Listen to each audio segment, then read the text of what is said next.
Good afternoon. Our scripture reading is taken from Ecclesiastes chapter 3, and it reads, "To everything there is a season, and a time and a purpose under the heaven, a time to be born, a time to die, a time to plant, and a time to pluck up that which is planted, a time to kill, and a time to heal, a time to break down, and a time to build up, a time to weep, and a time to laugh, a time to mourn, and a time to dance, a time to cast away stones, and a time to gather stones together, a time to embrace, and a time to refrain from embracing, a time to get, and a time to lose, a time to keep, and a time to cast away, a time to render, and a time to sow, a time to keep silent, and a time to speak, a time to love, and a time to hate, a time of war, and a time of peace." Kindly bow your heads. Heavenly Father, we give you thanks and praise for this another day, that even as this honorable house is assembled today, we bring before you members of both sides of the house. We pray, Father, that even as they are meeting today to discuss the budget, we pray, Father, that you would grant wisdom and understanding. We invite your divine presence, Heavenly Father, to take up place within this assembly this morning. And we pray, Father, that all things which will be discussed will be done unto your honor and unto your glory. We pray for the speaker, that as she directs the house, Heavenly Father, that you would grant unto her wisdom and understanding, and pray for those that are listening via the media, that they, Heavenly Father, the information that would be shared or the discussion that would be made would be informative to them. We commit, Lord, this session in your hands, and we pray that you would have your divine way through Jesus Christ our Lord. Amen. Thank you, Chaplain. Good afternoon, members. You may be seated.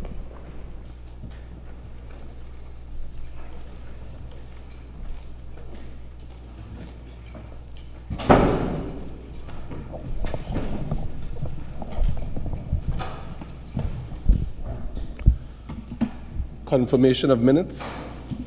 Minutes of proceedings of the fourth meeting of the third session of the 12th Anguilla House of Assembly.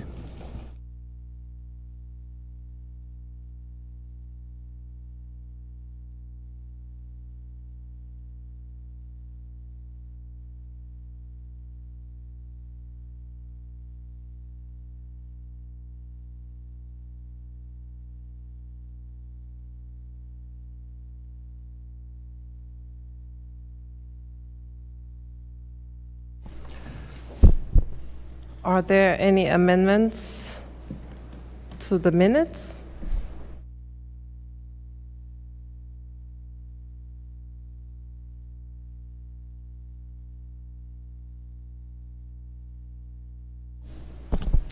If there are no amendments, can someone move that the minutes be accepted as circulated, please?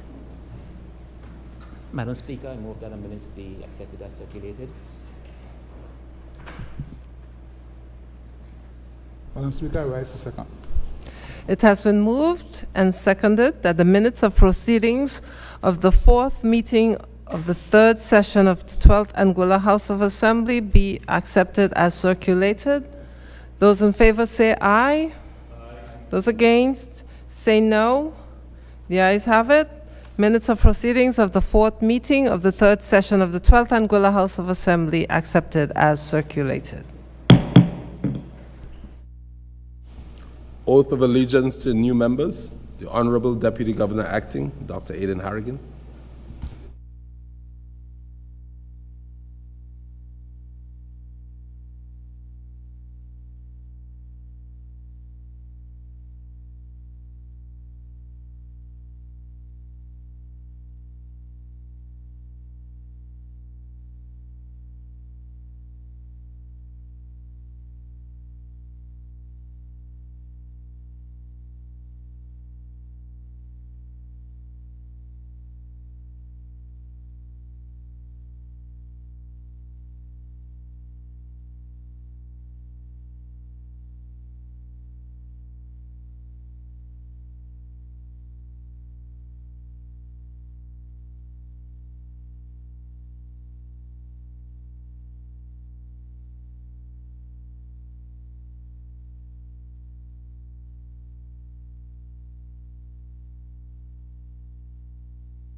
Announcements by the direction of the Speaker.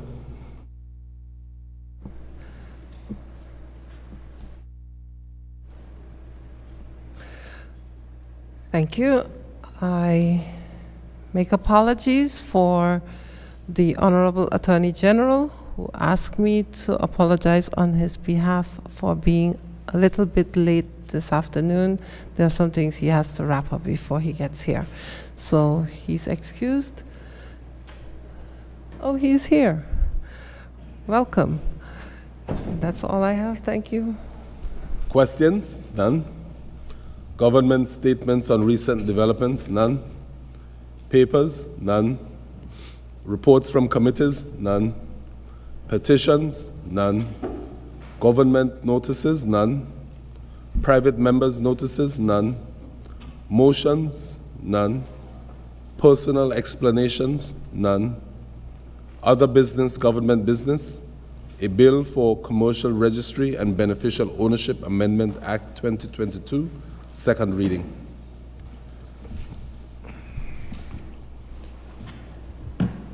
The Honorable Member for Island Harbor is recognized. Thank you, Madam Speaker. Good afternoon. Good afternoon to the members of the House, clerk and staff, those in the gallery, and those listening and watching on different social media platforms. It's good to be in this honorable House, Madam Speaker, and I beg that the bill shortly entitled A Bill for Commercial Registry and Beneficial Ownership Amendment Act 2022 be read a second time. Madam Speaker, I rise to second.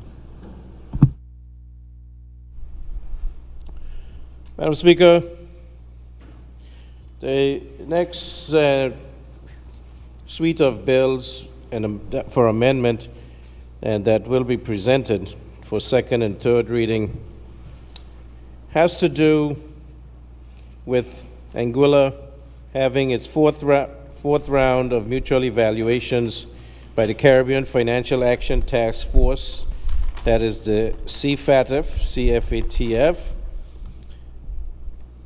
and that comes up in the middle of next year. And it is required with these amendments that they be passed in this House and that they be shown to the evaluating team before the 27th of December 2022. Hence the need to move these through the House, Madam Speaker.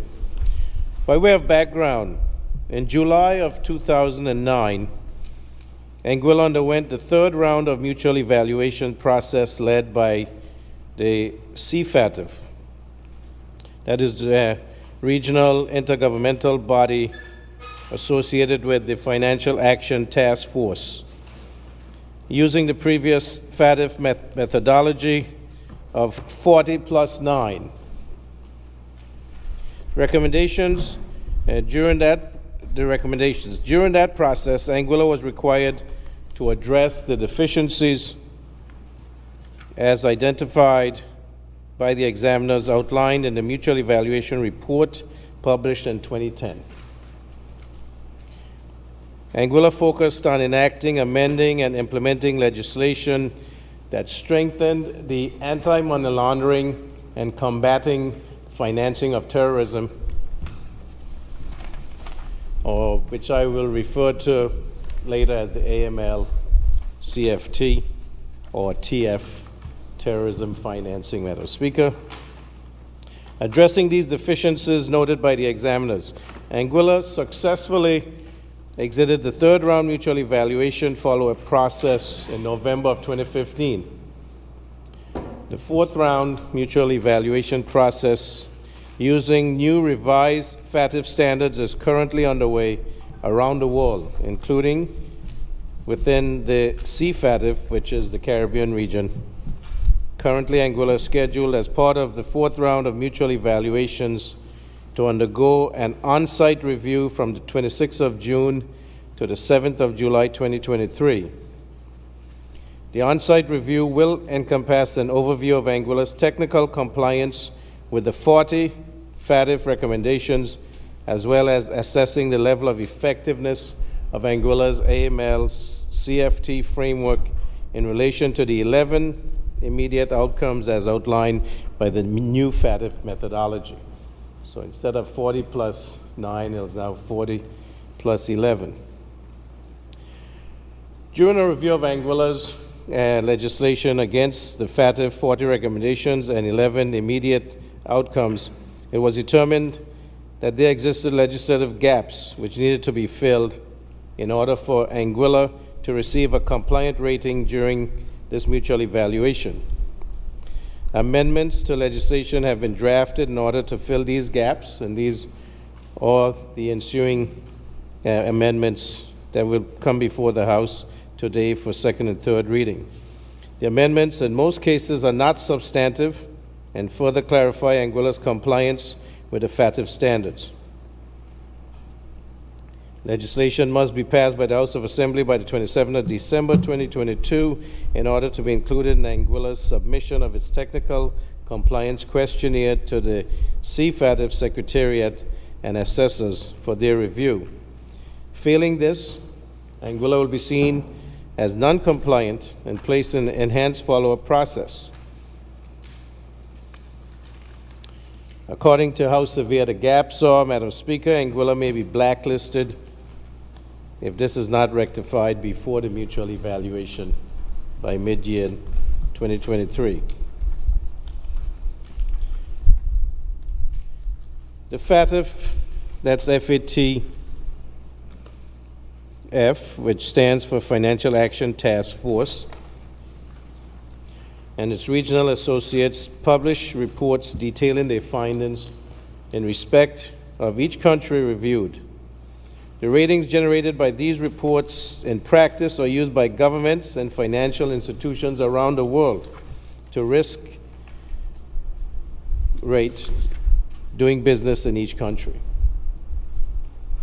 And Anguilla is dependent on foreign investment, Madam Speaker, and also corresponding banking and developers seeing Anguilla as a place where they can do business fairly and without corruption, Madam Speaker. This legislation is necessary because otherwise, if we fail the mutual evaluation fourth round, we can have reputational damage.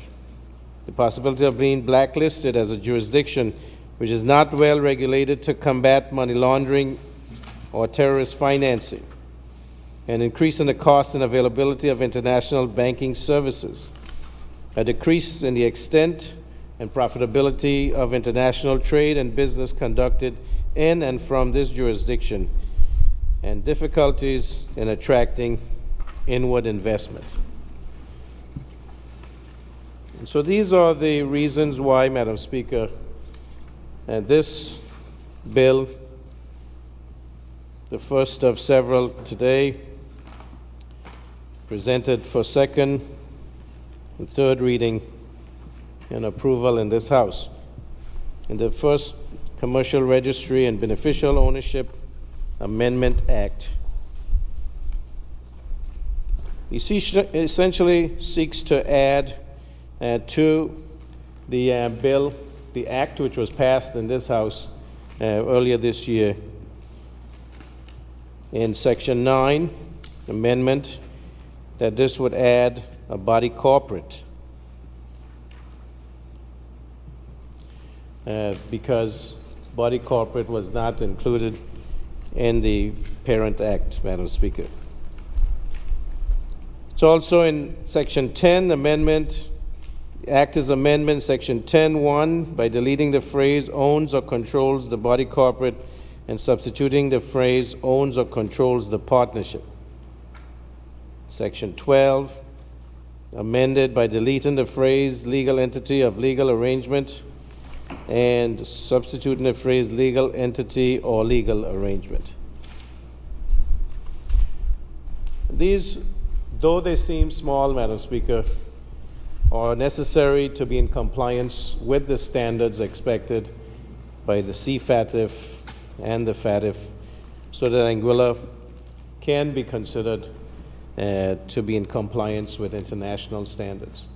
And so I ask that the House considers this bill for the amendment to the Commercial Registry and Beneficial Ownership Amendments Act 2022. Thank you. Thank you, Member. I now invite debate on the merits and principles of this bill. The floor is open for contributions.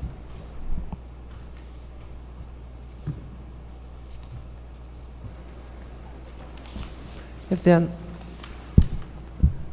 Honorable Attorney General is recognized. Madam Speaker, I thank you.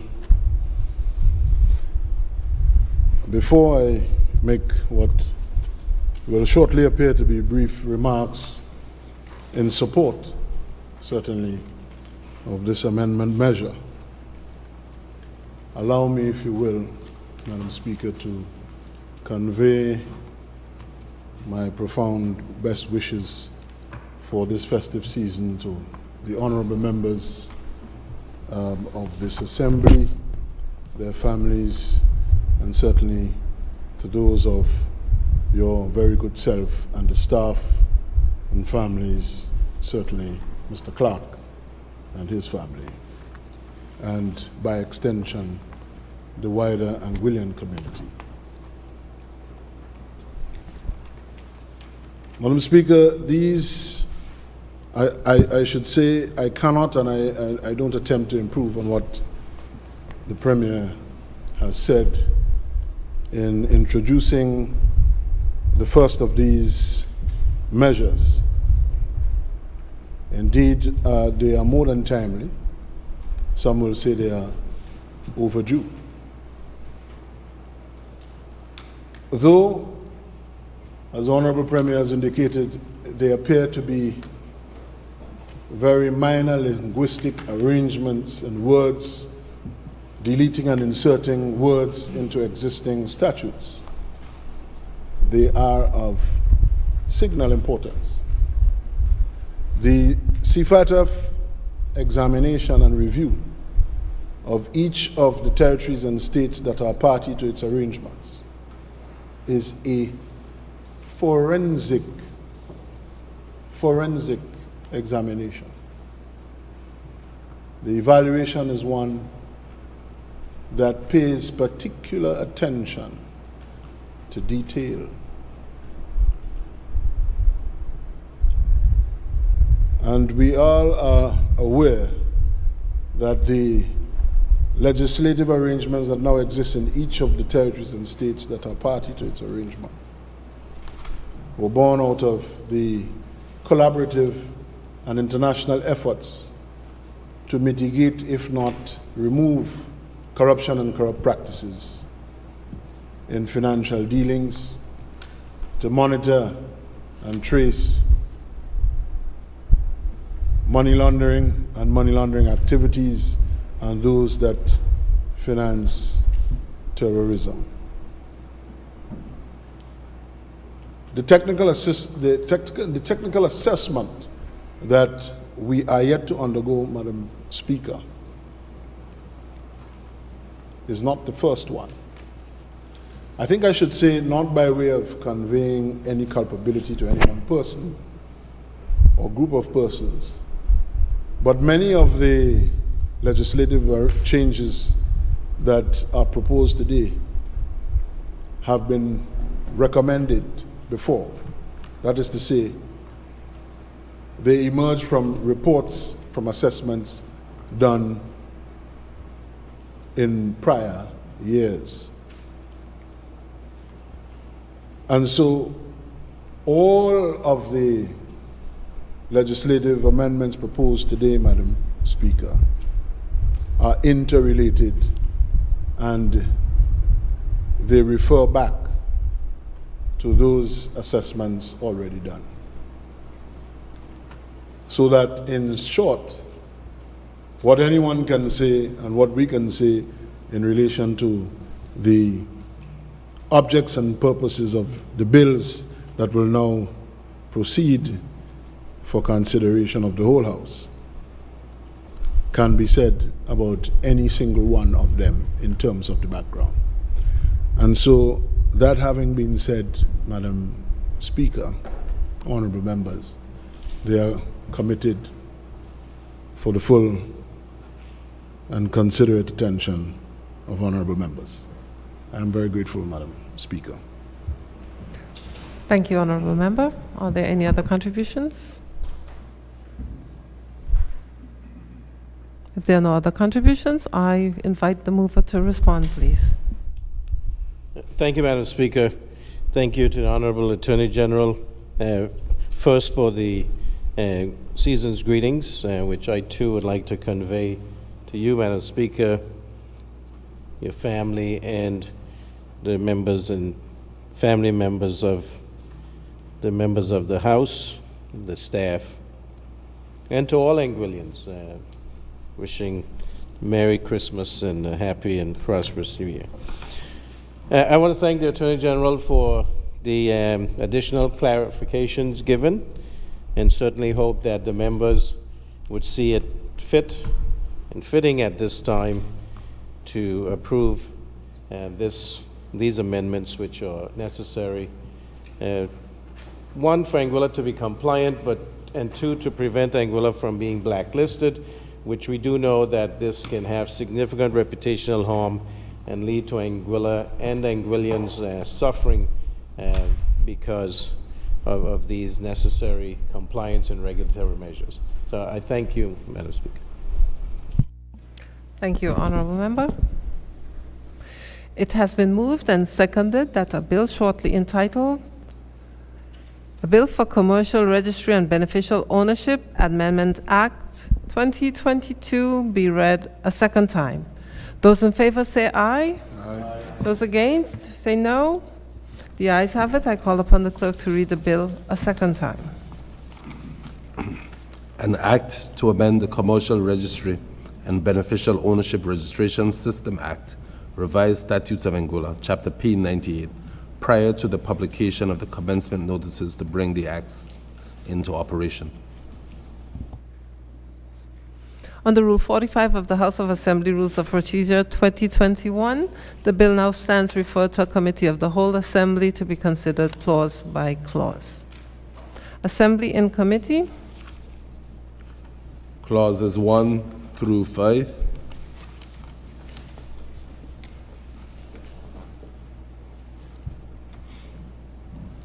I put the question that clauses 1 through 5 do stand part of the bill. Those in favor say aye. Aye. Those against say no. The ayes have it. The title and the enacting clause. I put the question that the title and the enacting clause do stand part of the bill. Those in favor say aye. Aye. Those against say no. The ayes have it. The Assembly will now resume its sitting. Honorable members recognized. Thank you, Madam Speaker. I beg to report, Madam Speaker, that the bill shortly entitled A Bill for Commercial Registry and Beneficial Ownership Amendment Act 2022 has passed through committee stage without amendment and is ready for its third reading. A Bill for Commercial Registry and Beneficial Ownership Amendment Act 2022, third reading.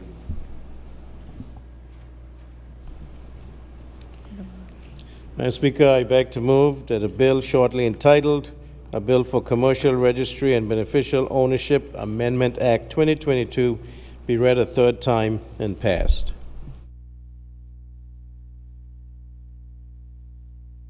Madam Speaker, I rise a second. It has been moved and seconded that a bill shortly entitled Commercial Registry and Beneficial Ownership Amendment Act 2022 be read a third time and passed. Those in favor say aye. Aye. Those against say no. The ayes have it. I call upon the clerk to read the bill a third time. An act to amend the Commercial Registry and Beneficial Ownership Registration System Act, Revised Statutes of Anguilla, Chapter P 98, prior to the publication of the commencement notices to bring the act into operation. Bill read a third time and passed.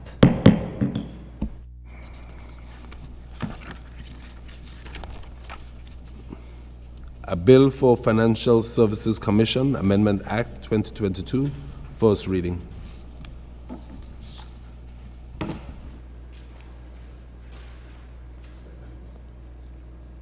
Second reading. Members recognized. Thank you, Madam Speaker. Madam Speaker, I beg to move that a bill for Financial Services Commission Amendment Act 2022 be read a second time. Madam Speaker, I rise to second.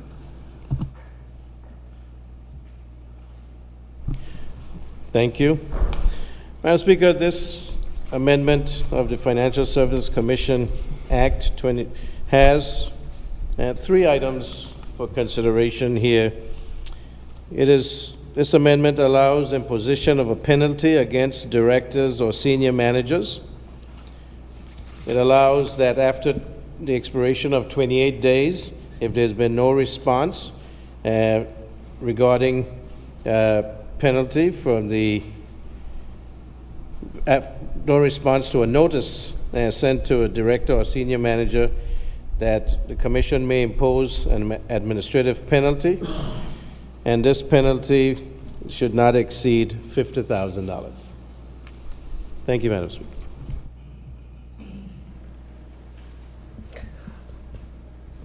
I now invite debate on the merits and principles of the Financial Services Commission Amendment Act 2022.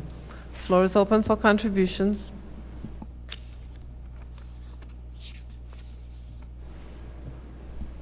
If there are no contributions, I invite the mover to respond, please. Thank you, Madam Speaker, and thank you, members. Certainly, understanding the need for Anguilla to be in compliance with international standards and to get us to the point where our directors and senior managers can be held accountable. So I ask that this be approved by the members. Thank you, Madam Speaker. Thank you.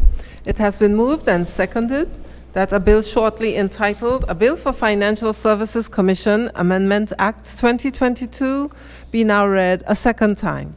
Those in favor say aye. Aye. Those against say no. The ayes have it. I call upon the clerk to read the bill a second time.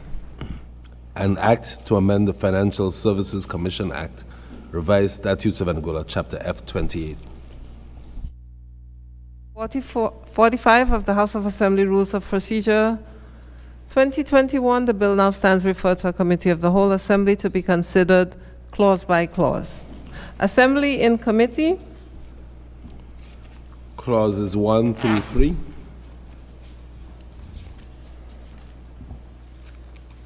I put the question that clauses 1 through 3 stand part of the bill. Those in favor say aye. Those against, say no. The ayes have it. The title and the enacting clause. I put the question that the title and the enacting clause do stand part of the bill. Those in favor say aye. Aye. Those against, say no. The ayes have it. The Assembly will now resume its sitting.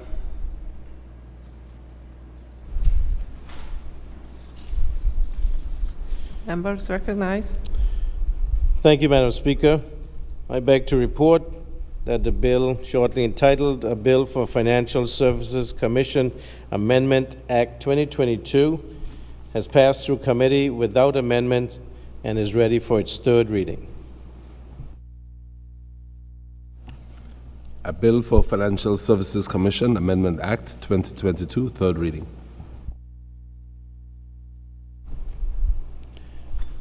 Thank you, Madam Speaker. I beg to move that a bill for Financial Services Commission Amendment Act 2022 be read a third time and passed.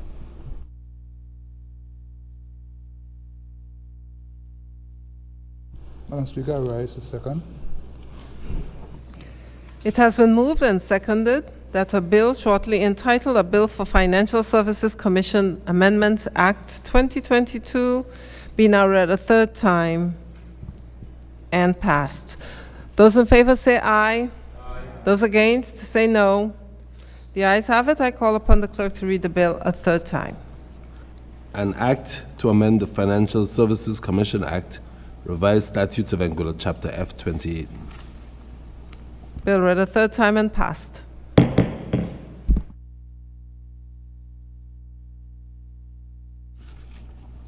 A bill for proceeds of crime, Amendment Act 2022, second reading.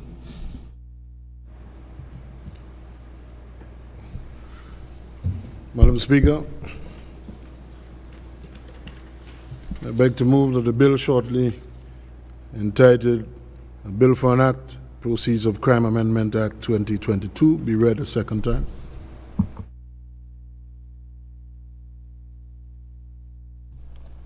Madam Speaker, I second.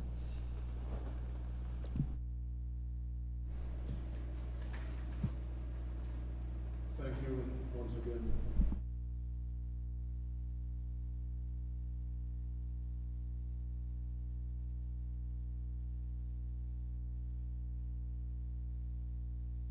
In relation to these particular matters. Madam Speaker, honorable members, the bill before us introduces procedural amendments. They are of a procedural nature.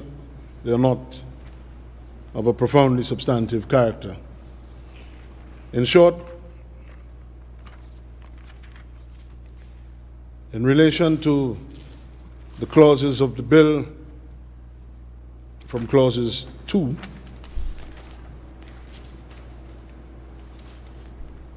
to 14, they propose to do the following. In relation to clause 2, the proposed amendment is for the substituting of the expression criminal recovery investigation and to delineate or define what it means in this context moving forward. That is set out under clause 2, subclauses A and B.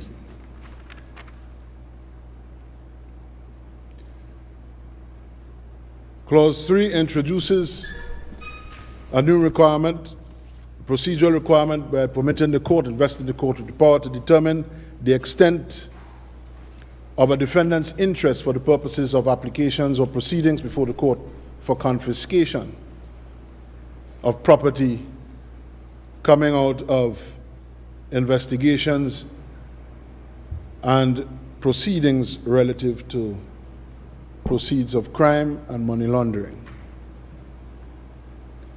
By way of illustration, the introduction of a new section 18, which is section 18A, is proposed to do the following, and I would not read everything in its detailed expression, but just as a illustrative snapshot. Section 18A as proposed, now in its form clause 18A, subsection 1, where the court considers it appropriate to do so, it may determine the extent at the time a confiscation order is made of the defendant's interest in property held by the defendant, if it appears to the court that A, the property is likely to be realized or otherwise used to satisfy the confiscation order, and B, a person other than the defendant holds or may hold an interest in the property. Subclause 2, court shall not exercise the power conferred by subsection 1 unless it gives to anyone who the court thinks is or may be a person holding an interest in the property a reasonable opportunity to make representations to do so. I pause here, Madam Speaker, to make this comment. Existing now in most of the territories and states that have passed proceeds of crime legislation following the CFADF arrangements and proposed legislative changes that were agreed to.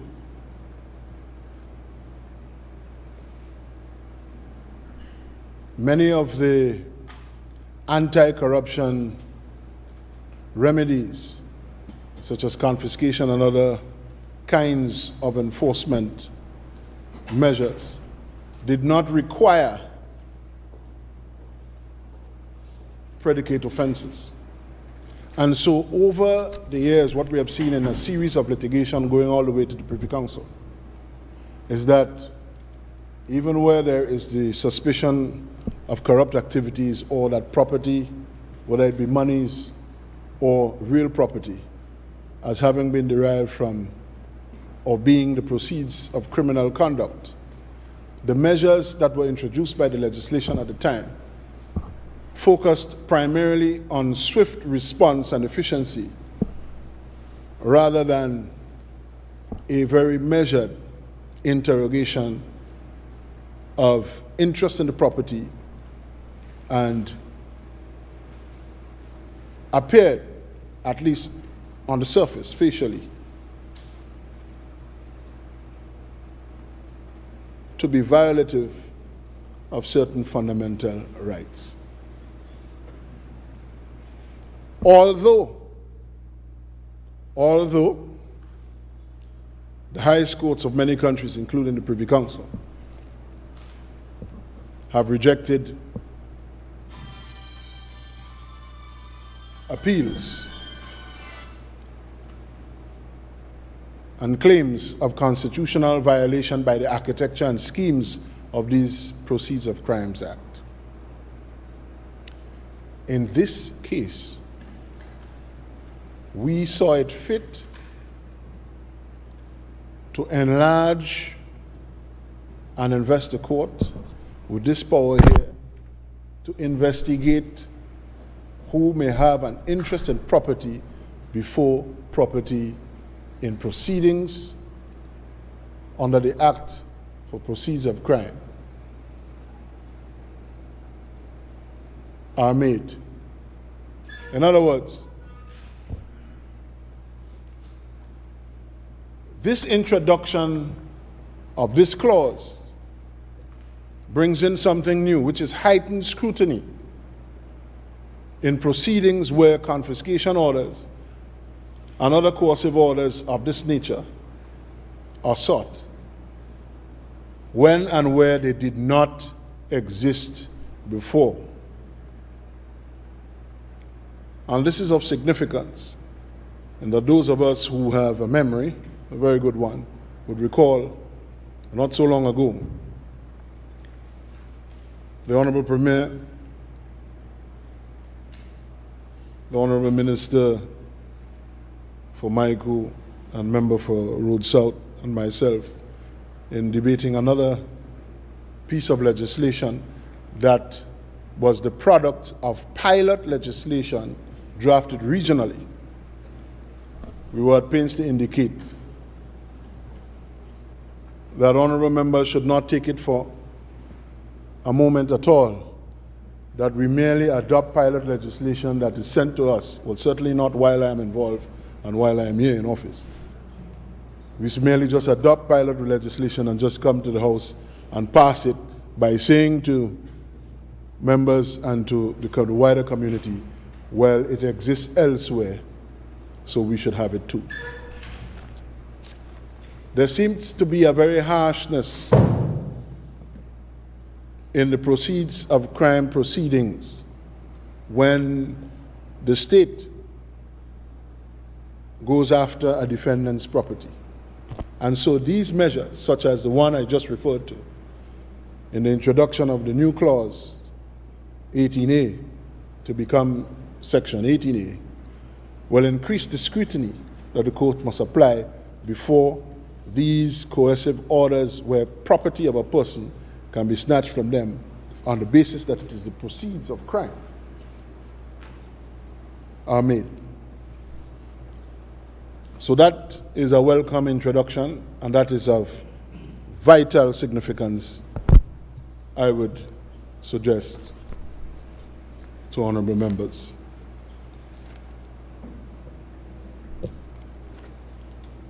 And so, Madam Speaker, it goes on. In similar vein, as I indicated earlier, of a procedural and not a very profound nature in its alterations, Clause 4, by deleting certain subparagraphs of the existing legislation and inserting others making provision relating to gifts and the receipt of tainted gifts. Clause 18, addressing one aspect of seizure. Clause 6, in relation to the existing statute, the amendment is to address in Section 109 the alteration by inserting excluding public holidays and weekends after the existing words a period of 72 hours, so that the 72 hours would not cover public holidays and weekends. So to make a distinction, that is to say, to make a distinction. Clause 7, by inserting pecuniary advantage after the words criminal property to make a relation to deriving an advantage in money terms from dealing with property that may be the proceeds of crime or criminal conduct.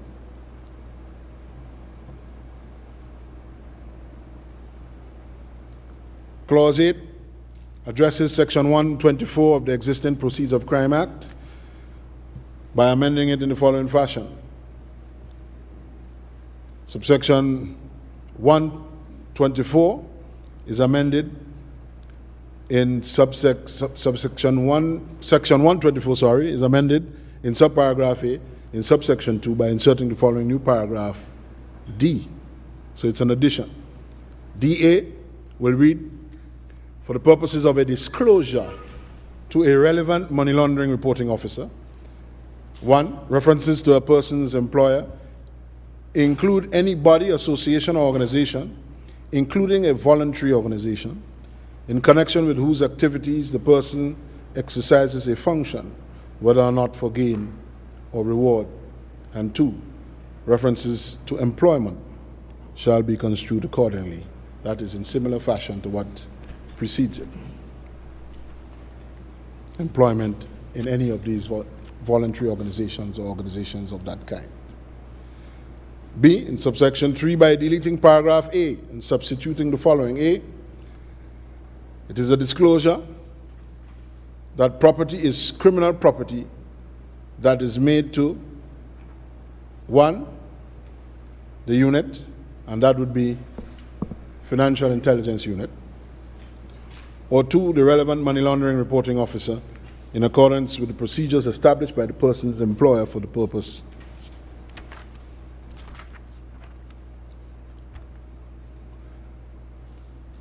Clause 9. Clause 9 deals with aspects of reasonable suspicion by amending Section 128 of the existing statute by deleting subsection 1 and replacing it with the following, which is of importance. So I will traverse it. 1, where a person knows or suspects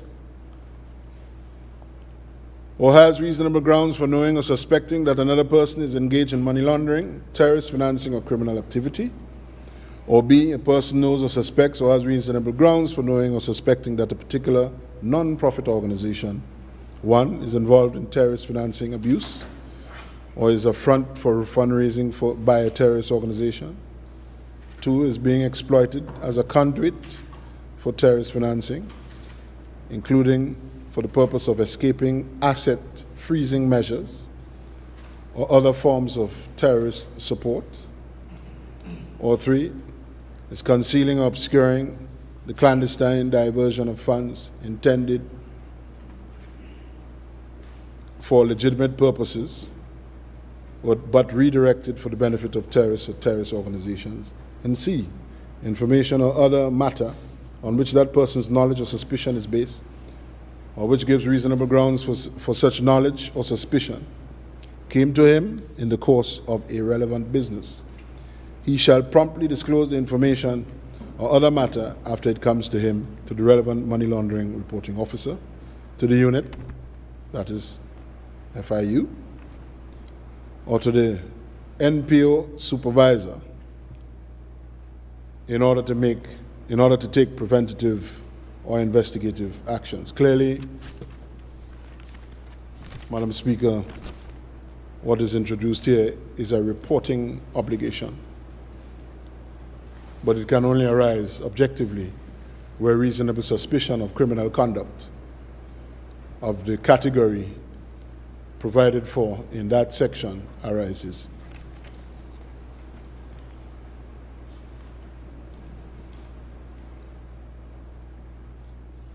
Clause 10 merely amends the existing section 129 by inserting the word promptly before the word disclose. So it relates to what we have just been referred to.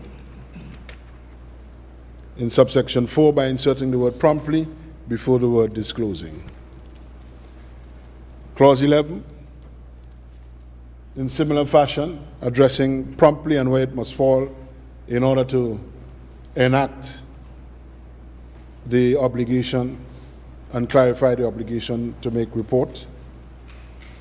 By amending section 130A in subsections 1 and 3 by inserting the word promptly before the word disclose, and similarly as in 129, section 129 in B, in subsection 4 by inserting the word promptly before the word disclosing. Clause 12 introduces the following amendment to section 134(1)B, inserting the phrase terrorist financing or criminal activity after the phrase engaged in money laundering. And clause 13 addresses administrative penalties in relation to the money laundering and counter-terrorism financing obligations and the supervisory authorities, what they can impose as administrative penalties. That is set out there as amending section 159, which currently addresses the situation, by inserting what follows in subclauses A and B of the amending section 13. Almost similar to what had been provided for in the Financial Services Commission Amendment Act in relation to management of companies, although in that enactment what was addressed were penalties. In this Proceeds of Crime enactment, because it is a satellite and proscribing legislation, that is to say, the parent act creates criminal offenses. What is addressed here is liability, that is to say, criminal liability, not civil, for directors and senior managers for offenses by the company. Section 167 is amended by the introduction of this clause 167A to introduce measures by which the directors themselves may be found liable for the criminal conduct of the company, because as we know, there is a separation in the legal personality and character of companies as distinct from directors and the incorporators. And so this is a measure to make more enforceable and effective the recommended anti-corruption sanctions or measures.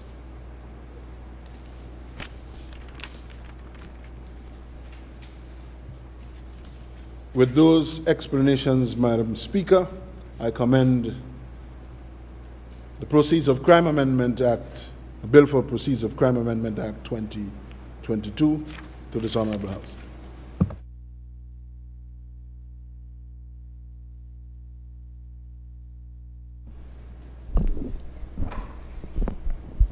Thank you, Honorable Member. I now invite debate on the merits and principles of this bill. The floor is open for contributions.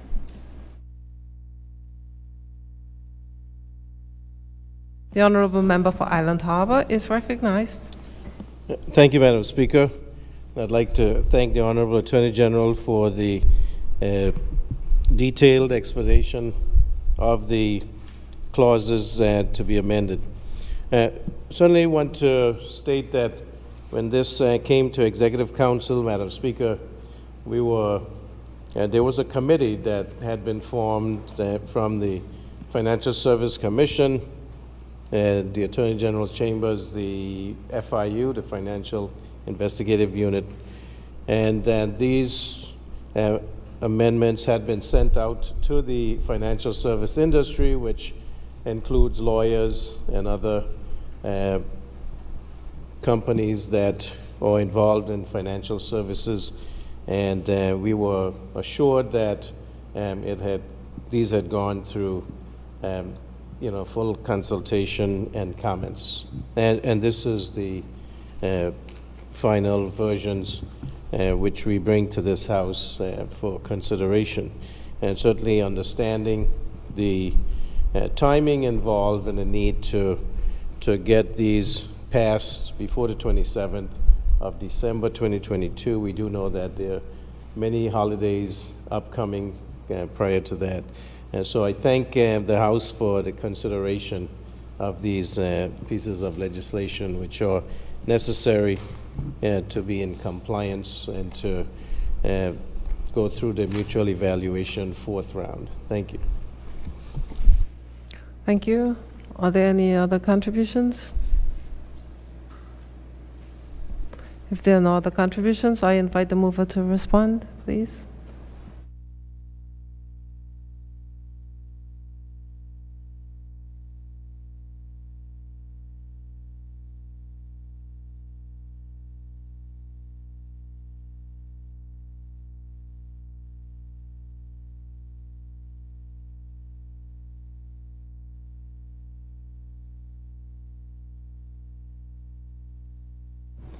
More than a mouthful of English in relation to the contents and purposes of this measure, and so I commend it for passage.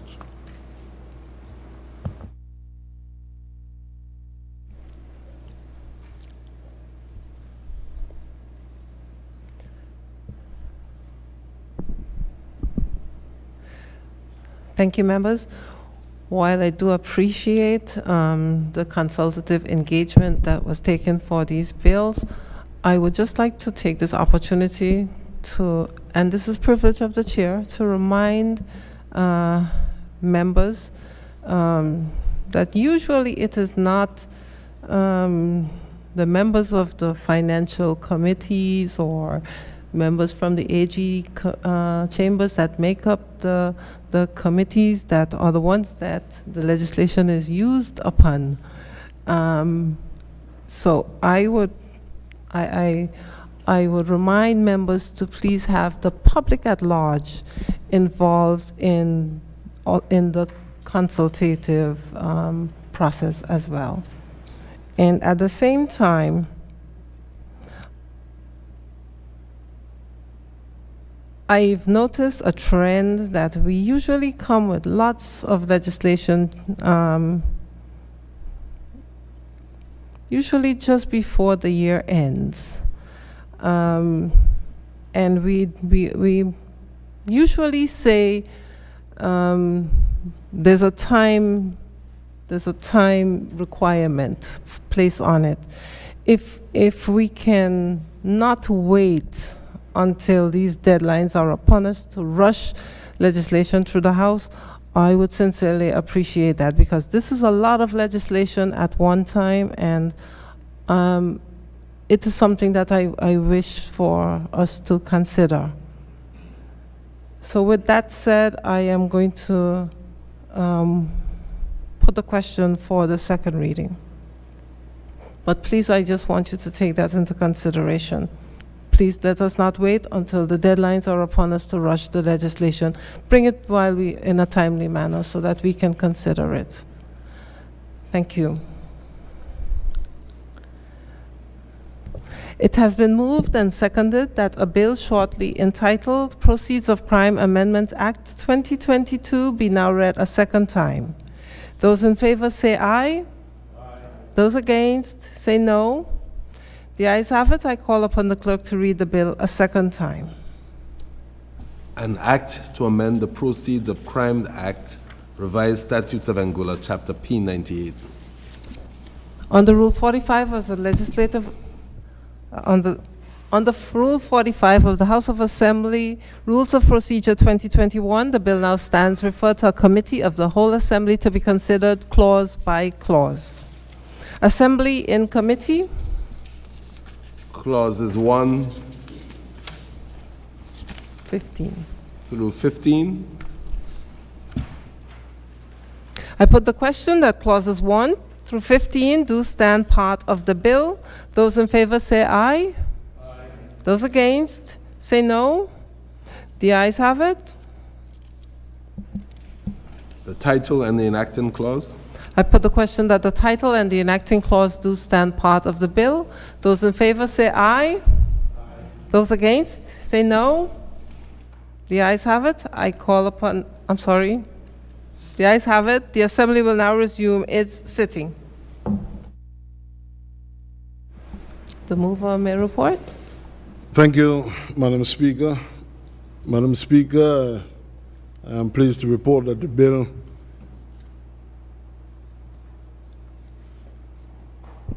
for an act, Bill for Proceeds of Crime Amendment Act 2022 has gone through committee stage without amendment and is ready for its third reading. A bill for Proceeds of Crime Amendment Act 2022, third reading. You may move for passage.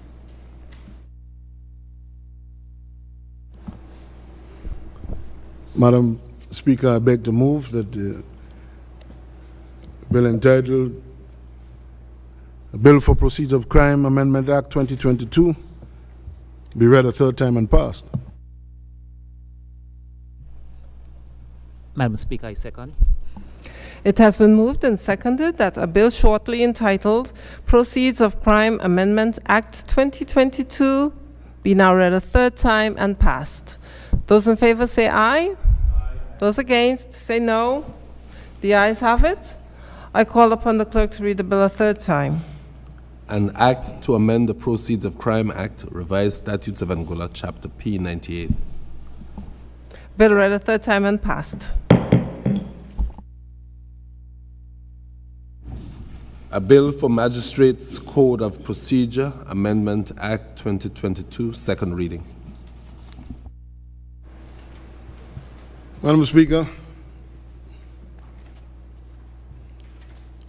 once again I leap to my feet. I beg to move that the bill shortly entitled Magistrates Code of Procedure Amendment Act 2022 be read a second time.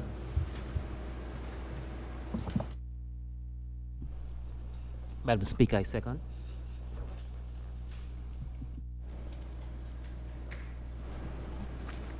I am grateful once again, Madam Speaker, to speak to this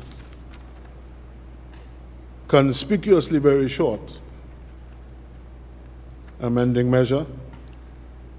Madam Speaker, honorable members, this bill seeks to amend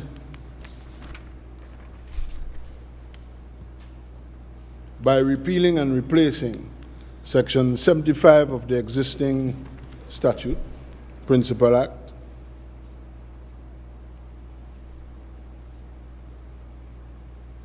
in the following way and with what now follows.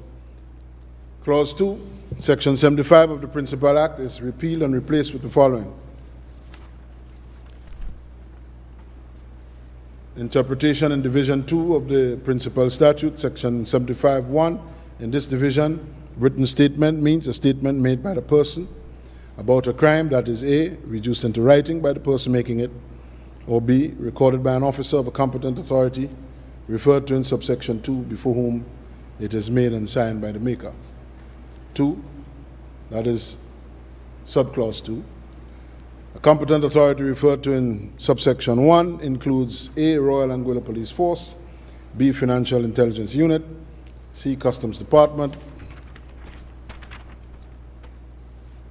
D, Department of Immigration, C, DE, Department of Inland Revenue, and F, any other person appointed to perform translation services. naturally in connection with an investigation of the kind. And G, any other governmental department or statutory body engaged in conducting an investigation of a criminal offense. In fine, what has been attempted or proposed here, Madam Speaker, is to augment the description of competent authority in relation to which a written statement can be made and received in judicial proceedings. In other words, a written statement or a witness statement would not be limited or confined to that which is taken and received by the police. It is not, after the passage of this measure, it will not be limited to that which is taken by the police, so that a written statement, whether by way of complaint or by way of evidence in investigatory proceedings, whether internal investigation or the investigation of an offense under a relevant statute, whether it be the Customs Act or Criminal Code or any other relevant statute, that statement taken by the bodies enumerated here in the amendment to Section 75 would be actionable and receivable in judicial proceedings, or at least capable of being received in those proceedings, so that there will be no procedural or any technical defects because it is not, on the basis that it is not a statement taken by the police. That in total, Madam Speaker, is the attempted reform here. That having been said, I commend this measure to the whole House.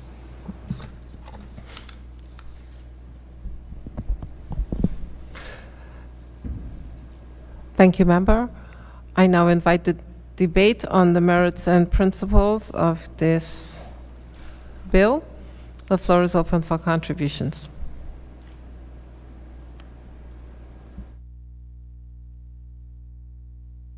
If there are no contributions, I invite the mover to respond, please. Madam Speaker, it is either the brevity of the material, the hour of the day, or members' blood sugars why these measures seem to meet with such quiet and happy approval. That having been the case, I surmise, I commend this bill for passage. Thank you, Member. It has been moved and seconded that a bill shortly entitled A Bill for Magistrates Code of Procedure Amendment Act 2022 be now read a second time. Those in favor say aye. Aye. Those against say no. The ayes have it. I call upon the clerk to read the bill a second time. An act to amend the Magistrates Code of Procedure Act, Revised Statutes of Anguilla, Chapter M5. Under Rule 45 of the House of Assembly Rules of Procedure 2021, the bill now stands referred to a committee of the whole Assembly to be considered clause by clause. Assembly in committee.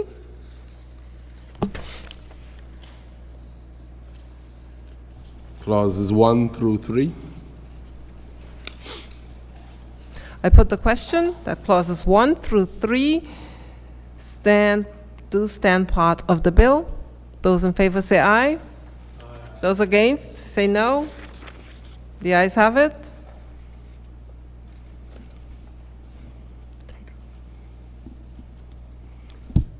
The title and the enacting clause. I put the question that the title and the enacting clause do stand part of the bill. Those in favor say aye. Aye. Those against, say no. The ayes have it. The Assembly will now resume its sitting.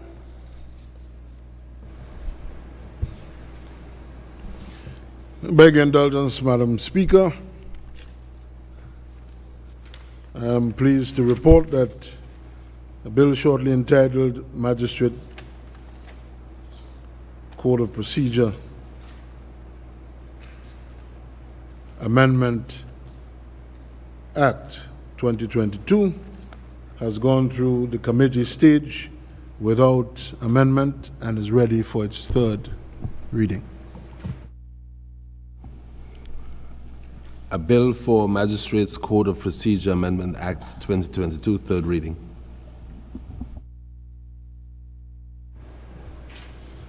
Madam Speaker, I beg to move that the bill shortly entitled Magistrates Code of Procedure Amendment Act 2022 be read a third time and passed. Madam Speaker, I second.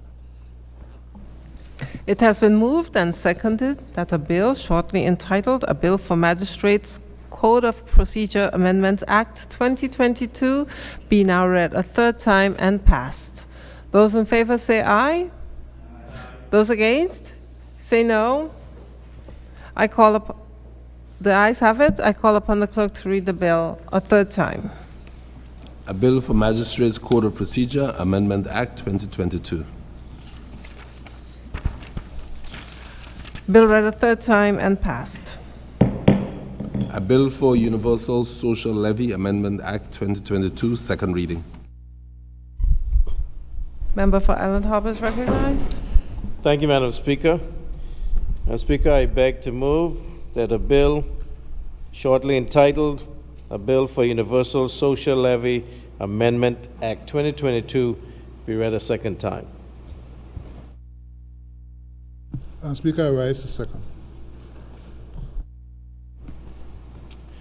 Madam Speaker, as I would have stated earlier, during a review of Anguilla's legislation against the Financial Action Task Force and the 40 recommendations and 11 immediate outcomes, it was determined that there existed legislative gaps which needed to be filled in order for Anguilla to receive a compliant rating. And one of these acts, Universal Social Levy Act, which was passed in this honorable House, it was felt that the penalty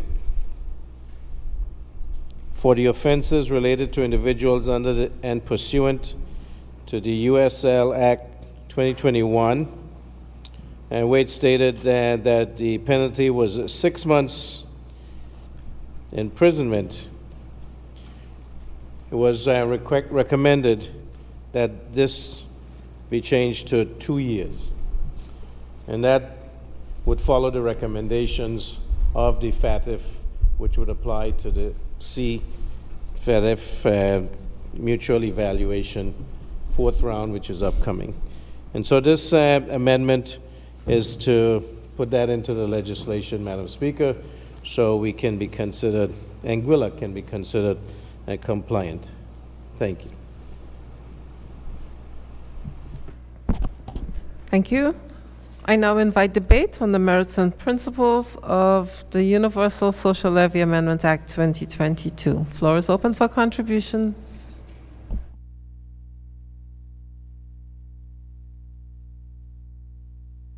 If there are no contributions, I invite the mover to respond, please. Thank you, Madam Speaker, and I appreciate consideration of the members of the House, and I recommend that this be considered for approval. Thank you. Thank you. It has been moved and seconded that a bill shortly entitled A Bill for Universal Social Levy Amendment Act 2022 be now read a second time. Those in favor, say aye. Aye. Those against, say no. The ayes have it. I call upon the clerk to read the bill a second time. An act to amend the penalty for the offenses related to individuals under and pursuant to the Universal Social Levy Act 2021. Under Rule 45 of the House of Assembly Rules of Procedure 2021, the bill now stands referred to a committee of the whole assembly to be considered clause by clause. Assembly in committee. Clauses 1 through 3. I put the question that clauses 1 through 3 do stand part of the bill. Those in favor say aye. Aye. Those against say no. The ayes have it. The enacting clause and the title. I put the question that the title and the enacting clause do stand part of the bill. Those in favor say aye. Aye. Those against say no. The ayes have it. The Assembly will now resume its sitting. The mover may report. Thank you, Madam Speaker. Madam Speaker, I beg to report that the bill shortly entitled A Bill for Universal Social Levy Amendment Act 2022 has passed through committee without amendment and is ready for a third reading. A Bill for Universal Social Levy Amendment Act 2022, third reading. Thank you, Madam Speaker. Madam Speaker, I beg to move that a bill for Universal Social Levy Amendment Act 2022 be read a third time and passed. Madam Speaker, I rise to second. It has been moved and seconded that a bill entitled Universal Social Levy Amendment Act 2022 be now read a third time and passed. Those in favor say aye. Those against, say no. The ayes have it. I call upon the clerk to read the bill a third time. An act to amend the penalty for the offenses related to individuals under and pursuant to the Universal Social Levy Act 2021. Bill read a third time and passed. A bill for criminal justice, international cooperation, Anguilla Amendment Act 2022, second reading. The honorable member is recognized. Madam Speaker, I beg to move that the bill shortly entitled Criminal Justice, International Cooperation, Anguilla Amendment Act 2022 be read a second time. Madam Speaker, I second.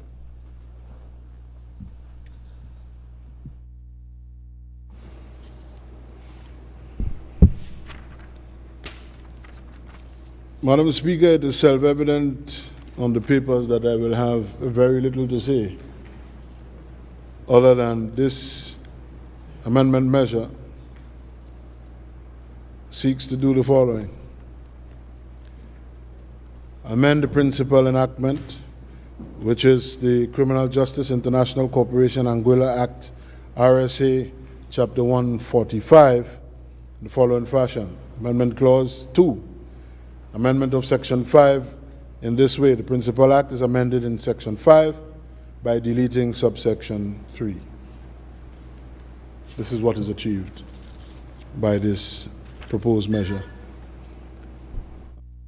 Having said this, Madam Speaker, I commend this measure to the whole House. Thank you. Thank you, honorable member. I now open the floor for contributions to the Criminal Justice International Cooperation Anguilla Amendment Act 2022.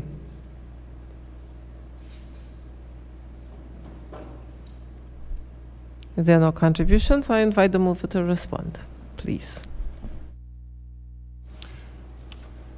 Madam Speaker, I have nothing more to add other than I commend this bill for passage. Thank you. It has been moved and seconded that a bill shortly entitled A Bill for Criminal Justice, International Cooperation, Anguilla Amendment Act 2022 be now read a second time. Those in favor say aye. Aye. Those against say no. The ayes have it. I call upon the clerk to read the bill a second time. An act to amend the Criminal Justice International Cooperation Anguilla Act, Revised Statutes of Anguilla, Chapter 145. Under Rule 45 of the House of Assembly Rules of Procedure 2021, the bill now stands referred to a committee of the whole assembly to be considered clause by clause. Assembly in committee. Clauses 1 through 3.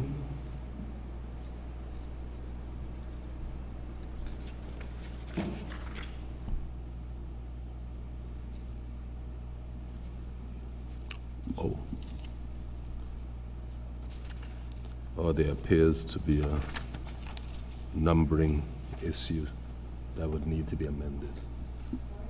There.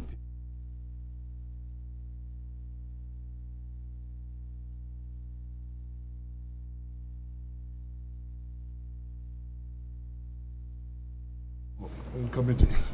Thank you, Madam Chair. We are asking if the numbering. That is correct. And so I propose the amendment to make it number 3 instead of 5. So can we amend 5 to 3? Citation 3.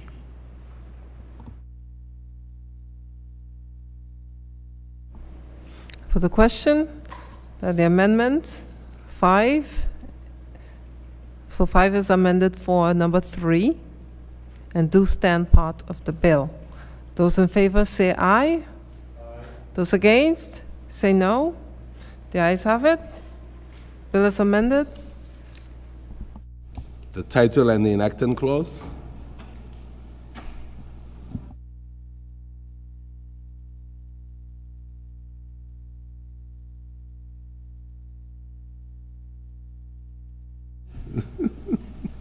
Clauses 1 to 3.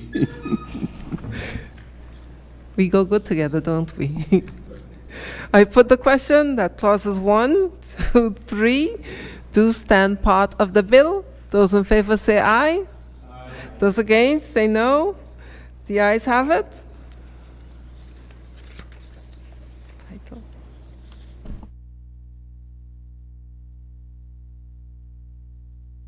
The title and the enacting clause. I put the question that the title and the enacting clause do stand part of the bill. Those in favor say aye. Aye. Those against say no. The ayes have it. The Assembly will now resume its sitting. You may report. Madam Speaker, I'm pleased to report that the bill shortly entitled Criminal Justice International Cooperation Anguilla Amendment Act 2022 has gone through committee, a committee of this House, with one amendment and is now ready for its third reading.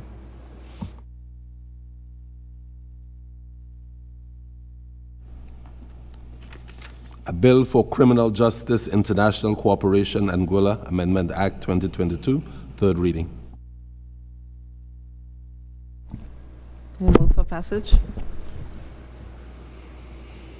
I was trying to keep up with my notation since we are moving with lightning speed. Madam Speaker, I beg to move that a bill shortly entitled Criminal Justice International Cooperation Anguilla Amendment Act 2022 be read a third time and passed. Madam Speaker, I second. It has been moved and seconded that a bill shortly entitled A Bill for Criminal Justice International Cooperation Anguilla Amendment Act 2022 be now read a third time and passed. Those in favor say aye. Aye. Those against say no. The ayes have it. I call upon the clerk to read the bill a third time. An act to amend the Criminal Justice International Cooperation Anguilla Act, Revised Statutes of Anguilla, Chapter 145. Bill read a third time and passed. A bill for Criminal Procedure Amendment Act 2022, second reading. The honorable member is recognized. Madam Speaker, I beg to move that a bill shortly entitled a Bill for Criminal Procedure Amendment Act 2022 be read a second time. Madam Speaker, I second.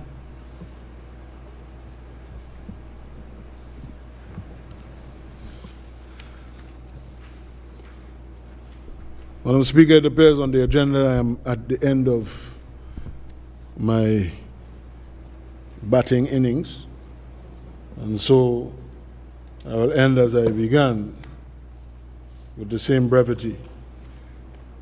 Madam Speaker, honorable members, the untired eye will see that the amendments proposed in this bill, the Bill for Criminal Procedure Amendment Act, contains the very same measures as were proposed and passed under the Magistrates Code of Procedure Amendment Act moments ago. That is in relation to written statements received and made by the augmented described pool of competent authorities. This bill attempts to amend the Principal Act, which is the Criminal Procedure Code, or the Criminal Procedure Act, as it is formally referred to introduce those same procedural reforms in the Principal Act. And so I commend it to the whole House. Thank you. Thank you, member. I now invite debate on the merits and principles of the Criminal Procedure Amendment Act 2022. Floor is open for contributions.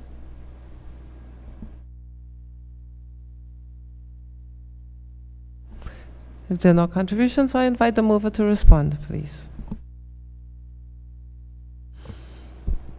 Thank you, Madam Speaker, and I also thank the Honorable Premier, Captain of the batting team, for allowing me this brief spell in the innings. Madam Speaker, I commend this bill for passage without further comment. Thank you, member. It has been moved and seconded that a bill shortly entitled "A Bill for Criminal Procedure Amendment Act 2022" be now read a second time. Those in favor say aye. Those against say no. The ayes have it. I call upon the clerk to read the bill a second time. An act to amend the Criminal Procedure Act, Revised Statutes of Anguilla, Chapter C 150. Under Rule 45 of the House of Assembly Rules of Procedure 2021, the bill now stands referred to a committee of the whole Assembly to be considered clause by clause. Assembly in committee. Clauses 1 through 3.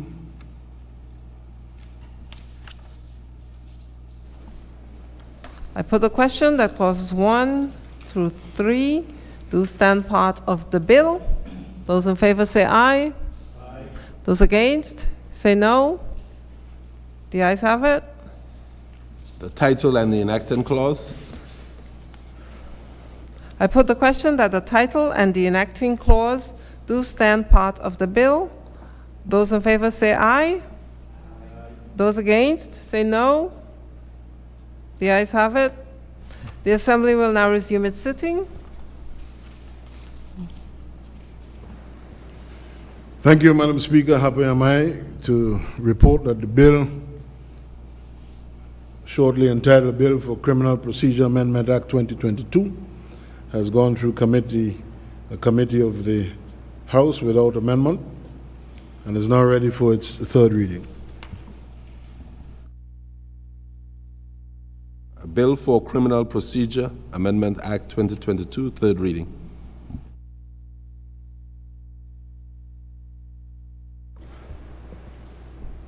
Madam Speaker, I beg to move that a bill for Criminal Procedure Amendment Act 2022 be read a third time and passed. Madam Speaker, I second. It has been moved and seconded that a bill entitled "A Bill for Criminal Procedure Amendment Act 2022" be now read a third time and passed. Those in favor say aye. Aye. Those against, say no. The ayes have it. I call upon the clerk to read the bill a third time. An act to amend the Criminal Procedure Act, revised statutes of Anguilla, Chapter C-150. Bill read a third time and passed. A bill for Elections Amendment Act 2022, second reading. The member for Island Harbor is recognized. Thank you, Madam Speaker. Madam Speaker, I beg to move that a bill shortly entitled A Bill for Elections Amendment Act 2022 be read a second time. Madam Speaker, I rise to second.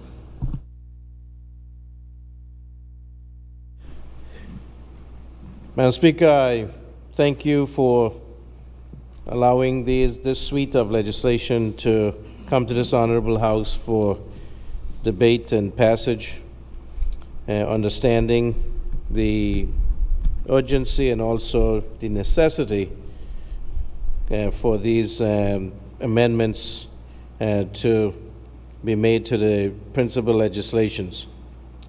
This amendment, Madam Speaker, seeks to amend the Elections Act 2019, where a penalty for the offense of bribery is listed as 6 months imprisonment, and the recommendation through this amendment is that amendments to Section 86, deleting the phrase 6 months and replacing it with the phrase 2 years.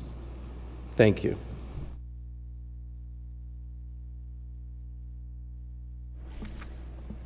Thank you. The floor is now open for contribution to the Bill for Elections Amendment Act 2022.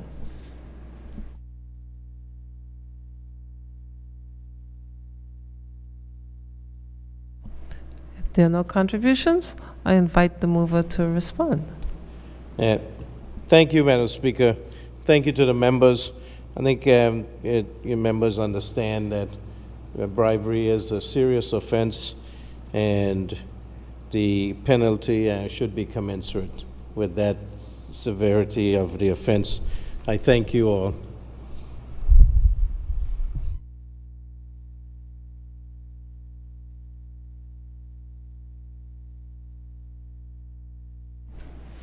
It has been moved and seconded that a bill shortly entitled A Bill for Elections Amendment Act 2022 be now read a second time. Those in favor, say aye. Aye. Those against, say no. The ayes have it. I call upon the clerk to read the bill a second time. An act to amend the penalty for the offense of bribery under and pursuant to the Elections Act 2019.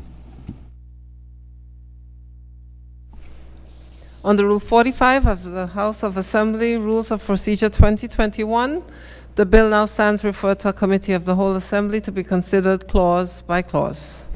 Assembly in committee.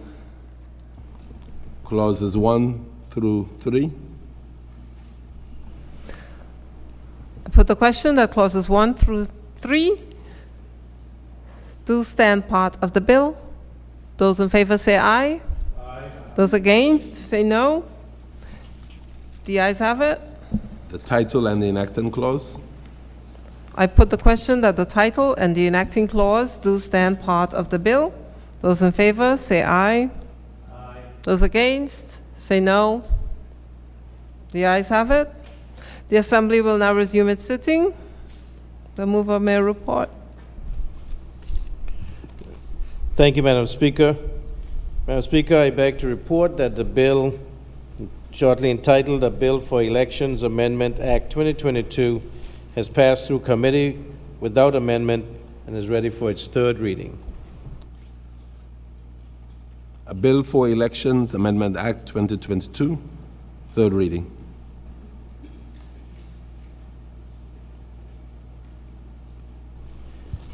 Thank you, Madam Speaker. Madam Speaker, I beg to move that a bill shortly entitled A Bill for Elections Amendment Act 2022 be read a third time and passed. Madam Speaker, I rise to second. Thank you, members. It has been moved and seconded that a bill shortly entitled Elections Amendments Act 2022 be now read a third time and passed. Those in favor, say aye. Aye. Those against, say no. The ayes have it. I call upon the clerk to read the bill a third time. A bill for an act to amend the penalty for the offense of bribery under and pursuant to the Elections Act 2019. And passed.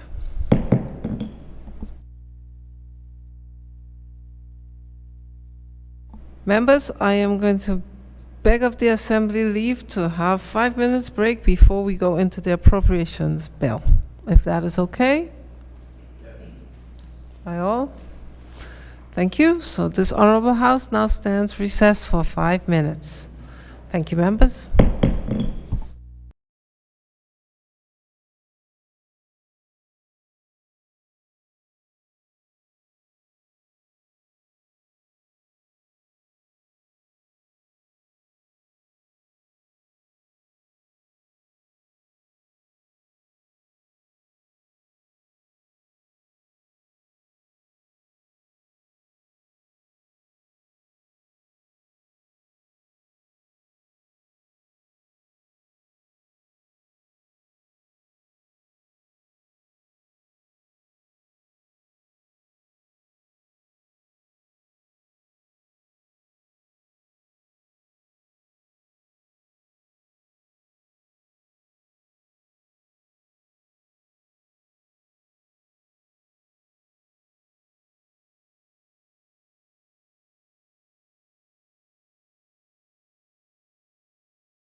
Thank you, members. This Honorable House now will resume its sitting. A bill for appropriation 2023 Act 2022, continuation of the second reading. The Assembly continues with the Appropriations Act. So I now invite debate on the merits and principles of this bill. Floor is open for contributions.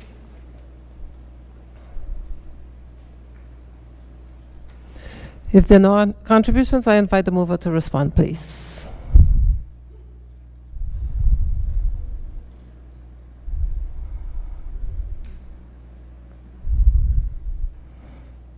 Honorable members, may I remind you, and once I invite the mover to respond, nobody gets up after that. The Single Island White Electoral District member, Mr. Joseph Vanterpool, is recognized. Thank you, Madam Speaker. Good afternoon, Madam Speaker. Good afternoon to my fellow colleagues in the gallery. Good afternoon to the listening public and to my fellow colleagues across the aisle. Madam Speaker, we are here today, which I hope will be a much shorter than anticipated sitting, seeing that the members may not have lengthy contributions to make, that we may all go home to our families much closer than Christmas. Madam Speaker, I wish to extend to all a pleasant, warm welcome and the warmest of season's greetings. I would also like to congratulate the Honorable Premier on this, his third budget presentation, which took place under the theme of Anguilla Reimagined, economically resilient, socially inclusive, and fiscally responsible. I must say, Madam Speaker, that this presentation did come with it did have a few surprises, some of which were welcomed and would be encouraged, and some of which raised a few questions or concerns, all of which I'll get to, Madam Speaker. Madam Speaker, as I've often said, responsible opposition does not simply oppose for opposing's sake. And two, I do believe in giving Jack his jacket, so as I did with the last budget presentation, I'll follow in similar suit by starting off by focusing on those initiatives which I believe have some positive, are worthy of merit, are initiatives that are welcomed or are worthy of support. Madam Speaker, the first of which, on page 12 of this year's budget address, we would see that funds are provided for to facilitate the payment of the balance of the deferred salaries owed to the civil servants. This, it goes on to say that this will make sure that all of the deferred salaries are now paid to the public servants. Madam Speaker, I do believe that all would agree that this, along with the reintroduction of the increments, is something that is welcomed and deserving on the part of the civil servants, and something that I think is commendable and worthy of support. Going further, Madam Speaker, we see on page 13 that capital resources were supplemented by a further 7.7 million EC dollars in order to address a range of developmental issues, which included the completion of the Blowing Point Ferry Terminal, as well as Package 2 of the Albina Lake Hodge Comprehensive School. Again, Madam Speaker, both of which are projects that are welcomed seeing their completion. These two projects mark the completion of the Anguilla program projects, which saw a major injection of capital and infrastructure into the rebuilding of the destruction that took place during Hurricane Irma. While we must thank the British government for their support in this initiative, commendation must be given to both local government, the current administration, which saw this project through to completion, as well as the past government for initiating these projects in the first place. All of these combined contributions thus far have certainly proven to take Anguilla further along its path to recovery. The Blowing Point Ferry Terminal will indeed increase opportunities for passenger travel both in and out of Anguilla, Madam Speaker.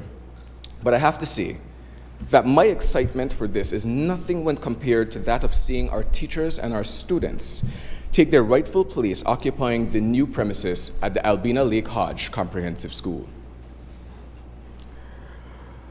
The current shift system has proven very difficult for all of them involved, Madam Speaker. We would have seen the fact that our students have to either attend class between 7 o'clock in the morning or 11, or conversely, whether they go from 11 to 5 in the afternoon. But what does this mean in real terms, Madam Speaker? This means that ultimately the students receive less contact time in their classes. They have less face-to-face time in their classes.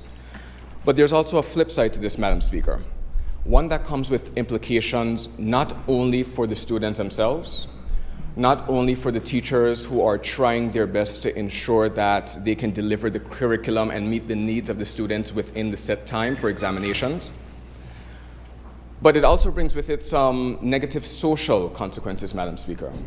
The past 5 years on the shift system would have meant that while parents are at home working, they're out at work, they have students or unattended minors at home, unsupervised largely in some instances, when there's not the family support or the financial wherewithal to be able to pay for supervision or extra classes.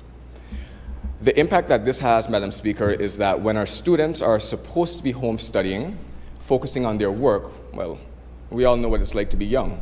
If you have the opportunity to go play around with your cousins or sit down and play games all day versus go hit the books, it's an obvious decision for the children. But what does that mean for our society, Madam Speaker? We're setting our workforce back. We're disadvantaging our students in terms of delivering adequate and efficient levels of education. We're disadvantaging our teachers, some of which who before had to teach from 8 to 3 are now stuck teaching across both of the shift systems, a combined 7 until 5 in the afternoon. These same teachers, Madam Speaker, they have other commitments as well. They have lesson plans to prepare. Excuse me, Madam Speaker. Thank you. They have lesson plans to prepare. Some of them are parents themselves and have not only students for which they have to worry about in their classes, but their own children at home who they are concerned about and they are unable to be with, seeing that they have to be in school. When they get home in the evening, not only do they have to grade assignments and come up with homework, but now they also have to help their children. This situation, Madam Speaker, has a lot of negative impacts for all persons involved. So I think that seeing this finally completed, it marks not only a change in the tides for our students, for our parents, for the delivery of education in Anguilla, but I think it's a welcomed return to a sense of normalcy, not only post-Irma, but after all that Anguilla has been through over the past few years. Another welcomed initiative, Madam Speaker, can be found on page 19, where it reads, and I quote, "Madam Speaker, it is high time we align compensation in the public service with the performance of public servants rather than simply tenure."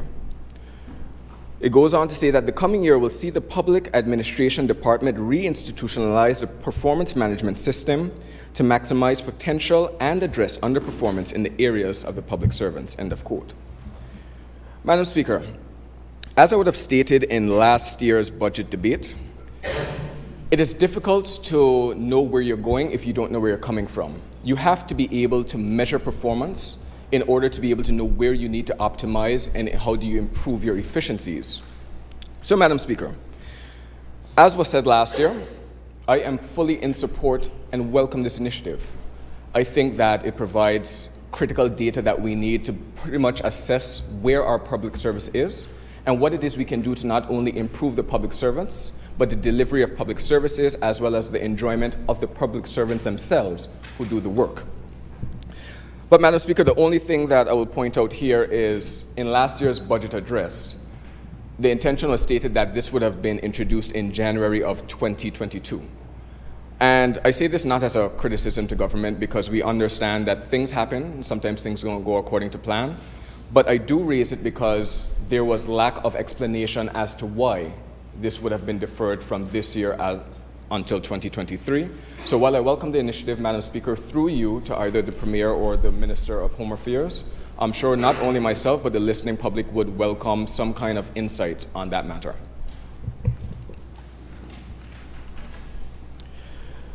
Madam Speaker, initially my biggest surprise came on page 14, where it stated that government's overall fiscal position is determined by the sum of recurrent balance and capital balance.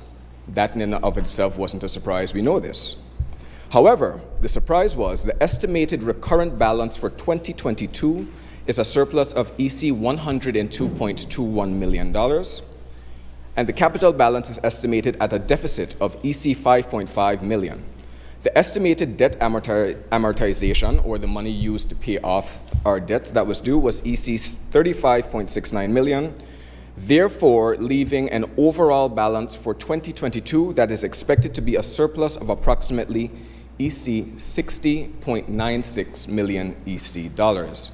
And Madam Speaker, I told you, I'm sure that everyone was pleasantly surprised to hear that these are not numbers that you're accustomed of hearing in terms of a surplus. But it would immediately have raised the issue or the question as to why or where did the funds come from? So for the benefit of the listening public, I'll go over some of the numbers that the Premier listed to support these outcomes. Stamp duty, first of all, was estimated to bring in, over the course of the year, EC $8 million. Sorry, 1 second, Madam Speaker. Stamp duty was estimated to bring in EC $8 million of revenue, but had an actual outturn of $47.92 million as at end of November, with an expected outturn of $48.9 million by December 31st of 2022. And it also stated in the budget address that this was primarily due to the sale of 2 hotel properties. So this means that the $40.9 million surplus collected by stamp duty revenues, while welcomed, are more akin to a one-off payment than a recurring revenue source in the near future, when you consider that hotel properties do not change hands every day. Nevertheless, Madam Speaker, it is welcomed money. The people of Anguilla need the money. Right, Madam? Right, Premier? So, going on, the USL and the property tax were projected to bring in EC 15.03 million EC and EC 7.09 million respectively, with end-of-year revenues outturns expected to be at EC 18.43 million and EC 10.84 million respectively. This reflects a combined surplus of 17.15 million EC dollars.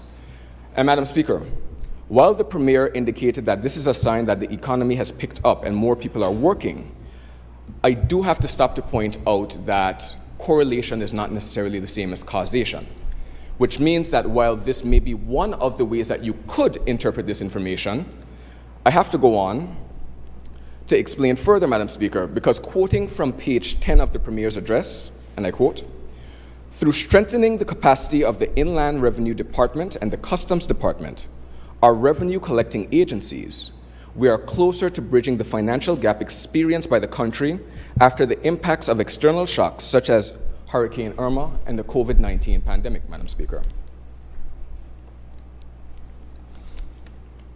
So, Madam Speaker, why raise this, or why is this relevant at all?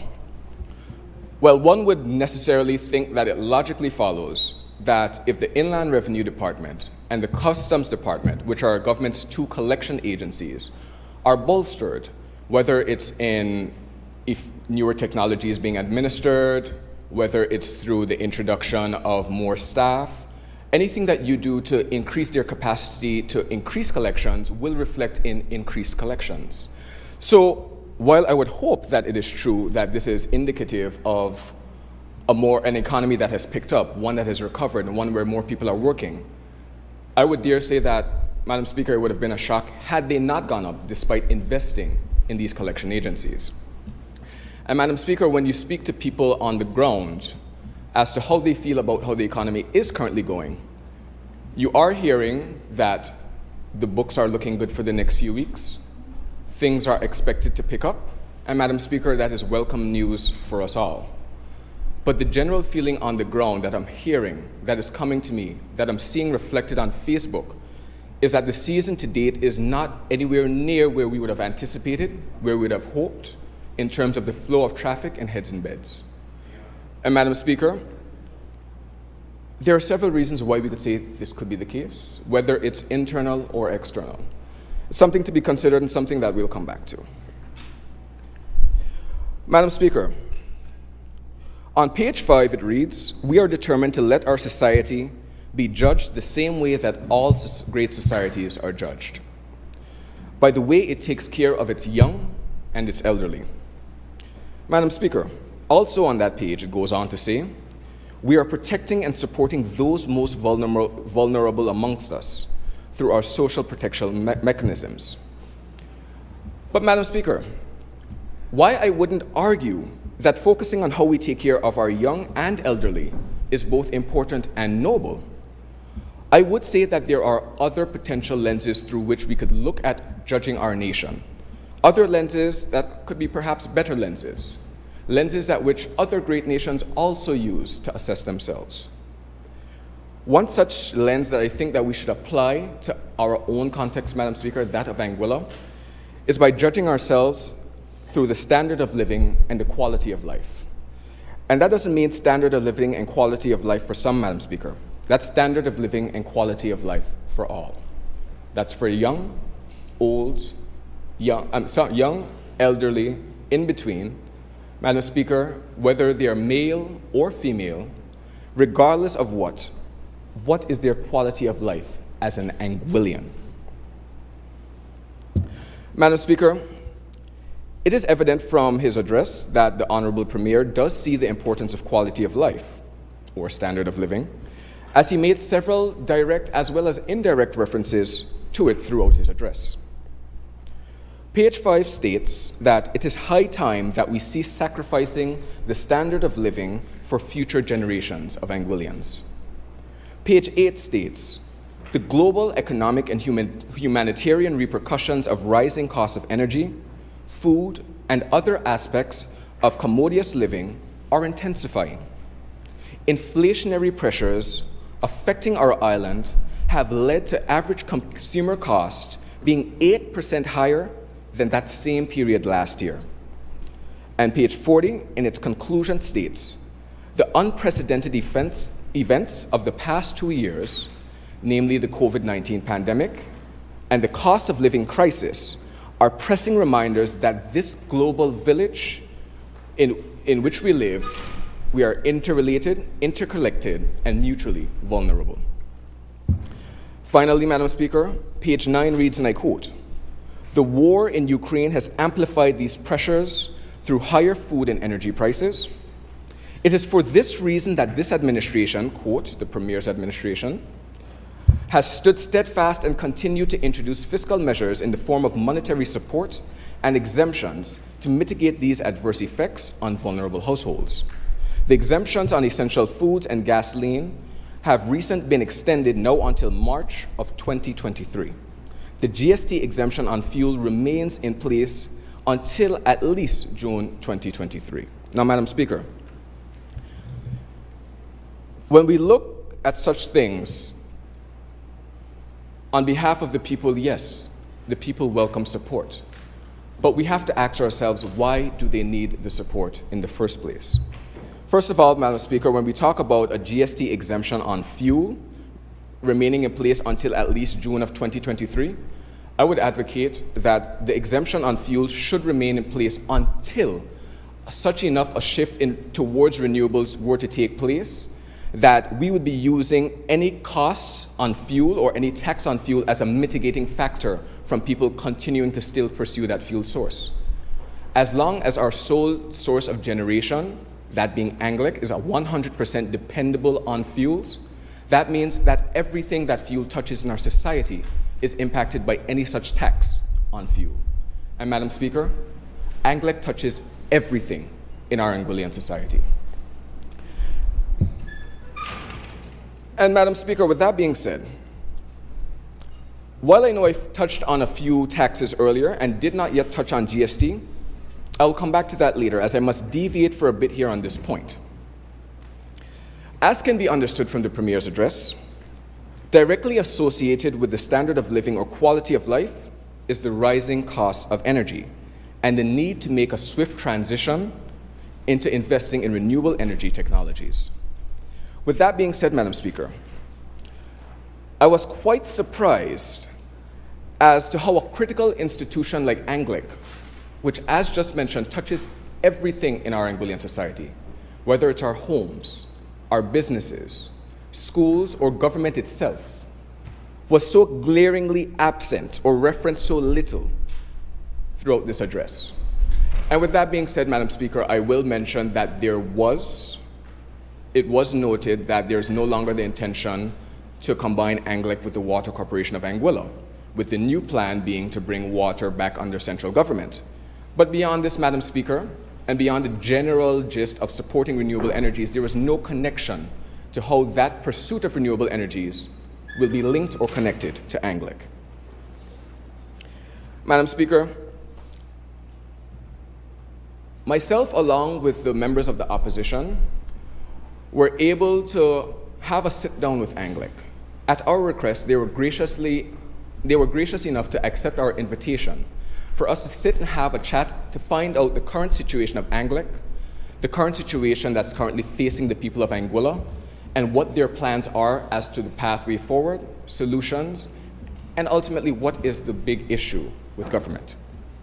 As I said, Madam Speaker, Anglic was gracious enough to grant us that meeting, and on their behalf, I have to say, they would like it to be publicly known that they are not the enemies of government, and that they hope to have a similar meeting with government, where you put all egos aside and we just sit down and have a talk, a meeting of the minds as to the way forward. And I promised them that I would admonish them and implore you to do just that. So, Honorable Premier, I encourage you. So, Madam Speaker, while Anglic did paint a very dismal picture as to their current operations and fiscal position, I must say that based on the plans presented, there is much hope. The team was able to present a detailed plan for transitioning up to 75% of renewable energy generation that is, at the end of the day, 100% locally owned. Madam Speaker, this is accompanied by a detailed plan as to how to go about funding of the same. I believe that government and Anglic's issues are aligned. I believe that their interests and their goals are aligned, Madam Speaker. And again, this is why I would encourage them to have that meeting take place. Madam Speaker, for the benefit of the listening public and my fellow members of the House, here are some of the key points that I took away from that meeting. I'm not sure if my colleagues in the opposition might have others that they wish to present, but these are some of the key ones that I thought needed to be shared publicly and the conversation needs to be advanced on. Madam Speaker, Anglic today, as it was at June of 2022, is 100% reliant on diesel fuel for the generation of electricity. Anglic uses 16,000 gallons of diesel per day. In June, when the price of diesel per day was $17 per gallon, that equated to Anglic burning through a total of $272,000 worth of diesel per day in electricity generation. 2 years ago, this situation was the exact same at Anglic with one difference. That difference being the price of fuel, instead of being at $17 per gallon, was at $7 per gallon. At $7 per gallon, Madam Speaker, Anglic would have been burning through $112,000 worth of diesel per day. That price has more than doubled, Madam Speaker. Madam Speaker, at present, the fuel surcharge is charged at 70 cents per kilowatt hour. By regulation, the fuel surcharge is calculated at 10% of the price of diesel over $3.64, or, in other words, 1 cent for every 10 cents over the price of $3.64. Based on this calculation, Madam Speaker, the highest that the fuel surcharge should have been when fuel was around $17 per gallon would have been $1.23. At $3.64, there would be no fuel surcharge charged at all. And at $13.64, it should be 1/10 of $1, which is $1, Madam Speaker. So another $4 added to that would be another 40 cents. Another 40 cents, Madam Speaker, would be double where the fuel surcharge is today. And we already know the ramifications that households, businesses, and that we all are feeling from where fuel surcharge and the cost of providing electricity is today, Madam Speaker.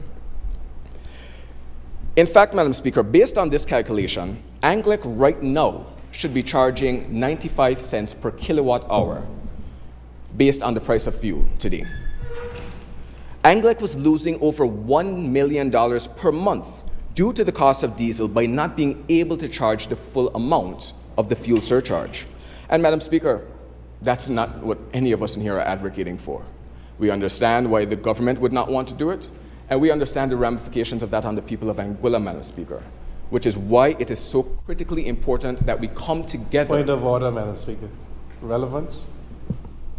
Member did mention that Anglec was not part of my debate. Thank you. Yes, Madam Speaker. As it pertains to relevance, he did mention, the Premier, through his budget address, did speak to a lot of renewable energy initiatives and the importance of renewable energy being critical to Anguilla Reimagined. So, Madam Speaker, I would like to believe that Anglec and its critical importance of energy generation in Anguilla and how it touches everything across our economy is completely relevant when we're talking about the spending of money and the potential cost savings that could be generated by pursuing such a plan. On a point of order, Madam Speaker, the member has stated that government of Anguilla charges fuel and government does not want to charge the 95 cents of fuel surcharge. Let the record show that government of Anguilla has no authority or jurisdiction over the fuel surcharge, and hopefully you can clarify that. So let's not be misleading, is your point of order.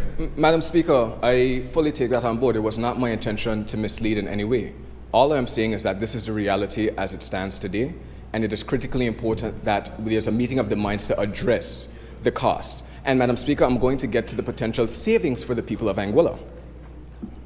But the member has a valid point. If government has nothing to do with the fuel surcharge... Fully received, Madam Speaker. I just wanted to explain the mechanism of calculation. Great.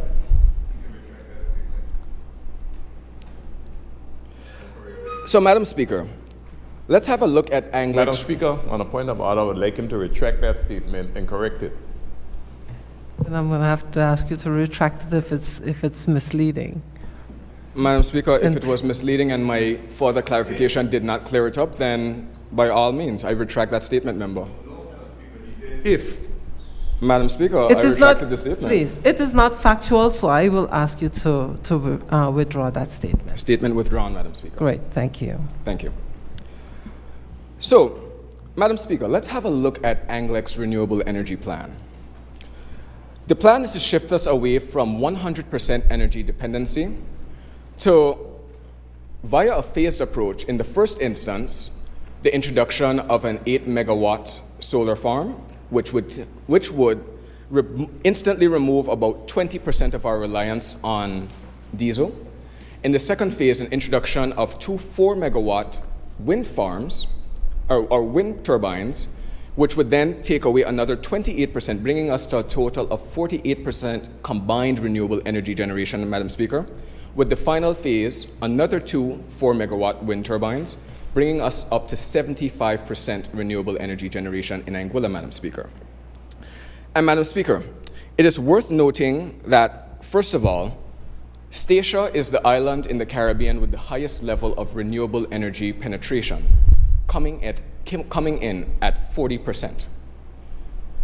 Phase 2 of this project alone, getting to that, takes us to a milestone where Anguilla will be a leader in renewable energy generation throughout the region, with phase 3 seeing us go to a point where from 100% energy dependency on diesel, where we remove 3/4 of that cost. So, Madam Speaker, we would have heard,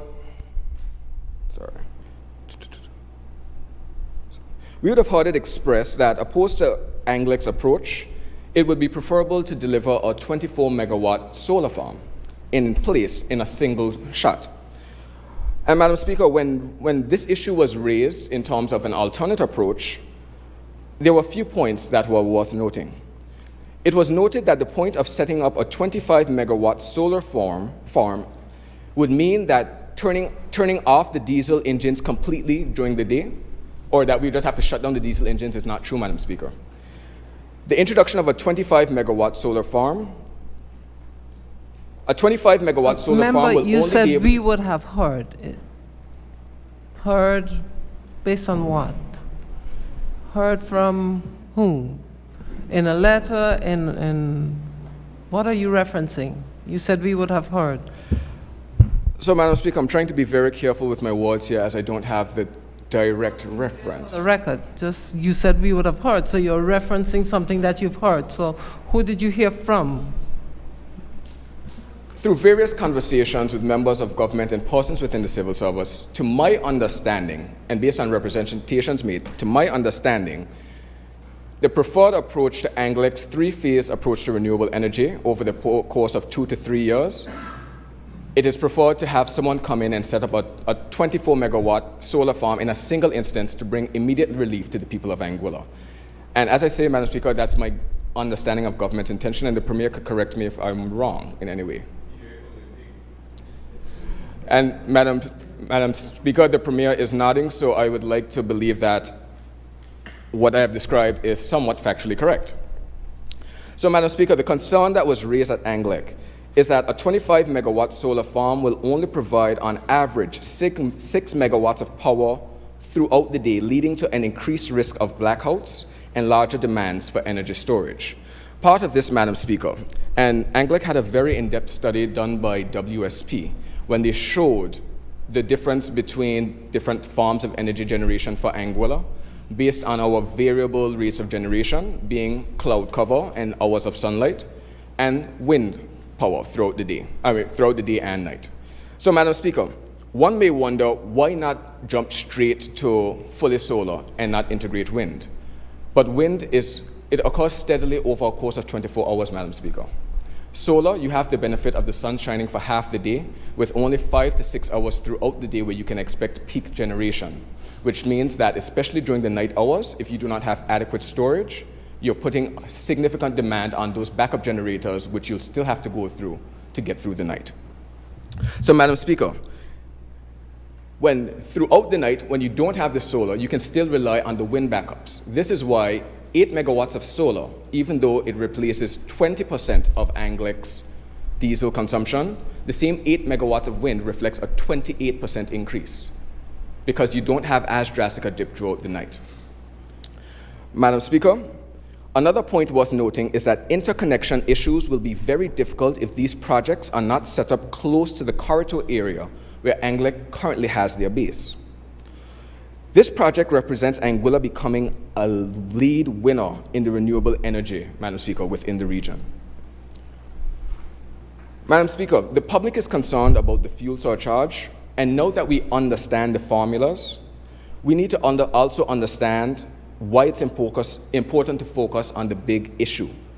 Anglic as a company and electrification in Anguilla, as it stands today, is 100% Anguillian owned, Madam Speaker. Madam Speaker, I think that is something that we can be proud of, something we can cherish, and something that we should protect and invest in, Madam Speaker. Madam Speaker, access to money is getting better in this climate crisis. And the climate argument, therefore, that any government has right now, standing behind such initiatives and environmental issues in this day and age, has the advantage of such funding becoming more accessible than ever before. $39 million is what Anglic projects it will take for the full 3-phase rollout. $39 million, Madam Speaker, to take us from 100% being energy dependent on diesel down to 75%. Madam Speaker, if we as a government... Madam Speaker, point of order, I would like him to declare the currency. Not a point of order, but for the record, you can state the currency that you're quoting. That would be helpful. Madam Speaker, here I have 39 million, but I do not have the currency and I don't want to be misleading. But that is important. It is important. Yes. But, so, Madam Speaker, I could reach out and clarify later. Certainly. Oh, Madam Speaker, the Premier has indicated that is U.S. currency for the 3 phases.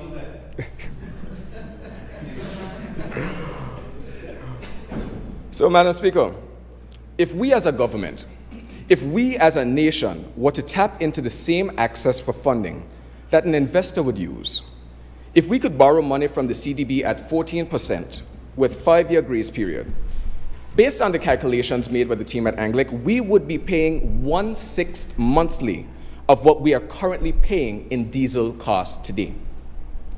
The cost of refinancing such a loan, Madam Speaker, would be 1/6 monthly of what we are currently paying in diesel today. And if the Premier estimates that these costs have doubled, that means we'd still be coming 1/3 of what we're paying today, Madam Speaker. Madam Speaker, we would simply be paying the investor for the money that they are going to these same lending institutions to borrow and implement such a project. Madam Speaker, We would be paying them to generate on a point profit. of order. Many of the things the member is saying is misleading, but he did say earlier that he is going based on a conversation he would have had with members of ANGLEC. So I would like him to just reiterate what he has researched as fact or what is still on the word of ANGLEC. Because otherwise, Madam Speaker, this may be written into the record as fact.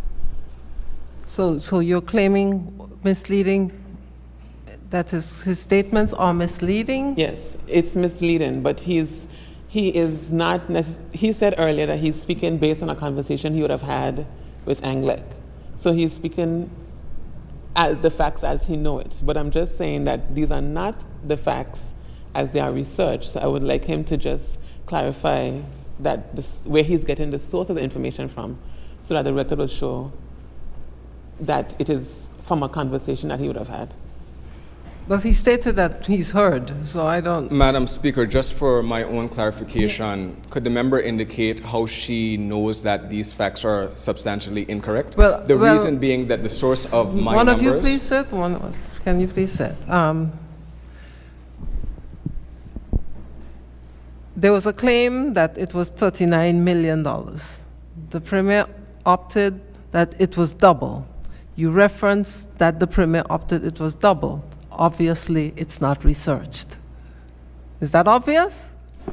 Madam Speaker, if I may just clarify, I was saying, based on the numbers that I was provided with, that the repayments... Provided with by the government of Anguilla? Provided with by ANGLEC, and Madam Speaker, I'm going on to justify where they got those numbers, but my comment referring to the Premier saying it's double was that if it's 1/6 at that number, and the Premier said it's double, then the savings would be 1/3 and not 1/6. That's what I was trying to say. And the member is saying that that's not factual. And as it pertains to the facts and where these came from, even though I got this information from ANGLEC, I did not write down the currency, and that was my mistake. The numbers provided from this report are generated by WSP, someone who ANGLEC had come in and conduct a study for renewable energy generation. And on that point, Madam Speaker, ANGLEC did note that other than WSP, they have received no requests for information to be able to assess the renewable energy generation from any party that is substantially credible. So WSP, to my knowledge and my understanding, were that to be true, has the most accurate numbers on anything, or the most study and up-to-date information. So when the information was challenged, Madam Speaker, I'm asking on what basis? Challenge on the point that it's misleading. Because Madam Speaker, just to clarify, because it's my point of order that I rose to bring to the House. The point that I'm making is that the member is speaking with a level of absolution and certainty. There have been several holes in his argument because himself don't know the currency. He hasn't verified anything. He spoke to some people from ANGLEC who gave him records. He did not speak to government side. We have information that conflicts with his. So I am saying I don't want to say the member should stop, because he did say that he's relaying a conversation, information he got from a conversation. But it should be noted that where this information is coming from for the record. I understand.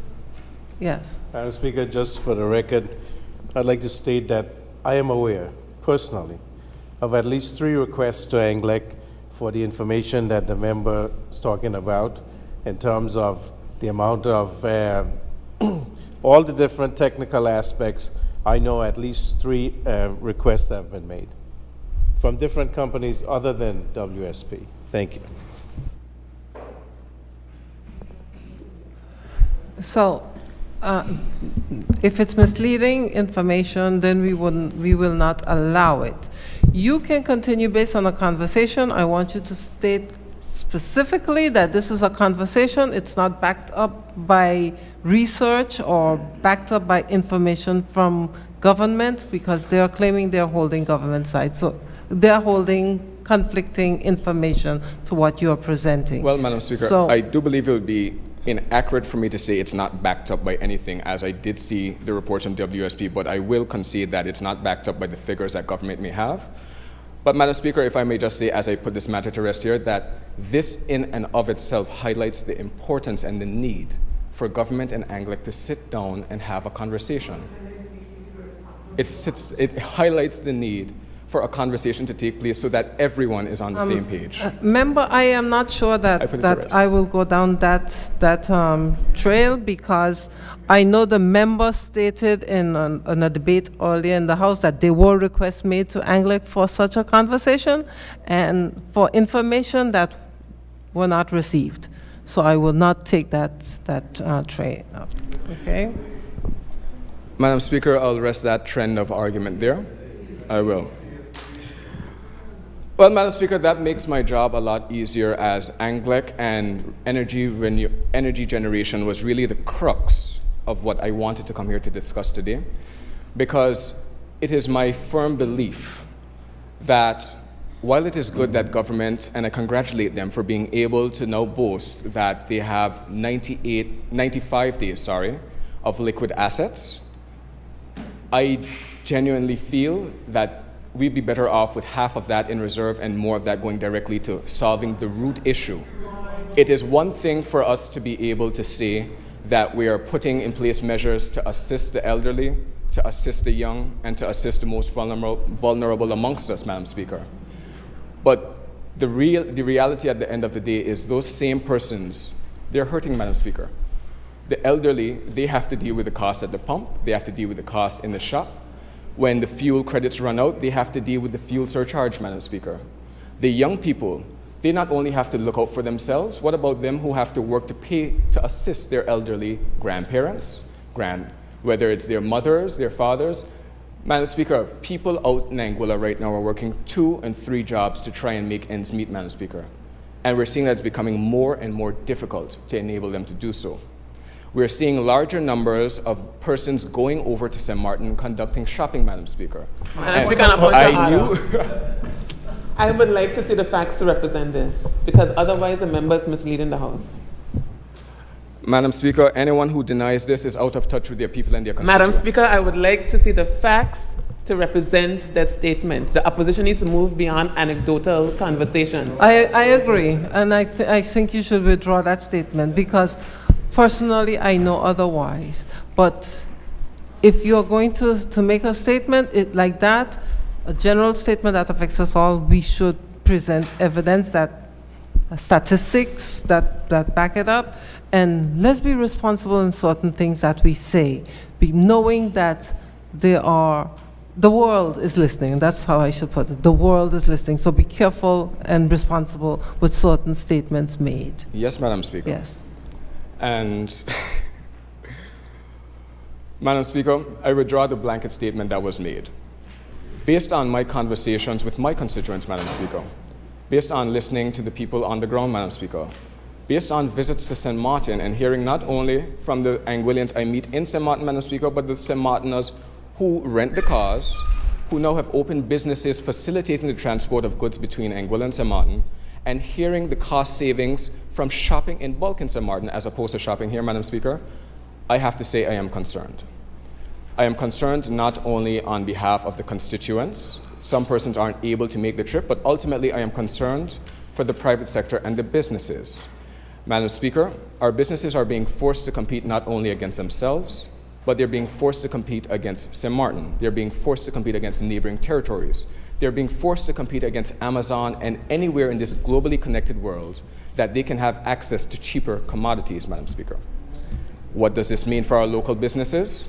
Less revenue staying on the island, Madam Speaker. Our local businesses are being pressured. Madam Speaker, on a point of clarity, I would have gotten statistics from the Immigration Department that do not support what the member is saying. I have accurate, up-to-date statistics. Facts as early as September 19th, December 19th, 2022. So we do have the statistics, which do not support what you're saying. It would be good for you to share those statistics with the House member. I believe you will use them during your debate. I am thinking, I will, it would be good to. Would you like me to share them now? No, you will get your opportunity to debate. Thank you. You may continue, member. Thank you, Madam Speaker. And member, I thank you for the clarification, and I welcome those statistics being presented during the debate, because again, it's not only for my own edification, but for that of the listening public. So, Madam Speaker, while we look forward to that and we welcome that, we certainly hope that is not true. The last area of somewhat, I would want to say concern, Madam Speaker, but more so, I'm seeking clarification as to the rationale, Madam Speaker. And that is on the important issue of water and the Water Corporation of Anguilla, Madam Speaker. The government has shown in the budget that it is their intention to bring back the Water Corporation of Anguilla under central government. And they have indicated that they plan to increase the subvention of the Water Corporation in order to be able to facilitate such a transition, Madam Speaker. But, Madam Speaker, the question that is raised, not only by me, but from persons listening, persons following, is how does the reintegration of the Water Corporation of Anguilla under central government fix the problem at hand at water? And I understand that we have to start somewhere, Madam Speaker. The Premier, in his address, would have indicated that 5.4 million, I believe, is to be introduced or invested into fixing the redistribution system. But he would have also indicated that the total, a previous cost estimate would have put that number at $54 million in order to revamp the system. And with also indications that this number now may be higher. So the question that then arises is not only what benefits do we get from the Water Corporation being reintegrated under central government, and how does that help them, whether it's operationally on our day-to-day? How does that help aid transparency, for example? Because, Madam Speaker, it seems that the finances which would have been audited under Water Corporation, completely separate to central government, will now be tangled within the same web. And that does not necessarily mean it's to obfuscate anything, but it seems, and I'm welcome clarification if I'm wrong, that makes things a bit more difficult to tell what's going on. So, Madam Speaker, I just welcome some input as to how that will go about aiding the situation there. But ultimately, going forward, I welcome the contributions from my remaining colleagues and from those on the part of government as it pertains to these. Madam Speaker, before I sit, I want to thank you for the time. I want to thank the listening public for following. And I want to say season's greetings, and if I don't get the opportunity, a Merry Christmas to all. Thank you, Madam Speaker. Thank you, member. I will give members the opportunity to extend season greetings at the end for other orders of the day. So if we can just hold our greetings and just let's focus on the debate, that would be great. Really? Then at the end of the evening. Okay. Are there any other contributions? The member for Valley North is recognized. Thank you very much, Madam Speaker. Madam Speaker, I would like to thank you for the opportunity to debate the recent budget address. I would also like to wish the listening public and the other members of the House of Assembly and staff a pleasant good afternoon. I wish to take the opportunity, Madam Speaker, to commend the Ministry of Finance and all of the other government departments that work so hard on a yearly basis to prepare the budget address, to prepare the budget estimates, Madam Speaker. As someone who's worked in the public service for quite a number of years, I can attest to the late nights, the weekends that go into preparing budget presentations, Madam Speaker, as well as initiatives and programs that align with the budget estimates. I also wish to commend the members of the government, Madam Speaker, for prioritizing a few key areas that I found to be well needed and that will do well for the people of Anguilla generally. The Advanced Passenger Information System, Madam Speaker, is one that should be commended, so I do commend the government for that. While at the ATB, Madam Speaker, I would have personally lobbied other government agencies for us to get an integrated passenger system that would give information that would help us to make data-driven decisions. This would have been a system, Madam Speaker, that all government departments could have benefited for. So my hope is that this system would be integrated in such a way that multiple government departments outside of immigration would be able to benefit from the information. In addition to that, Madam Speaker, I wish to commend them on the launching of CREST, and I wish the commercial registry team the continued success where that is concerned. The reestablishment, of increments to public servants, this is applauded, and I continue to ask that the government in general continue to work to compensate public servants adequately, especially in this fiscal climate, Madam Speaker. So again, I commend them on that. And then finally, Madam Speaker, the provision of technological support for teachers and students across the island. I welcome this, Madam Speaker, because I think it's something that is certainly needed. Madam Speaker, on Friday of last week, I sat keenly and I listened to the Honorable Member for Island Harbour deliver the budget address. I also made my notes, Madam Speaker, asked and noted some rhetorical questions.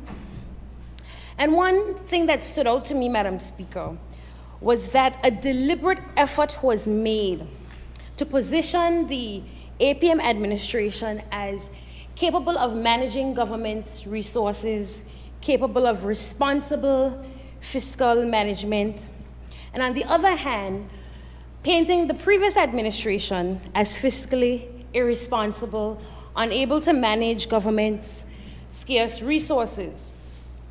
Madam Speaker, on multiple occasions, I've stayed in this honorable house, and I've heard some members air half-truths, misrepresentations, and sometimes outright fabrications, Madam Speaker, while some members of Parliament use their parliamentary privilege to malign individuals who don't have the benefit of parliamentary privilege in an attempt to, again, categorize the Anguilla United Front as being unable to manage government's scarce resources.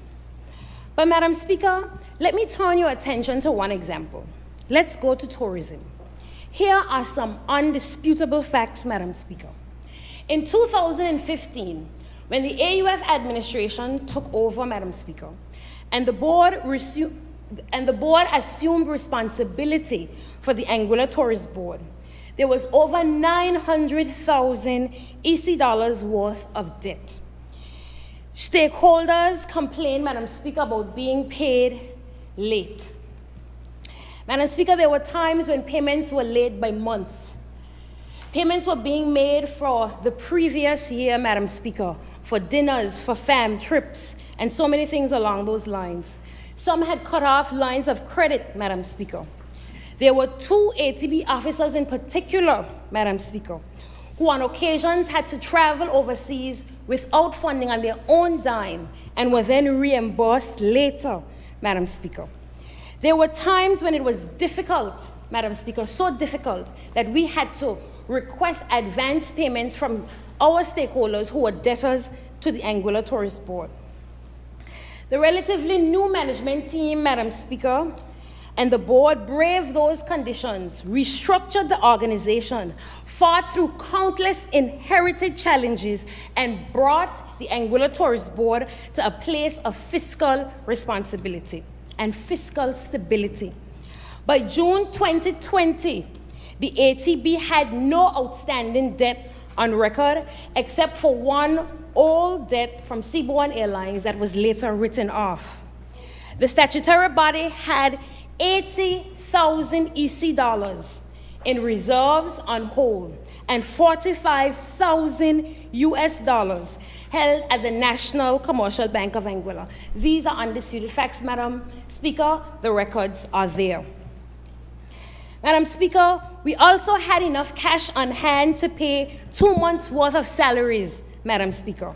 All the records are there. They exist, Madam Speaker. By that time, we were able to smoothly pay on a monthly basis, implement a smooth payment system so that by the 25th of every month, checks were being cut for everyone that we had owed or we had engaged services from the previous month, Madam Speaker. Madam Speaker, was the organization perfect? Absolutely not, Madam Speaker. But what this demonstrates, Madam Speaker, is that there was a deliberate effort to be fiscally and financially responsible during that period of time to bring the Anguilla Tourist Board to a place where they could manage the debt that they were incurring. Madam Speaker, based on the Public Accounts Committee's hearings, where chairpersons appointed by the AUM administration talked about the lack of accountability, poor management, lack of clear vision, these, Madam Speaker, again, the records are there. You can go back and you can listen to the chairpersons in their own voice talk about the issues that were happening under their management. It is obvious that significant payments were made. Yet I have sat here and listened to hours of misinformation, theatrical performances, Madam Speaker, in this honorable House. But you know why, Madam Speaker, the Anguilla Tourist Board is able to On a pay point out... of order, Madam Speaker, the member for Valley North is insinuating that it's the ministers of government who manage the Anguilla Tourist Board. Is that so?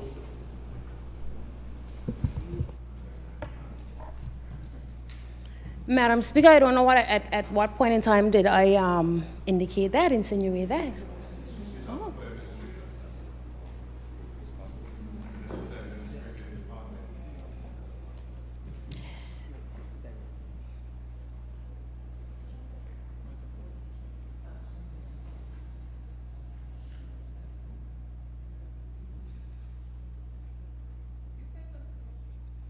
Madam Speaker, I don't know how it works in the current administration, but I know how it worked in the past. On a Madam point of Speaker. order, Madam Speaker, the member for Valley North was running the tourist board for a period of time under this administration as well.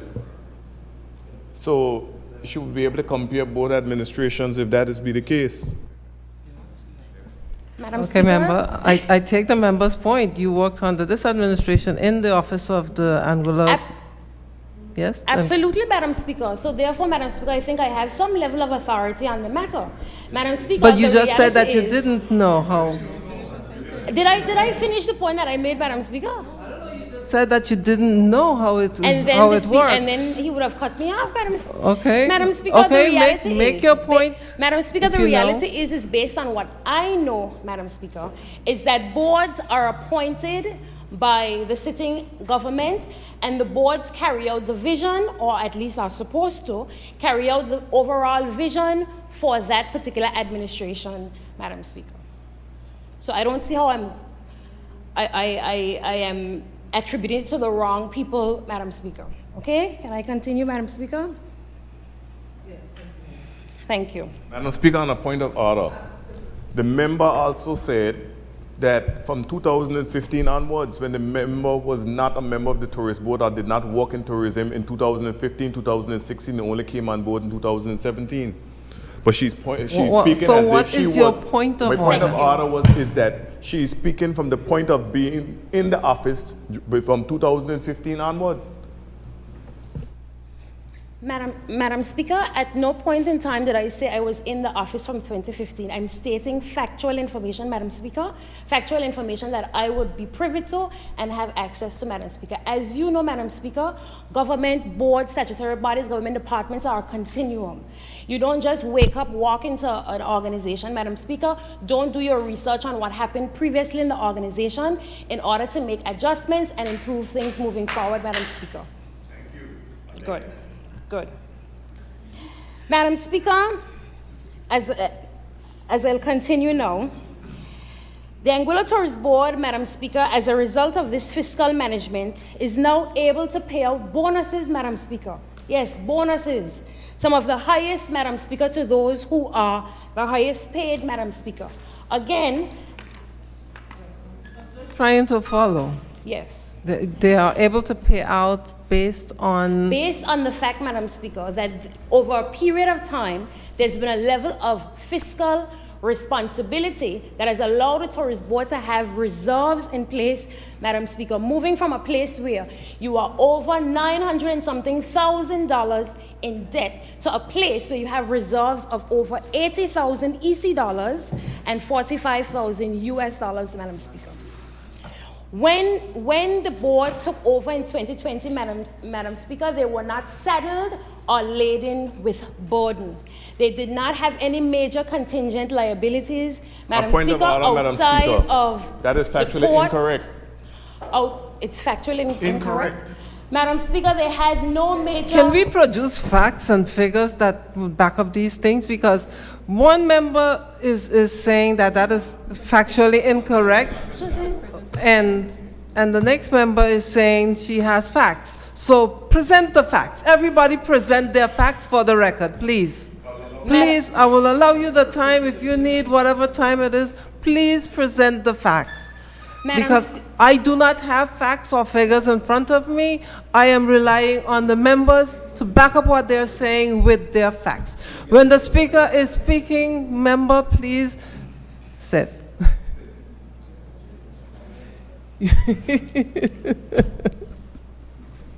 So please, tell me if you need the time to back up what you're saying. I do not have facts or figures of the Anguilla Tourist Board. I've never worked in that office. I have no knowledge of what these figures look like. I therefore feel like I am not at liberty to make a judgment on that. So I'm asking you to present facts when you are going to speak figures. Please present them in paper for me from the Anguilla Tourist Board or wherever you may reference. You may continue, member. Thank you very much, Madam Speaker. I hope this remains the same all the time when persons bring lots of erroneous information that have no credibility, Madam Speaker. Madam, Speaker. member, you're telling me that I do not ask for facts to back up things that are said? That's what you're saying. Madam Speaker, I've said that I've sat in this honorable house on multiple occasions where Yes. references have been made, Madam Speaker, to spending of the Anguilla Tourist Board, Madam Speaker, to spending of the Anguilla United Front immediately after the election at an event at Koba that has no merit to, nobody can seem to reference. No, Madam Speaker, that's a matter of fact. And Madam Speaker, these facts were never requested. Madam But Speaker. that's not on to me. If you request facts, I will say, present the facts. That's up to members. All right, Madam Whatever you need, I am here to facilitate. Please request it, and I am open to that. Thank you, Madam Speaker. Yes, you may continue. All right.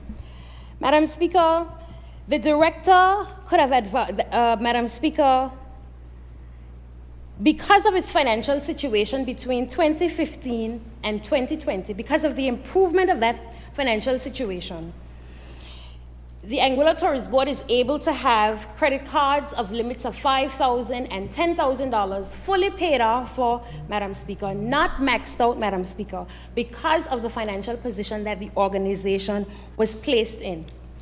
You know why the director could advise the board that all of in 2021, in December of 2021, that all of the funds needed to be paid out as a result of a recommendation by a particular officer, not myself, because there were funds there, Madam Speaker, because there were reserves there, Madam Speaker. You know what is mismanagement, Madam Speaker? Limousine services for over $10,000, Madam Speaker. I heard the minister talking about first-class tickets. I have no record of first-class tickets being purchased under the management of the ATB when I was there, Madam Speaker. There are records of such prior to 2015, Madam Speaker, and after 2020. Go and check the records. And none can be attached to Shelia Rogers Webster. Madam Speaker, on a point of order, at no point in time during the APUM administration from 2010 to 2015 did any first-class tickets were paid for either the parliamentary secretary, who was I, or the Minister of Tourism, who was Hubert Benjamin Hughes. At no point in time, and I challenge a member to produce those facts. At no point in time. Never tried first class. I don't know why it feels it. Thank you for the clarification, member. The House will record your clarification. You may continue. Thank you, Madam Speaker. Madam Speaker. But wait, just hold on a minute, because I don't know where we are headed, because I don't see that in our debate. But Please, I will just allow you to tie it in. Madam Tie it Speaker, in. one, the Anguilla Tourist Board is referenced in the debate because that is the organization that's going to be taking over the marketing of the financial services area, I think. But this speaks to a larger issue that was referenced in the debate, Madam Speaker, as it relates to painting this administration as though it's fiscally irresponsible and unable to manage resources. And that was the example that I used, Madam Speaker. Okay. These are the facts, Madam Speaker. Madam Speaker, there are records of double payments from organizations working under the previous administration, which would have been the AUM administration, Madam Speaker. Madam Speaker, these double payments are referenced in audited reports, Madam Speaker, so they are factual information. They would have been referenced during the Public Accounts Committee hearings, Madam Madam Speaker, Speaker. on a point of order, the member, though again I am confused by the relevance of her debate, is misleading the House. She is trying to paint the picture, I'm not quite sure I understand why, but again, misleading the House, that the Anguilla United Front are good managers of the public purse, and that is factually incorrect. This ATB that is being used for reference was used by the Anguilla United Front to bring in campaign material through ATB's forwarding address. If we're going to go there, we need to not. Okay, member. And I can produce. Please, member. I can produce. Please. When you make a point of order, it means that the member is in breach of. You reference that the member is misleading. I will give you the opportunity to make your contribution, and you can rebut what the member or refute what the member is saying with your statements. Member, I am going to ask you not to mislead the House. It is your right on a point of order to point out that which rule is in breach. So please, let's not misuse the point of order. Okay? You may continue.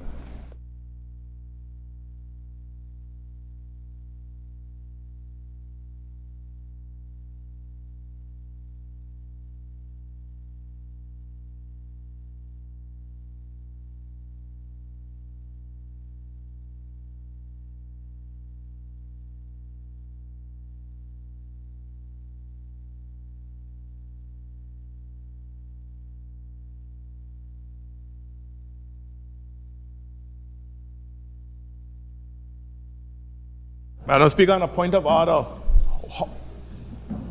that is a total misrepresentation of the facts. Yes, I agree. That is misleading. Please withdraw that. Thank you. Madam Speaker, it is withdrawn. You're most welcome.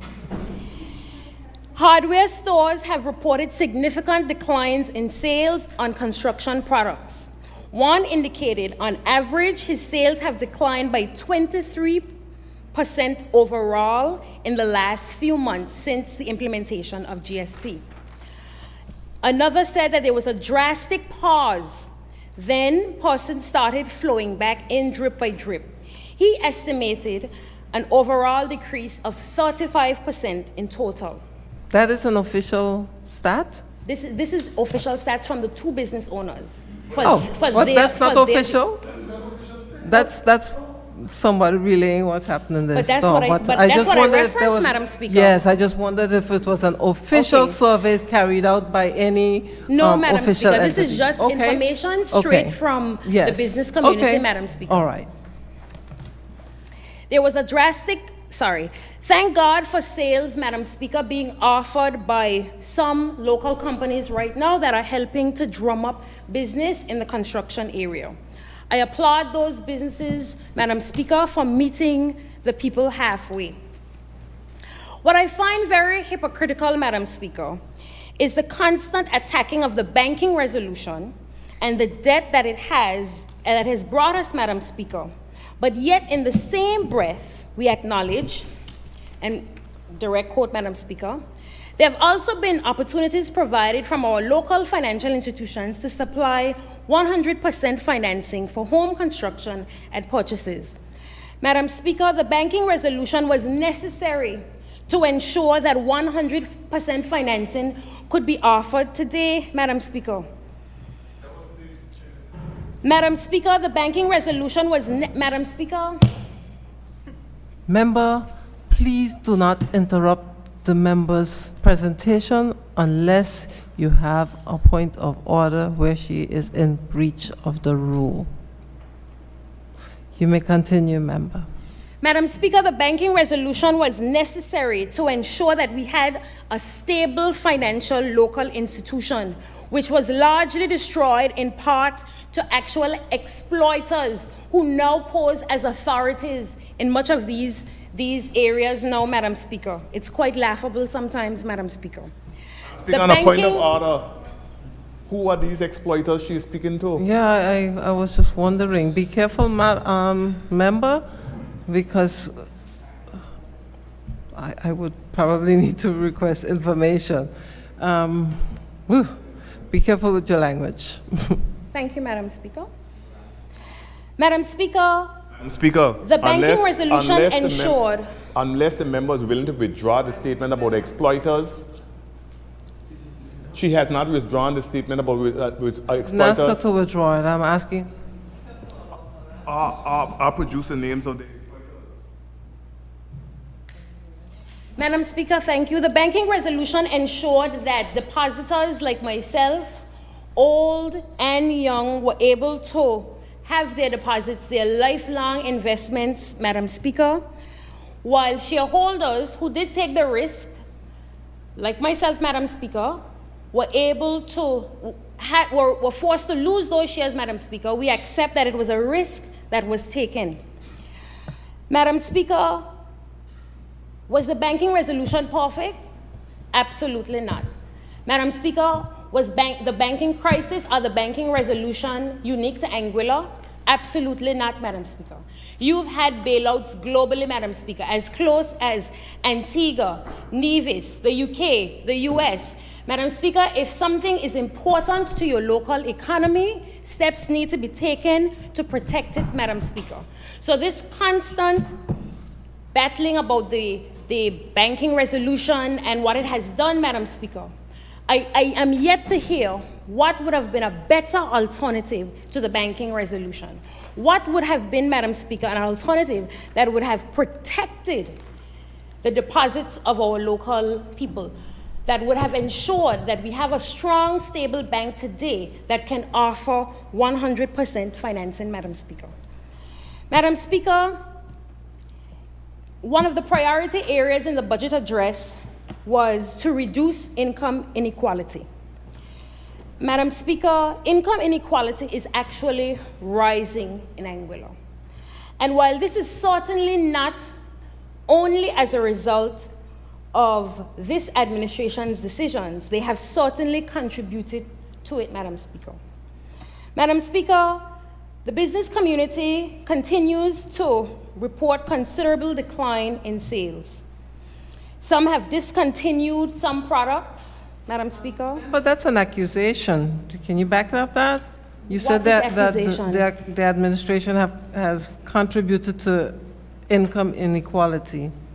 Of course, Madam Speaker. I just want you to back it up. Well, Madam Speaker, the cost of living in Anguilla has drastically increased over time, Madam Speaker. Contributing to that is the implementation of GST, the implementation of, prior to GST, at least 18 different tax-related line items in different areas, which range from the Health Authority to the ports, to name a few, Madam Speaker.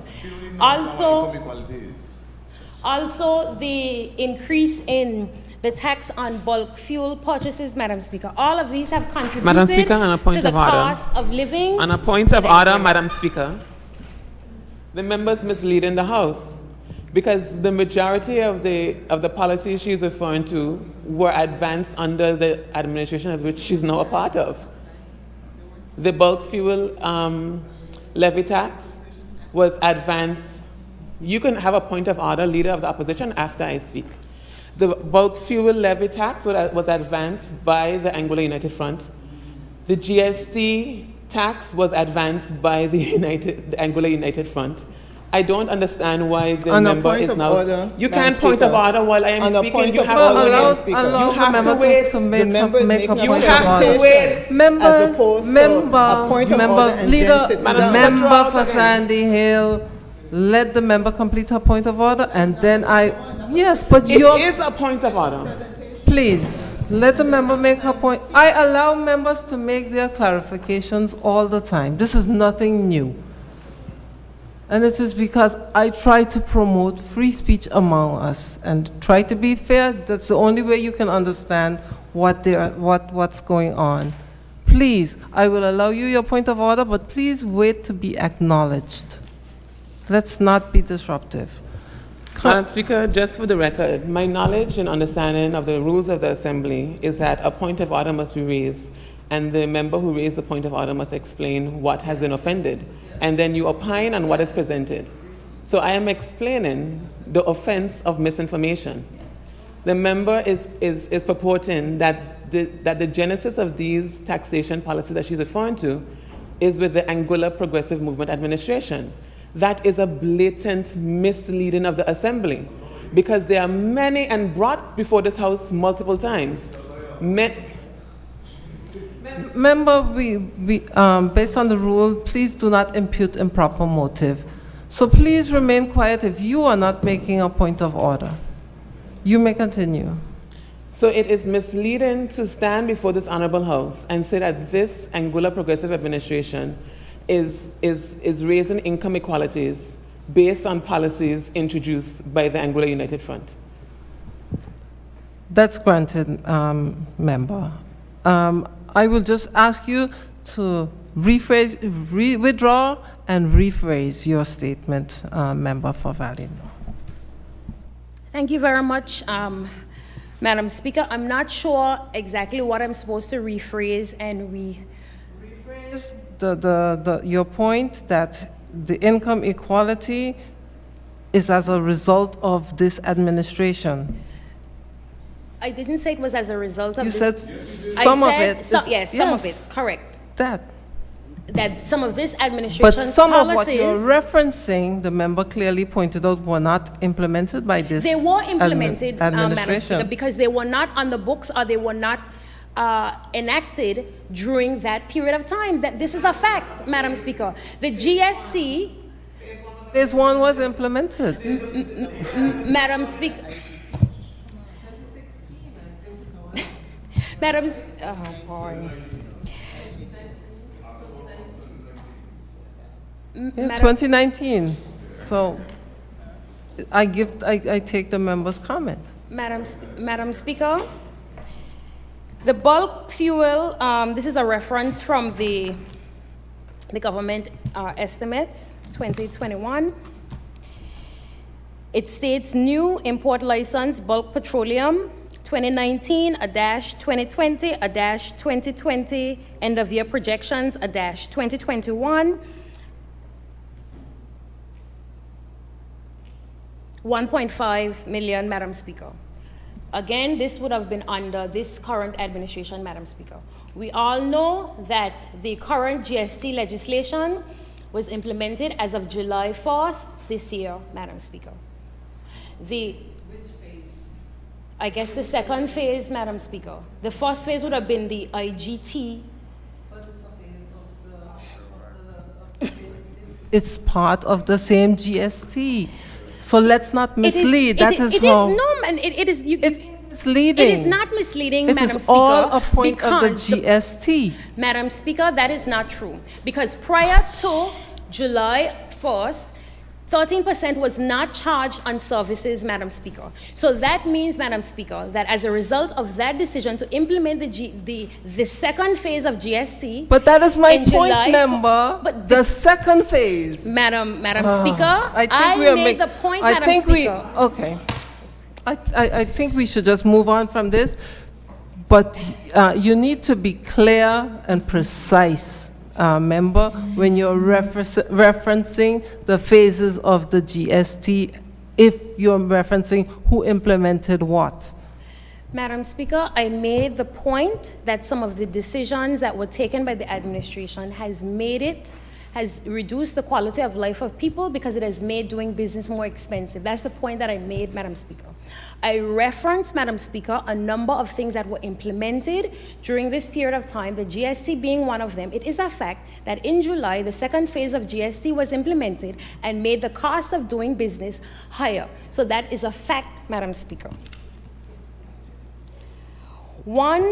Madam Speaker, is the point of order, Madam Speaker. The member is again misleading. We have had a GST debate about 50 times in this House of Assembly. We were at the point of saying a GST was going to come regardless. The member's administration, of which she's now a part of, was purporting a 17% GST. Is she then saying that a 17% GST would have not had the same effect?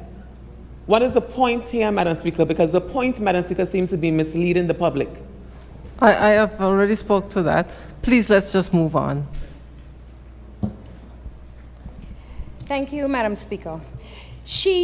One business owner indicated, Madam Speaker, that she is no longer able to employ anyone in her organization. It was just a business where she employed one clerical person. She said, Madam Speaker, that she will have to do the work on her own. This represents a loss of a job, Madam Speaker, for a single mother, for a recent school leaver, Madam Speaker. And the reality is, Madam Speaker, these have repercussions for the small business community and for Anguillians generally. Madam Speaker, I want to note that the current administration has noted that they're going to be taking out some loans on page 14. The reality is, Madam Speaker, is that oftentimes debt is necessary for development. And it's up to the sitting government to decide whether the conditions to undertake that debt are the correct, the rates are favorable, and the ultimate goal is being achieved. So I'm happy to see that this administration is seeing it fit to undertake debt to realize levels of development, because that is oftentimes necessary, even though oftentimes, Madam Speaker, we vilify governments, we vilify administrations for debt. But the reality is, Madam Speaker, is that debt is global, and there is no country, Madam Speaker, that has not had to undertake debt at some point in time in their existence, so they're able to aid in the development of a country, Madam Speaker. Madam Speaker, references were made to inclusivity and to, again, increasing the quality of life of our people, reducing income inequality, Madam Speaker.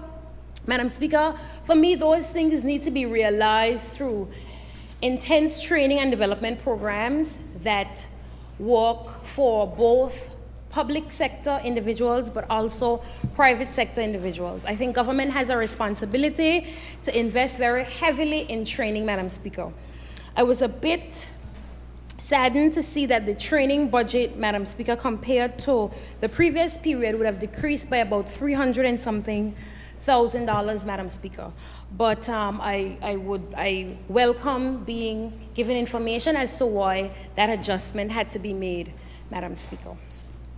Madam Speaker, at this point in time, I wish to thank you again for the opportunity to give my feedback and some of my notes on the general budget address. I wish the administration, the government generally, the most success in 2023 and beyond, because a win for this government is a win for the people of Anguilla in general. Thank you, Madam Speaker. Thank you, Honourable Member.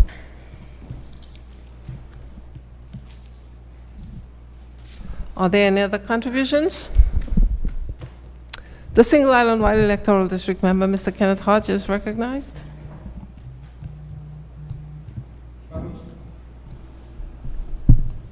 Madam Speaker, good afternoon, and thank you for the opportunity to rise today in this honorable House to make my contribution to the 2023 debate. I greet colleagues on both sides of the House and extend season's greetings from my wife and I to all residents of Anguilla, and indeed to all those across the diaspora who are logged on to social media. Madam Speaker, before I proceed, I would like to commend our Honorable Premier for an outstanding job in presenting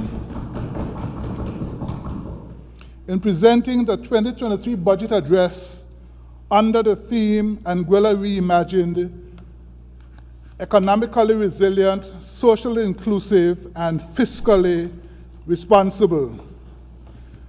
Madam Speaker, in his opening budget address, and I want to quote from page 3, when he said, profound statement, Madam Speaker, this is a simple theme, but one of profound importance. It represents my administration's shared vision for Anguilla, and this is reflected throughout this 2023 budget, as well as in our policies and programs for this year. Madam Speaker, I am proud to be part of this progressive administration. Madam Speaker, we all are proud. Madam Speaker, of great significance to me is a statement on page 7 of the budget presentation when he speaks about, in terms of the 2023 budget, on page 7, judicious allocations of resources that build economic resilience, promote social inclusivity, and exhibit fiscal responsibility, astute decisions, and sound investments today. Madam Speaker, those words resounded deeply within my acumen. Madam Speaker, this administration, with our people, are on the move, Madam Speaker, on the move in the right direction. Madam Speaker, as I pondered on a caption for this debate, I found myself wrestling with several possibilities. But I ended up with the Dottie Rambo gospel favorite, Remind Me, Dear Lord. Madam Speaker, kindly allow me during this presentation to engage in a little comparative analysis. I want to highlight that any objective observer and logical thinker must agree is the excellent work of this administration to date. Madam Speaker, yet another demonstration of this is our discussion today of the 2023 appropriation bill in this honorable House. Madam Speaker, even our detractors in the unguarded moments are marveling how we have been able to weather the fierce winds and the rough seas to ensure that we still have an Anguilla to call home. Let us not forget, Madam Speaker, that losing our country and our dignity as Anguillians was much more than a real possibility just over 2.5 years ago, Madam Speaker. But for the grace of God and the hard and unpopular decisions that Dr. Webster and his team had to make, Madam Speaker, we are here today, Madam Speaker. We are here. Madam Speaker, just like footballers play football and cricketers play cricket, politicians play politics. So we as an APM administration embrace when they say we do not have any political experience. What does that mean, Madam Speaker? Is that the APM, even when times are challenging, is not a team that will fool our people. We are transparent and upfront. We will hurt together, but we will also celebrate together once we get through these tough and difficult times. Madam Speaker, look around us, look in the region, look across the globe. Governments are rising to the occasion, Madam Speaker, to help their people. That is the role and function of any government. When things are rough, they rally to the cause of the people, and I'm going to speak a bit more about that as I move on. So, Madam Speaker, in recent times, we hear how this administration must not mention the past. Just do the work and stop the whining. Madam Speaker, they say that we say we will fix it, so fix it. I recall a jingle during the past election cycle with the tagline, "We're gonna fix it." We're gonna fix the treasury, we're gonna fix the economy, we're gonna fix the roads, we're gonna fix the hospital, we're gonna fix salaries, we're gonna fix everything, Madam Speaker. But everything they claimed they would fix was never fixed. It is this administration, Madam Speaker, since taking office, that are doing the real fixing, Madam Speaker.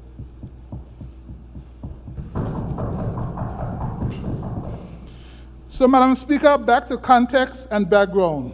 I'm not surprised that the narrative can be uncomfortable, but healing involves pain, Madam Speaker. A major part of fixing or providing a remedy is gaining a full understanding, Madam Speaker, of the challenges. And as servants of the people, we pledge to understand the extent of the issues and to share this awareness with those who are affected. Madam Speaker, I was a teacher. Teachers do it when they guide students from the concrete to the abstract, from the known to the unknown. Madam Speaker, in my former life as a teacher, when I used to write lesson plans, we were required to show evidence of previous knowledge, what the learners knew or what they should know before learning new topics. Madam Speaker, doctors do it when they consult with patients to diagnose the issues, Madam Speaker. Lawyers do it, Madam Speaker. I am told that lawyers refer to case history and case law as context and background and sit with clients. Madam Speaker, I have a colleague here who's a lawyer, and she can confirm that to me as well. But, Madam Speaker, cricketers play cricket, footballers play football. What is the name of the game for politicians? What do they play? Madam Speaker, the budget represents another major leap forward from where we have found ourselves since coming to office. Back in 1915, Madam Speaker, Albert Hubbard said, "When life gives you lemons, make lemonade." Madam Speaker, on June 30th, 2020, the Premier and members of this administration were handed a lemon. Yes, Madam Speaker, we were handed a lemon. Madam Speaker, when the Premier entered the grounds of the Governor's office to be sworn in, life handed him a lemon. Yes, the GST lemon. Madam Speaker, I kid you not. This was bigger than an orange, bigger than a grapefruit, bigger than a watermelon, Madam Speaker. It was so huge, Madam Speaker, that we had to get Greg's crane up to lift it up, Madam Speaker. Madam Speaker, this is what it looked like back in 2020, Madam Speaker. As a teacher, Madam Speaker, we always employ the use of teaching aids to illustrate our points, Madam Speaker. So imagine with me, Madam Speaker, the thoughts that must have been going through the Premier's head as he contemplated on one hand the dark and gloomy skies, the lightning flashing and the waves crashing against our boat, and not even a light from the flickering beacon to help guide us to shore. Not even $1 in the treasury, Madam Speaker, to buy a spoon of sugar to sweeten the lemonade that we had to make with that lemon. Madam Speaker, at the same time, we were threatened with the prospect of a British takeover just like TCI, caught between a rock and a hard place. Madam Speaker, nowhere to turn. Decision time. Damned if we do, damned if we don't. Madam Speaker, add to that the COVID-19 pandemic. So, Madam Speaker, we lived through it. I have heard well-meaning commentators say that the Premier should have fought back and asked for time and plead a just go independent, Madam Speaker. All of these seem solid alternatives, Madam Speaker, till these politicians find themselves in these situations. And you know what, Madam Speaker? Life is no free lunch. Wherever you turn in the region or any further afield, Madam Speaker, everything you get comes at a price. It could be a stadium, could be a hospital, could be anything of major infrastructural importance, Madam Speaker. It comes at a price. Madam Speaker, they tell us we have no political experience. So we embrace this as an advantage, Madam Speaker, because much of our work so far has involved cleaning up the mess which previous politicians have left behind, turning lemons into lemonade. So, Madam Speaker, what this Premier did as a response, we did not kick the can down the road. Madam Speaker, we threw everything we had at this GST lemon. Jackhammers, welding torches, chisels. We even took it over to Lake's Quarry to dynamite it, Madam Speaker. Madam Speaker, we put long hours into improving this document. We had many, many meetings at Cabinet Executive Council, Madam Speaker. And my former colleague across the aisle was part of those many meetings as well. So we spent some really, really long hours, Madam Speaker, trying to refine this document. And Madam Speaker, we continue to define and refine, Madam Speaker. And this is what we are moving to in this country, Madam Speaker. Growth and development. Teacher using his teaching aids. So, Madam Speaker, we are not complaining. We are simply using this opportunity to affirm that servants work for the people while politicians play politics. Madam Speaker, what is government? What is the purpose of government? What is the purpose of taxes, Madam Speaker? Madam Speaker, the Oxford Dictionary defines government, and I quote, as a system of laws, people, and officials that define and control the country that you live in.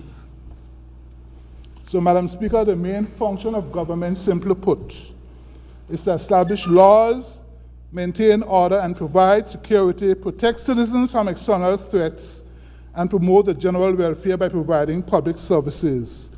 What are taxes, Madam Speaker? Taxes are the means by which a government obtains revenue to run the country, to provide infrastructure, to build roads and hospitals, and to provide social services for their citizens, Madam Speaker. Nothing comes free, Madam Speaker, I said before. We are reaping the cost of our individual sacrifices. So, Madam Speaker, I want to jump into a topic that has consumed the life of Anguillians pretty much since this administration took office, the GST, Madam Speaker. It has been the single most talked about topic every single day on social media, Madam Speaker. And I want to take a few minutes this afternoon, I beg your indulgence, to really delve a bit into this subject, Madam Speaker. And I want to go to this document, which is titled a memorandum of understanding between the government of the United Kingdom of Great Britain and Northern Ireland, acting through the Foreign and Commonwealth Office, the FCO, and the government of Anguilla, the GOA, together call the participants for the Anguilla COVID-19 Emergency Financial Aid Program. Madam Speaker, this document is the genesis, Madam Speaker, of where we are today. And I think we owe it to the people of Anguilla, we owe it to our listeners, we owe it to this Honorable House, Madam Speaker, to take some time and go through this document. Some people argue that the interim goods tax was not a phase one. The arguments, that the goods should not have come at a certain time. There are all kinds of arguments, Madam Speaker. They've even gone so far to label it now the APM GST, Madam Speaker.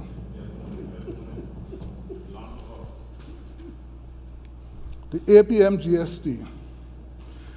So, Madam Speaker, I crave your indulgence and the indulgence of this House to go through this document in some detail, Madam Speaker, because this document, as I said, sets the basis for everything that we have done since coming to office, including passing the GST, Madam Speaker. So, this MOU was in order to assist the government of Anguilla to tackle the impacts of COVID-19. The FCO will make available a sum not exceeding 100 million EC dollars, 37,037,037 dollars to the government of Anguilla as emergency financial aid to support the government's revenues, the grant. The amount is expected to be paid up in 9 tranches, starting no later than the 12th of the 6th month, 2020, and is expected to end in 2021. So, Madam Speaker, I just want to go down to page, and of course on page 7, Madam Speaker, the document is signed by the then Premier, Victor F. Banks, on the 11th of June 2020, and on behalf of the FCO by Ben Merrick, Director, on the 12th of June 2020. So, Madam Speaker, of tremendous interest is the annex, the provisions of this MOU, and I want to take a little time to go through them.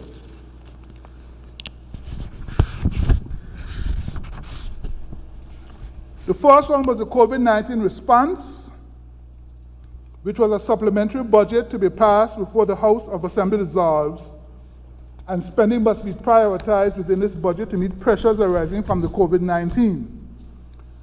Number 2, COVID-19 response. The UK's government prior acceptance of any new revenue and expenditure policies which may have material financial implications. That's ongoing. Number 3, domestic tax. The GOA commits to maintain progress in implementing a goods and services tax GST, including the Ministry of Finance's preparation of and the Permanent Secretary of Finance's agreement to a white paper and a draft bill and regulations regarding the implementation of GST phases 2 and 3. I remind this Honorable House, Madam Speaker, that phase 1 was implemented in Anguilla in October of 2019. Those are just the facts, Madam Speaker. Number 4, gaining the PS of Finance's approval of enforcement processes, including all actions up to and including a court summons for non-payment of taxes. Number 5, under domestic tax, the commencement of formal debt recovery action against accounts identified by the recent tax gap analysis as being in arrears, and that was supposed to be done by 31st of August 2020. Number 6, domestic tax. Commencement of on-site tax audits on at least 20 businesses led by Anguilla's Inland Revenue. The respective audit reports should be prepared and actioned no later than 3 weeks after the completion of the audit. And that was supposed to be done by 31st of December 2020. And then it gets very interesting, Madam Speaker. Number 7, statutory bodies. The government of Anguilla to submit to the FCO a report on the expected impacts of COVID-19 on the revenues and subventions of statutory bodies. And that was supposed to be done by the 30th of June 2020. Madam Speaker, I am not misquoting, I'm reading directly from the document. This is as factual as you can get. Number 8, statutory bodies again. The presentation to Executive Council and the publication of budgets and work plans for each statutory body to be done by 31st of July 2020. Number 9, the completion of a thorough review of the contingent liabilities of each statutory body. This exercise should include a specific plan for each body to improve financial sustainability and address revenue and expenditure arrears, and a clearly articulated plan to reduce those over the following 12 months.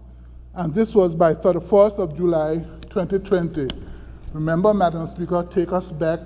This government came into office when? At the end of June, Madam Speaker. How many new fees? Oh, lots and lots of them. Lots and lots. And then number 10, again statutory bodies, the preparation of quarterly financial reports covering all statutory bodies by 30th September 2020, with publication by 30th November 2020. And Madam Speaker, the other 6 go on to deal with things like international tax transparency. I'm not going to go into those here. But of particular interest to us this afternoon, Madam Speaker, should be the dates, the deadlines that were set for these conditions. Madam Speaker, I don't know about you, but I think even Stevie Wonder could see that there were some issues with these dates. Madam Speaker, we have dates of compliance starting on the 30th of June 2020, July, August, September, Madam Speaker. That suggests to me, Madam Speaker, because we did not have any access to any of the EXCO minutes or any of the meetings of cabinet of the previous administration. So I am left to make the assumption, Madam Speaker, that these were previously agreed courses of action that should have been undertaken sometime prior. Because I don't think this could have been done in days and a month after coming to office. That would have been physically impossible. So this was another example of kicking the can down the road. And Madam Speaker, remember we said this was signed on the 11th of June. Madam Speaker, on the 19th of June that year, Mr. Ben Merrick, who was the director of the Overseas Territories, wrote to the Honorable Premier Victor Banks. I'm not going to read the entire letter, Madam Speaker, in the interest of time, but I will highlight 2 sections of that letter. Number 1, S23, termination. We amended the wording in the MOU to allow for termination with 1 month's notice until the 10th of July 2020, after which 3 months' notice will still be required. I should be clear that should the termination clause be activated by our future government of Anguilla, the UK will not renegotiate an alternative offer of financial support. Context, Madam Speaker, remember the Premier was sworn in on the 30th of June, Madam Speaker. So when I alluded earlier in my presentation to the dark winds, the treacherous seas, and so forth, or the takeover by British, this is what this basically spelled out here in clear black and white.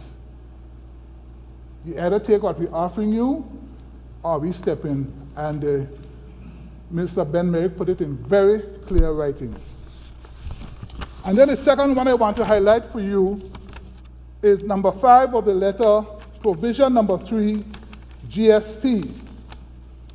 It is important that technical work progresses on this important commitment.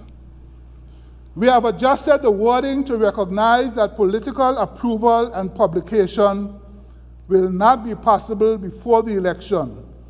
We do, however, expect the Permanent Secretary to confirm that these documents are technically acceptable, meet the existing policy requirements, and are in a ready state for political approval.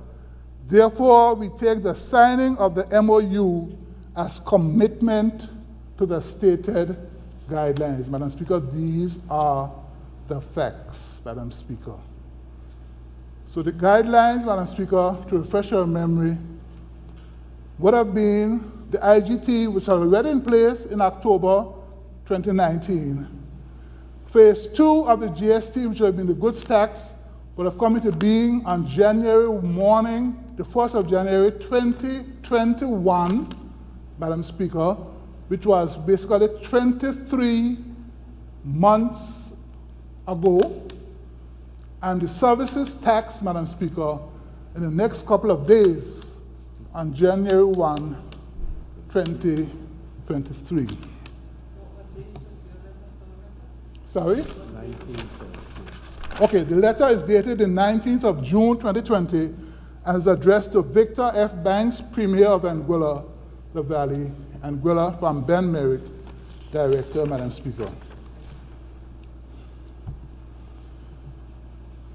So, Madam Speaker, and let us also not forget that this GST, I guess I could call it the AUF GST because they tell us we have the APM, was at 17%, Madam Speaker.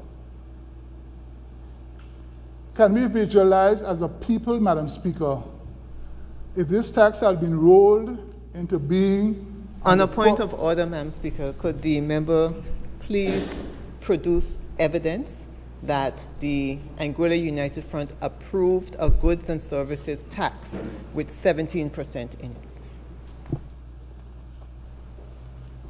Member, you asked to produce facts. Thank you. So, Madam Speaker, I go to the white paper on goods and services tax, GST, which was dated May 2020, Madam Speaker. And I go on page 4 of that document where the Minister of Finance, Victor Banks, would have laid out an outline of the parameters of the GST, Madam Speaker. Let's let me get the...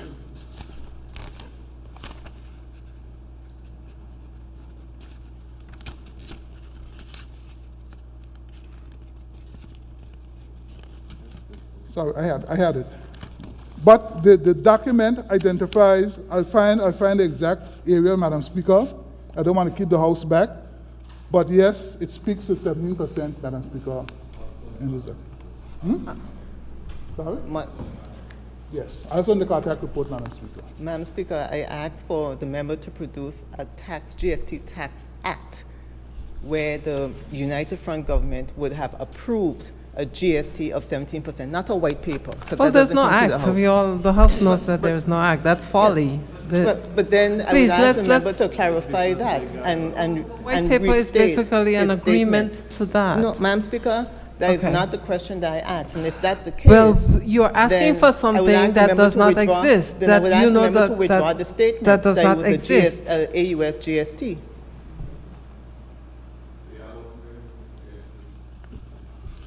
Madam Speaker, that MOU clearly indicated that commitment to progress the GST. It was signed and sealed, Madam Speaker. So obviously at the time of signing, there would not have been, Madam Speaker, a GST tax prepared. When this administration took office, Madam Speaker, we were charged with the responsibility of moving forward the legislation, and as you know, it would have come to this honorable House for passage. The date escapes me at the moment, but July of 2021. July of 2021 came to the House. But there was a firm commitment, Madam Speaker, by the previous administration, signed by the Premier at that time, Victor Banks, to progress the GST, Madam Speaker.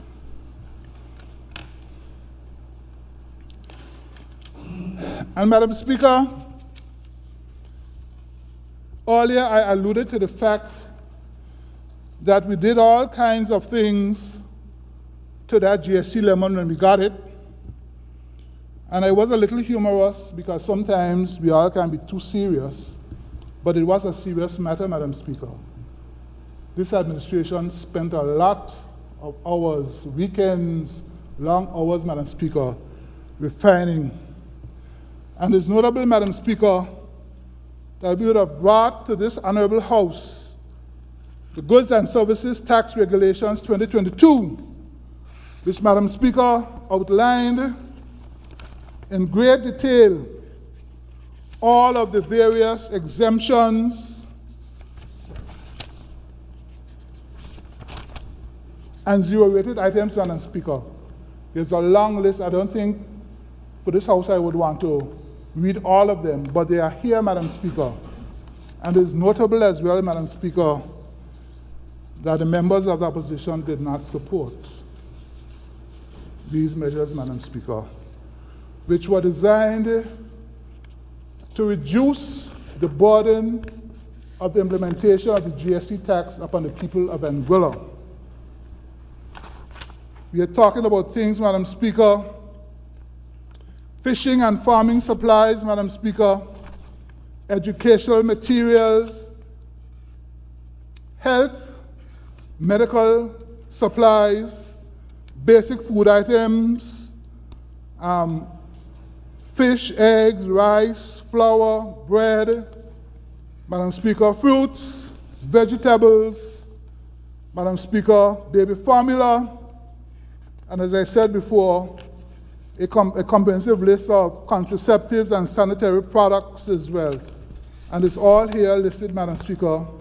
Of course, things like medical services, medical devices, medicines, medical prosthesis. Madam Speaker, it was a comprehensive list. And I can tell you, Madam Speaker, because I heard it myself, we were even questioned as to were we not diluting down this tax to a point where it was not going to be sustainable, Madam Speaker. But this administration, Madam Speaker, we may have had no choice, Madam Speaker, in moving on with the GST bill. We had no choice, but certainly we had a choice in how we treated it, Madam Speaker. And as I said, I was happy to be part of that, this administration that have done such extensive work on this. And Madam Speaker, I also want to note for the record that we were able, through extensive negotiations with the British government, the Honourable Premier indicated at a previous sitting of this House that I would have been part of a meeting with him and Ben Merrick. And Madam Speaker, I recall that meeting that day via virtual. We begged, we pleaded, Madam Speaker. But you know what, Madam Speaker? when you keep kicking the can down the road so many times, people begin to mistrust you, Madam Speaker. They begin to question your motives. Was this APM administration just like the others? Were we too making promises that we didn't intend to keep, Madam Speaker? But we convinced them.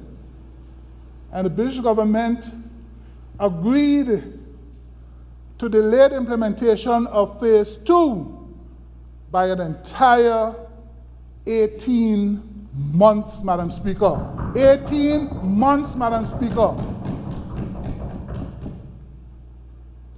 And of course, as I said, there's no free lunch. So they said, fine, we give it 18 months, but you also have to bring up the services aspect of it, Madam Speaker. And Madam Speaker,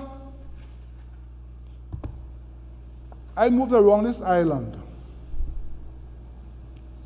And I spoke to a lot of people, Madam Speaker, shopkeepers and customers and people in church. Madam Speaker, everybody was apprehensive. What was the GST going to mean for us in July of 2022 when it was implemented? And Madam Speaker, we all as an administration, with the assistance of the capable officials in Inland Revenue and Finance, we all went out and we met with people, we answered their questions, we took their queries. Madam Speaker, we even made, where there were good suggestions, Madam Speaker, we were able to make amendments. And Madam Speaker, I want to stay here very candidly this afternoon.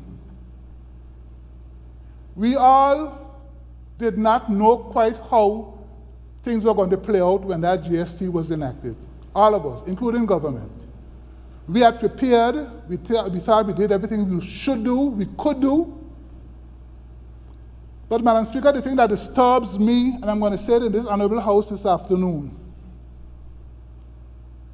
that there were people concerned and they had meetings and discussions and they had a march. And there were people there who were genuinely concerned, they didn't know what the future held. But there were also people in that gathering, Madam Speaker, that had one thing in mind, and that was to topple this administration. And Madam Speaker, that bothered me. That there were those who preyed on the vulnerabilities, the fears, the apprehensions of people to make them fall in line. And you know what, Madam Speaker? A lot of the vocal out front persons who had businesses had their back doors open, Madam Speaker, on the shutdown days, selling out of the backs of their shops, Madam Speaker.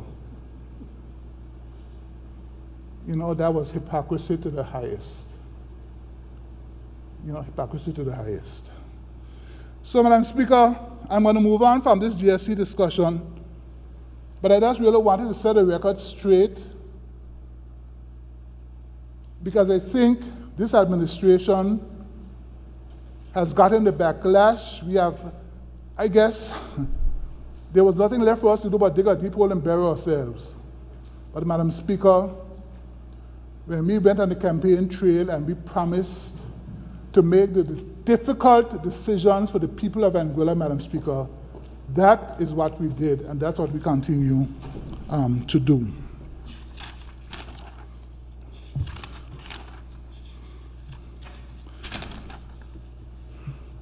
So, Madam Speaker, I want to go back to the Premier's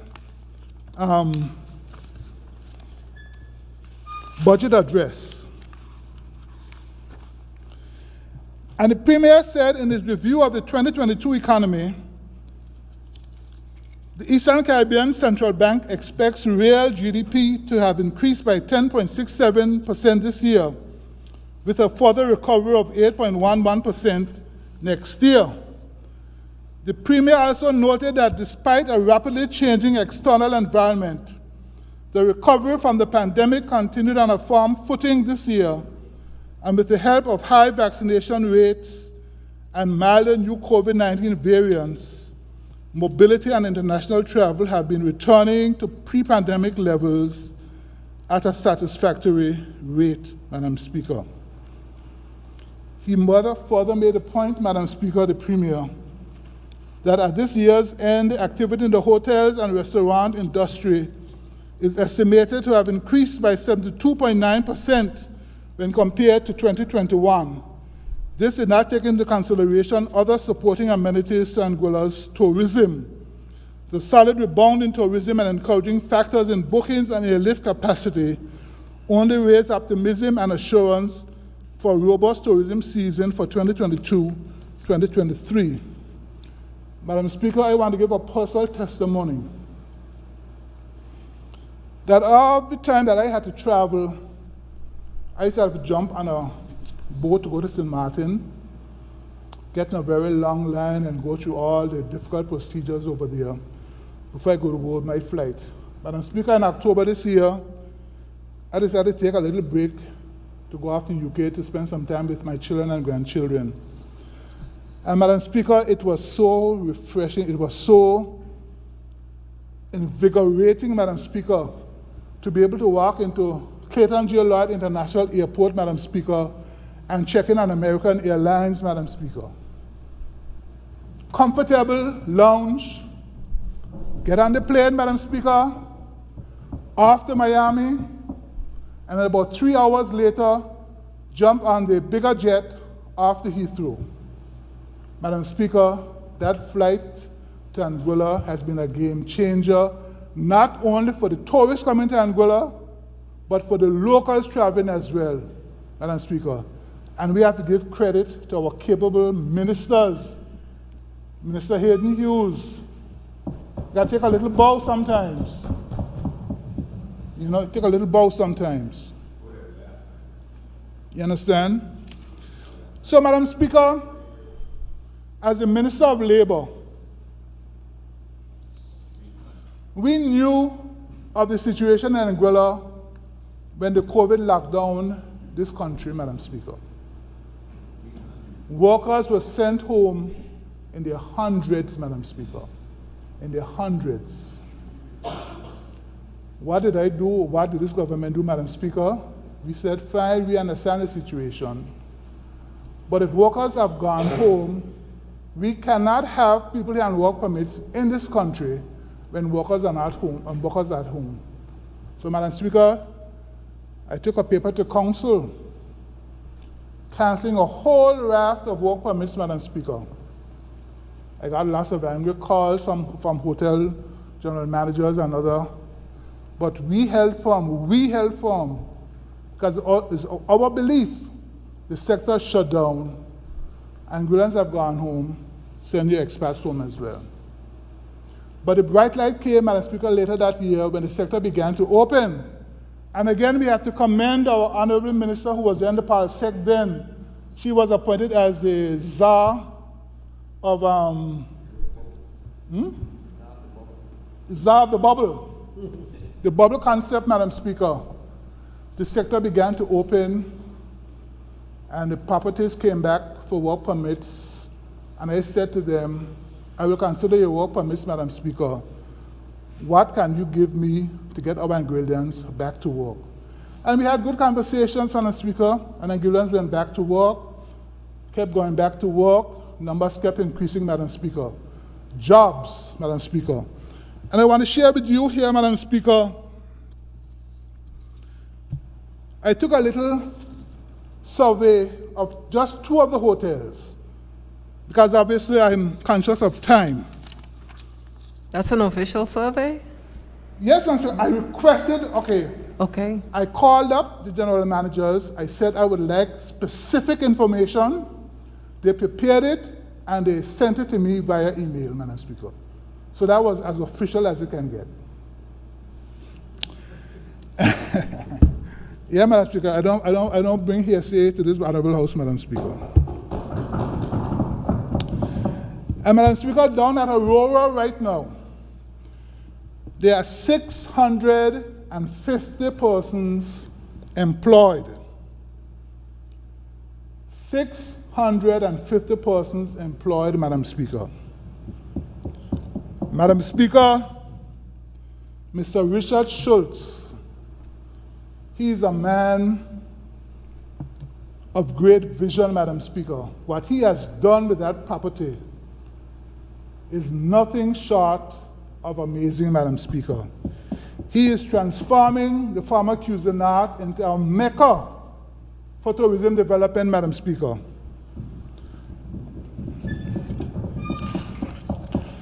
And Madam Speaker, of note, and again this is official information, in 2021, there are currently 77 Anguillians employed at senior management level at Aurora, Madam Speaker.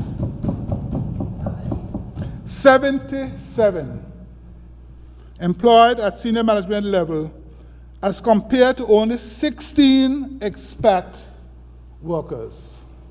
Madam Speaker, that is commendable, Madam Speaker. This year alone, Madam Speaker, would have seen 47 local promotions, Madam Speaker, within the property. And of course, we must recognize, Madam Speaker, the elevation of Mr. Kevin Carty to the post of General Manager down at Aurora. He's a son of the soil, Madam Speaker.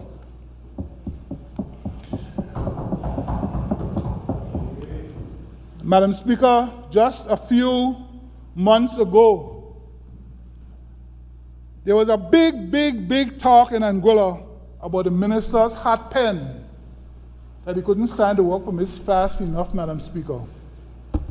Until one day, I said enough was enough.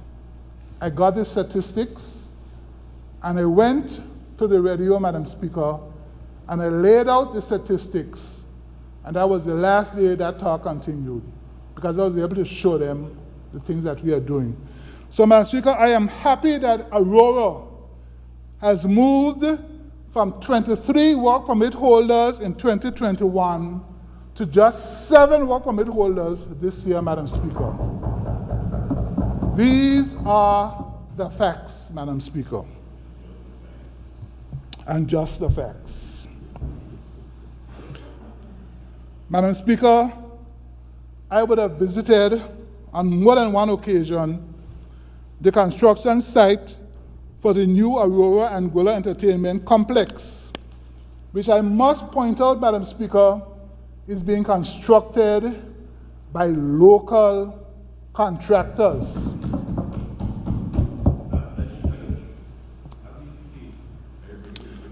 Local contractors, Madam Speaker. People like Greg, people like Peterson. Local equipment, Madam Speaker, local trucks.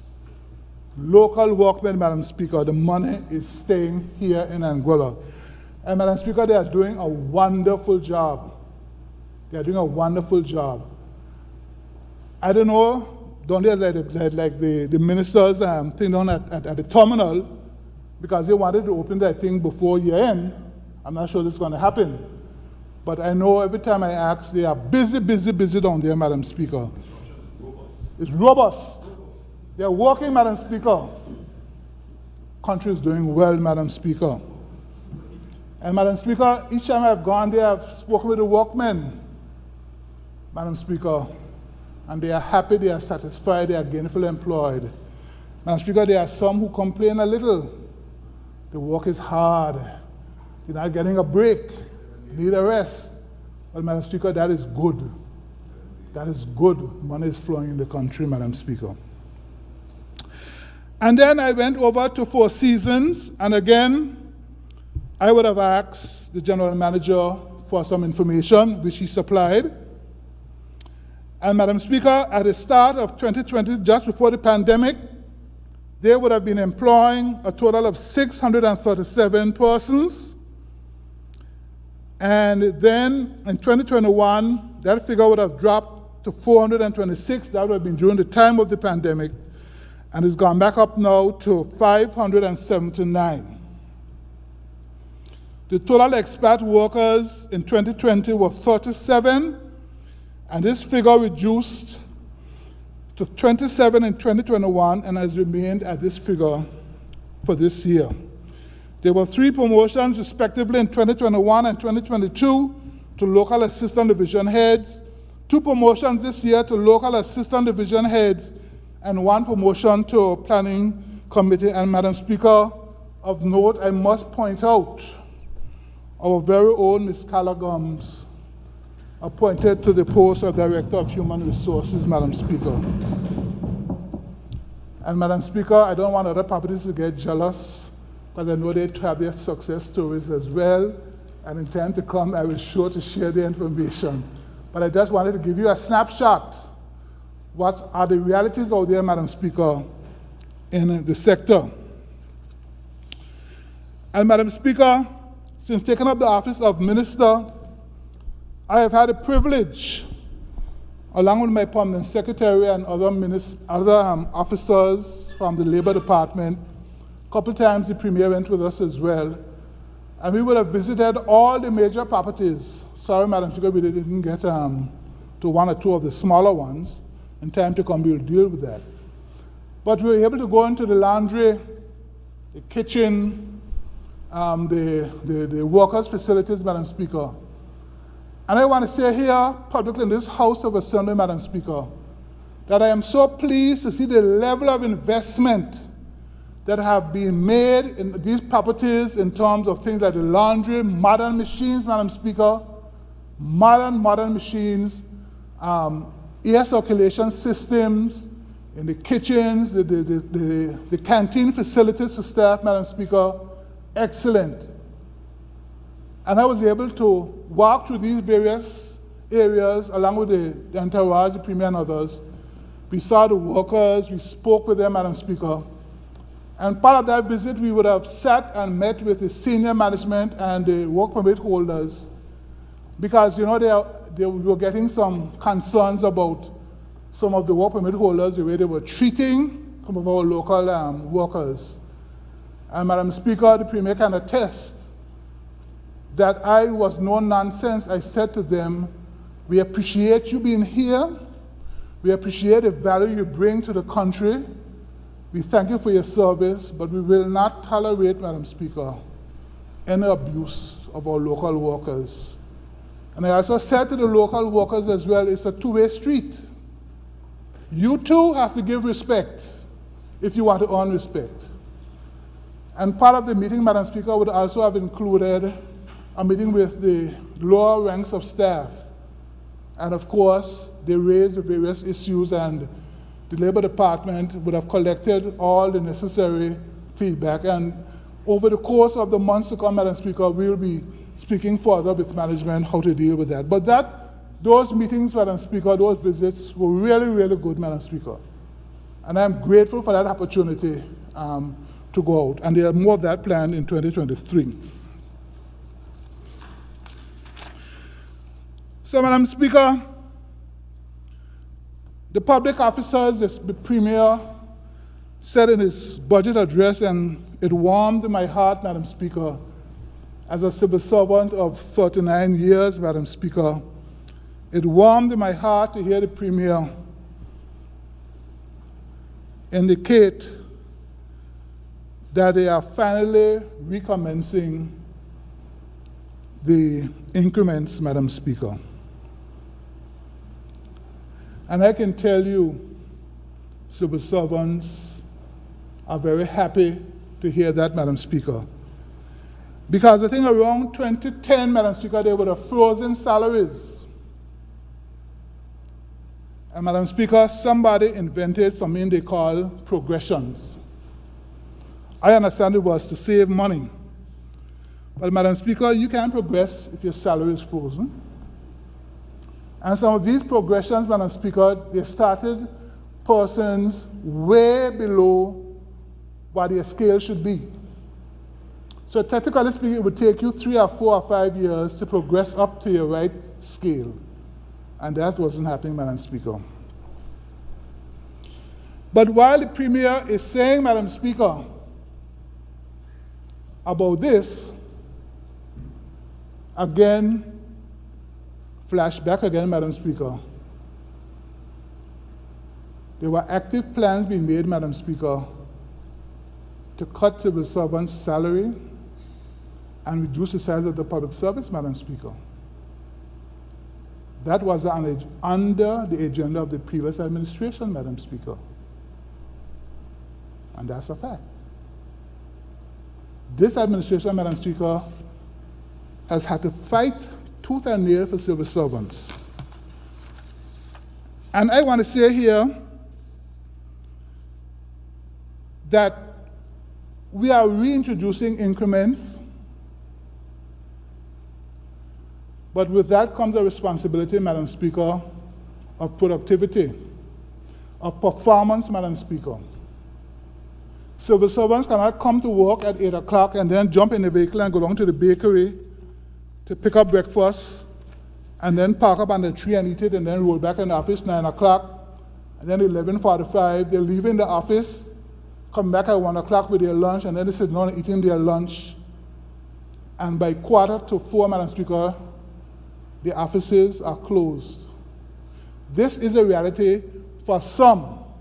Let me be very clear. Because we have, Madam Speaker, over my years, I have worked with some of the best and most productive civil servants in Anguilla. And Madam Speaker, I lost a worker at the Department of the Ministry of Home Affairs by the name of Gertrude. Madam Speaker, Gertrude was a workhorse. We all know Gertrude Sanders. And I can speak about her because I worked with her in my many years at the ministry, and now when I came back, she was my personal secretary. So there are many civil servants, Madam Speaker, that go beyond the call of duty to perform, and I know the Premier speaks very highly about his staff at the Ministry of Finance. Like I speak about mine, and Alana, and Clarion, and the others. Of course, my PS sitting behind me, today he's acting DG, but again, a shoulder of support, Madam Speaker. When I was going to university to do my master's, Madam Speaker, he and I had many a conversation, Madam Speaker. Good advice. Madam Speaker, I'm also happy to hear about the reintroduction of the performance management system, Madam Speaker. Again, I want to be very candid, Madam Speaker. As a senior manager in the public service, I would have administered that performance management system for many years. I also would have been assessed under it, Madam Speaker. And I'll be very candid in this honorable House and said, Madam Speaker, that system was not fit for purpose. Madam Speaker, across the public service, and this is not hearsay, Madam Speaker, this is what civil servants would have said to me. It was used in many cases as a tool to victimize, to harass, to undermine civil servants, Madam Speaker. So I'm hoping now that they are reintroducing it, Madam Speaker. They will make it be the proper document it should be that really gets at the heart of what civil servants, their skills, their abilities, Madam Speaker. And I agree with the Premier, that should be tied to increments. You should be rewarded for your performance. It shouldn't become an automatic because you are a civil servant. You should be performing and you get rewarded accordingly, Madam Speaker.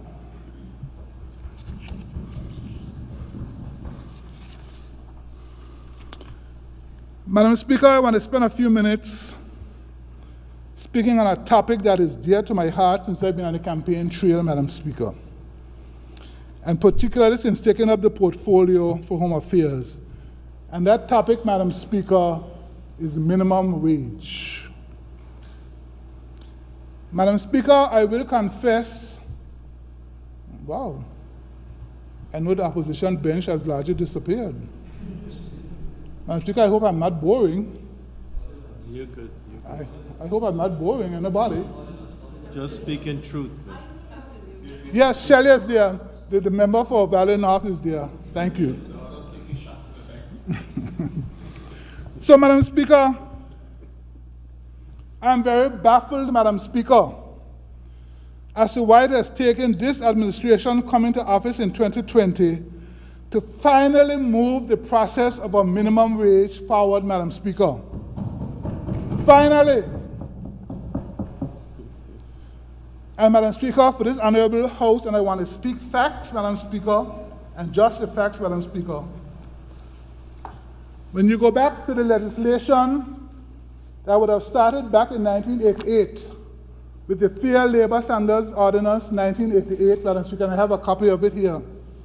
Continuing with the Fair Labor Standards Act in 2014, and of course the Labor Relations Act of 2018. All of them, Madam Speaker, have provided for a minimum wage. All of them speak to a minimum wage, Madam Speaker. So I continue to be very baffled as to why in 2020, when this could have been in place so many years before, and Madam Speaker, there have been many attempts made in the past, but there was lack of political will, Madam Speaker, to take the process forward. Lack of political will. Anything that would have caused some disruption or people speaking out or people not happy seem to have been shelved, Madam Speaker, pushed under the table, Madam Speaker. But this administration is taking the process forward. And Madam Speaker, permit me to share a few thoughts with you, and I have with me here a document that is published by the International Labour Organization. It's called the Minimum Wage Policy Guide. So this is as authentic as it can get, Madam Speaker.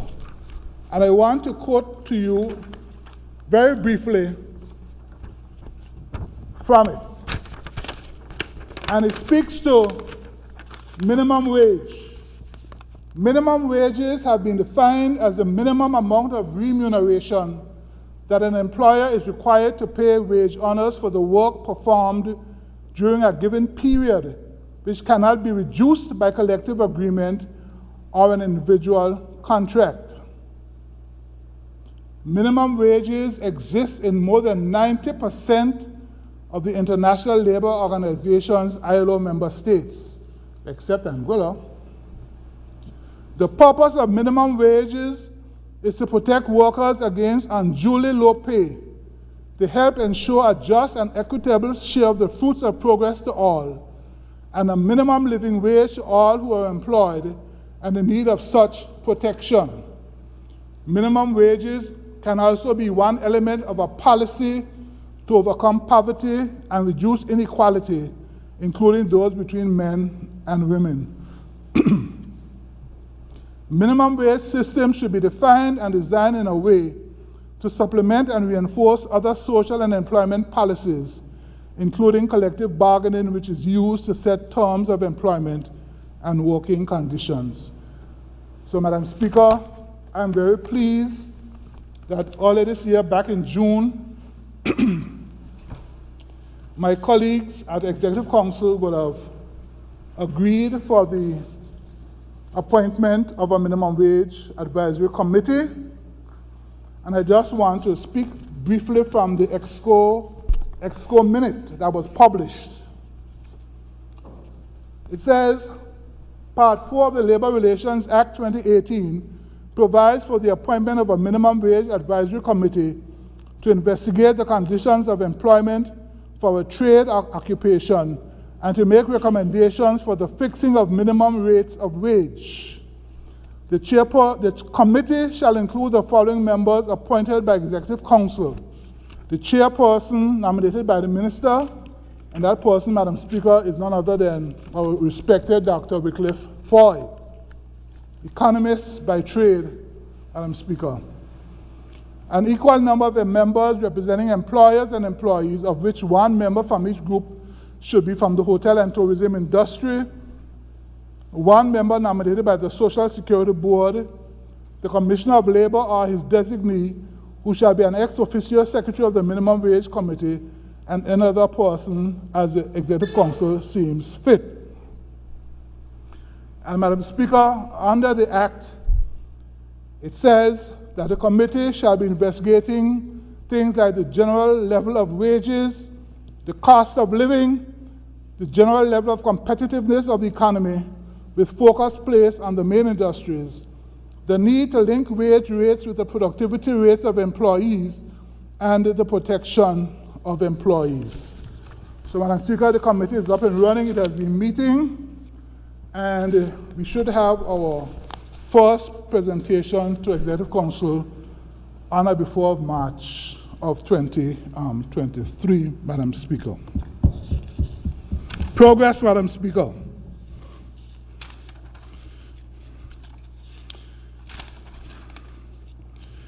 And then, Madam Speaker, as I begin to wind down, I want to touch a bit on the departments that are under the ministry.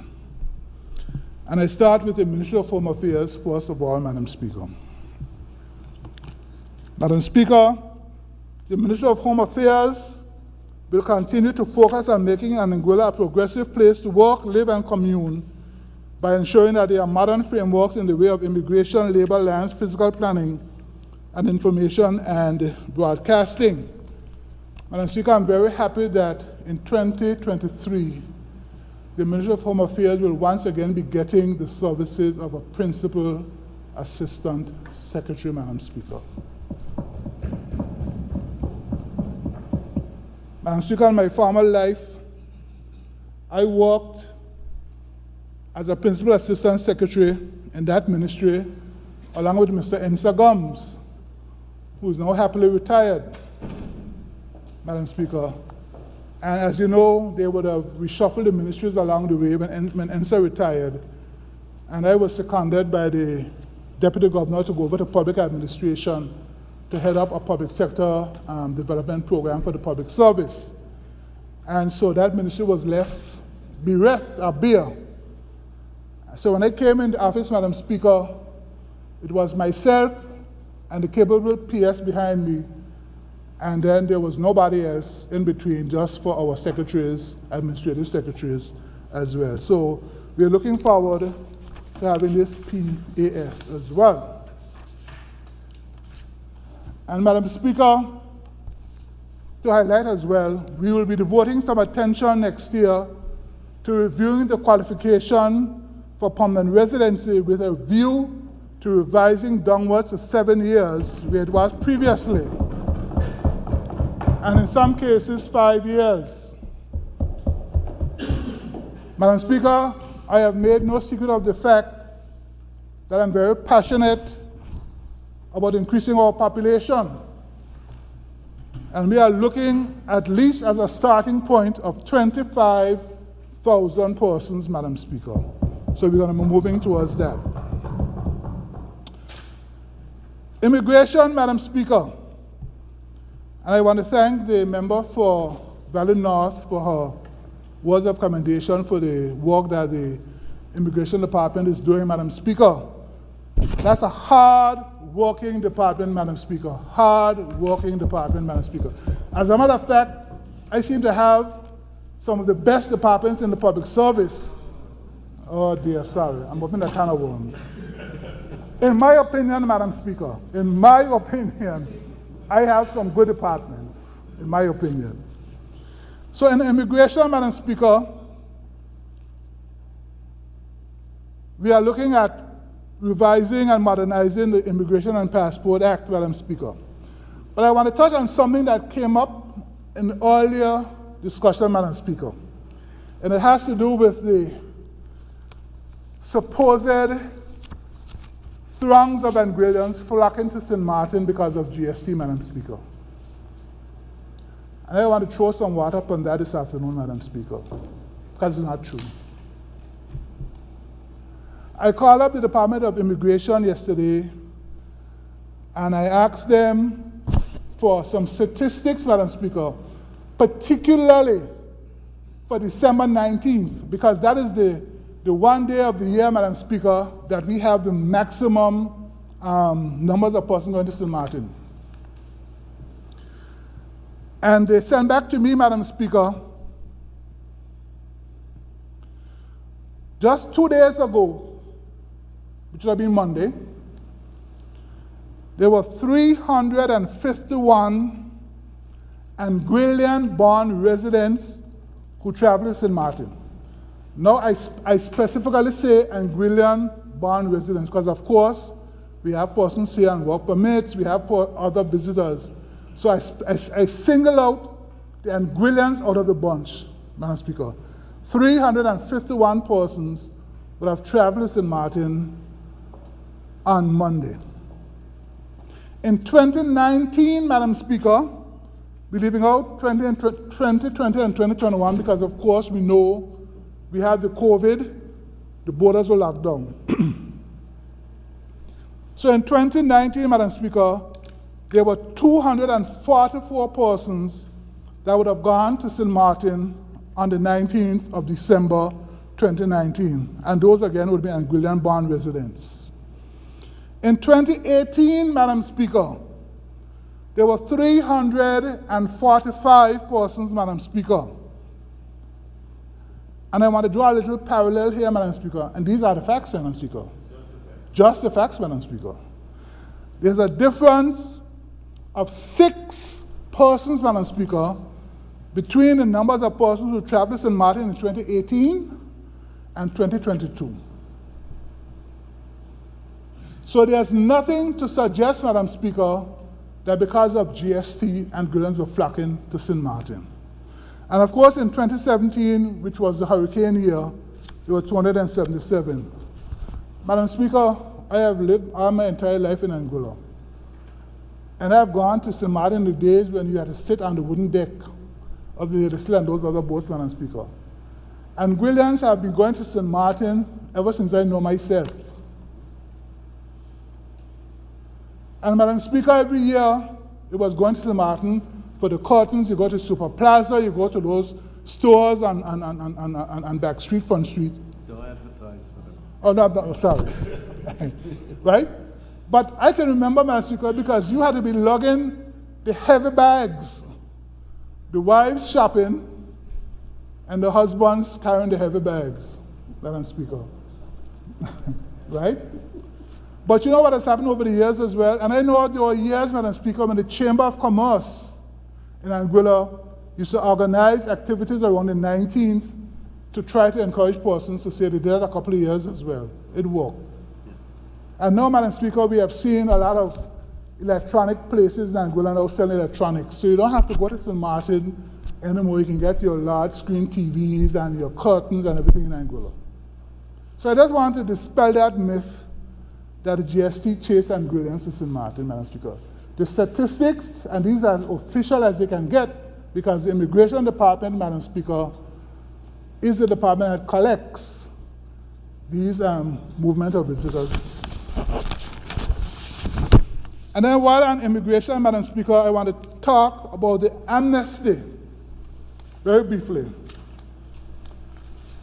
Some time ago, I would have given an update on the government's press conference. I think that was done on the 16th or something of the last press conference we had. So at the close of business, Madam Speaker, on the 16th of December, there were a total of 31 persons, Madam Speaker, that came into immigration to get their status regularized, Madam Speaker. 31. And they came from countries like Dominica, St. Lucia, Guyana, Dominican Republic, Jamaica, St. Vincent, Guyana, and Antigua.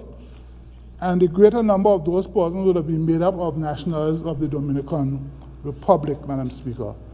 And all of them, Madam Speaker, are now on payment plans. They are paying up their dues to the government of Anguilla, Madam Speaker.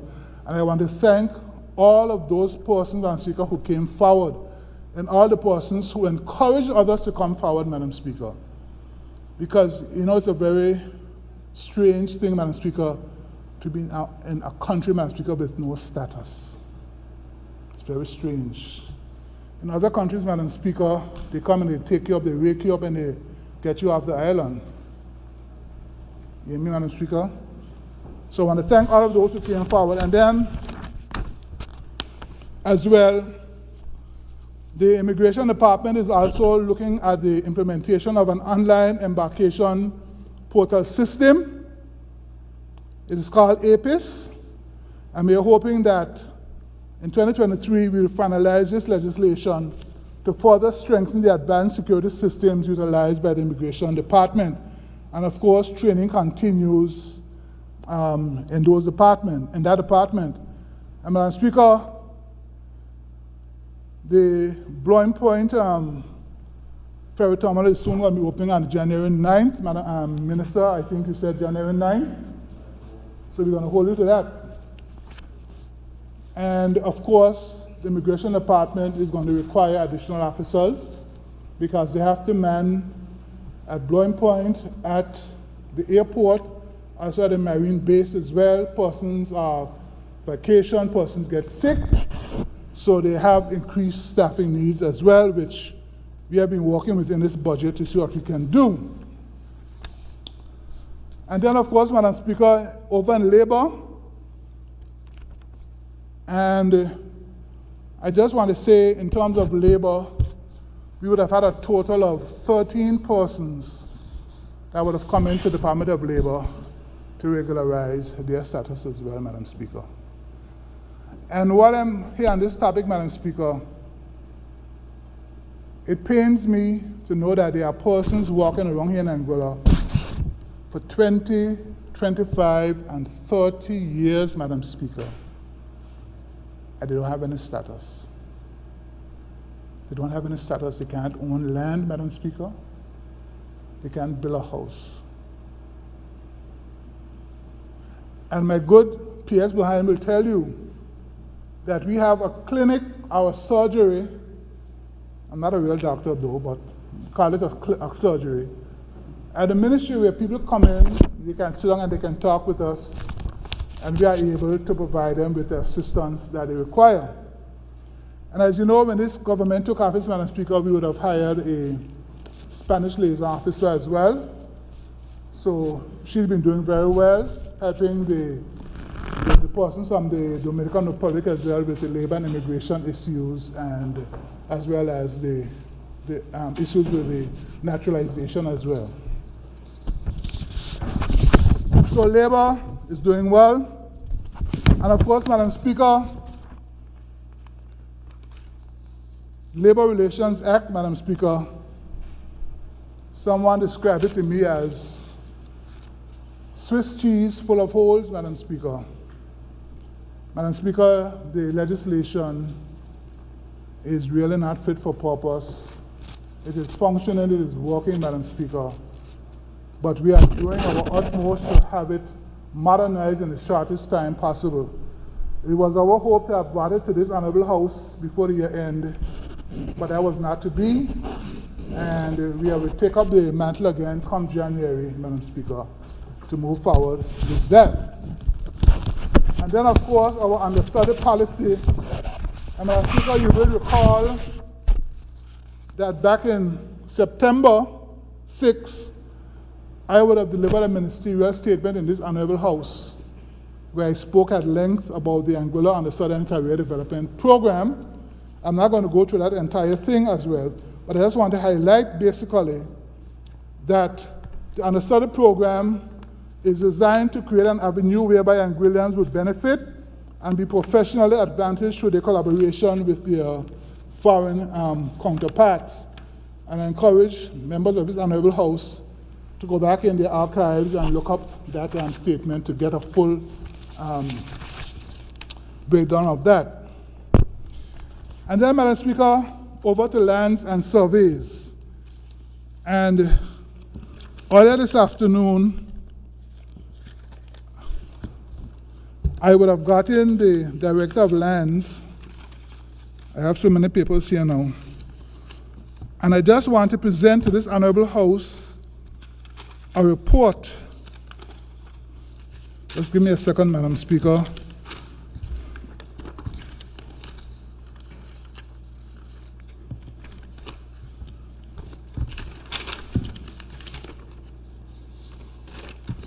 Oh dear. So while I'm talking about that, looking for that, Madam Speaker, physical planning. Madam Speaker,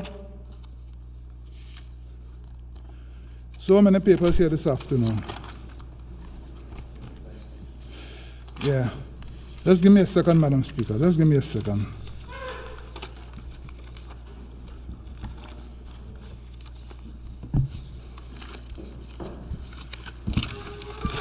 Okay, let me open on my phone. Yes, Madam Speaker, technology is there when you need it.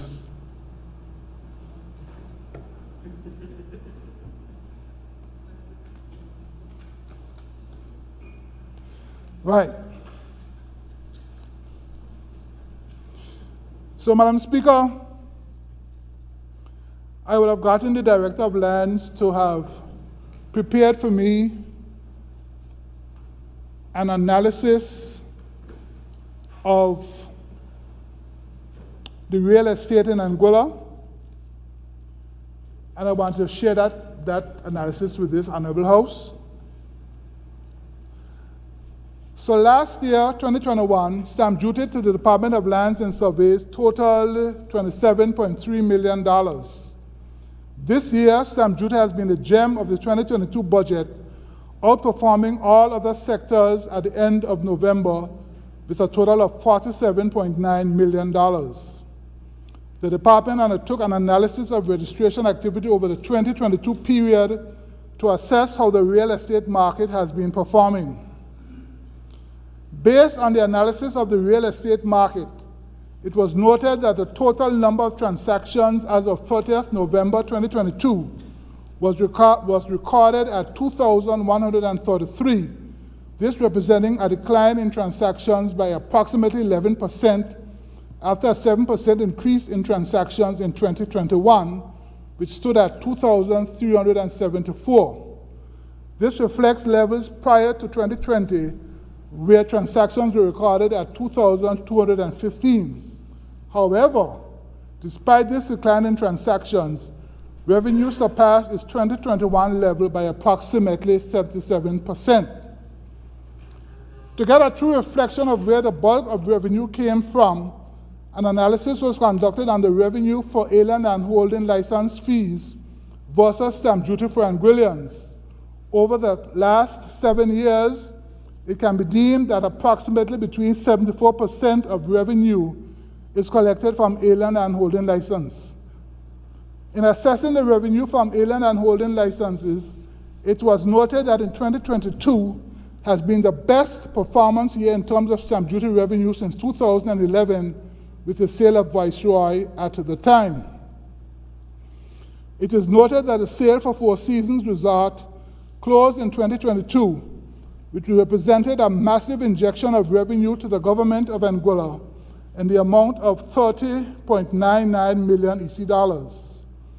It was observed that there were 22 transactions that yielded over 6.89 million in revenue from strata lot sales from hotel developments. This figure is constant with the revenue from last year, with only 10 sales. Further statistical analysis shows that the foreign market is very buoyant, as we note persons are investing in Anguilla, as the number of alien and holding licenses is currently over 65 for 2022, as compared to 45 for 2021. The department notes that industry reports on the market suggest that in the latter 2021 and over the course of the first 3 quarters of 2022, there was a real estate boom in North America that was fueled by pent-up demand following the reopening of the economies and the removal of restrictions. Many investors sought second homes for personal use or investment, which has been reflected in record in the many sales. The local market has experienced a decline of approximately 49% revenue from the $2.77 million to $1.38 million in stamp duty. This cool-off could be due to relatively low economic activity, where persons who would have obtained loans are now working on new built development. In addition, there is limited spending power by local patrons, mostly due to low wages and unemployment. And the report ends that we need to find creative ways to stimulate the property market and increase spending power in 2023 so that our local patrons can gain access to this source of wealth. Therefore, we'll be working to develop with the ministry and department to aid in sustainable development and effective land use policies.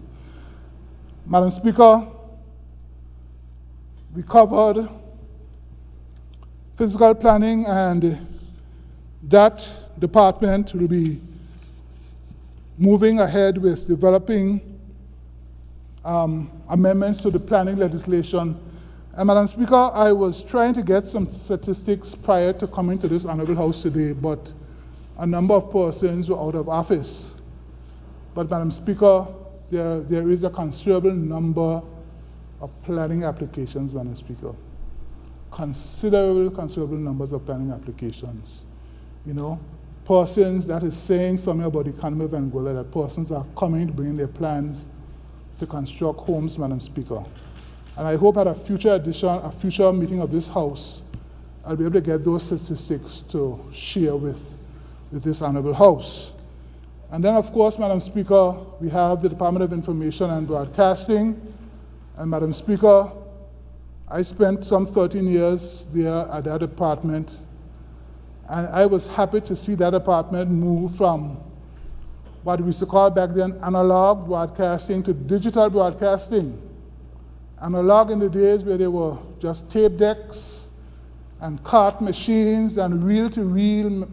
Madam Speaker, we had to type in news on a typewriter. And I always remember the late Wycliffe, the judge, typing with 2 fingers, Madam Speaker, typing the news rapidly.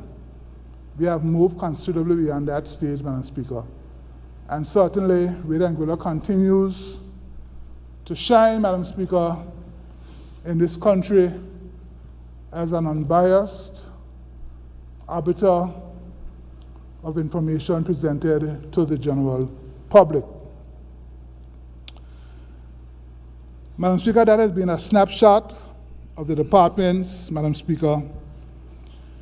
And as I begin to wind down, Madam Speaker, I just want to say again to the good people of Anguilla to embrace this budget, Madam Speaker.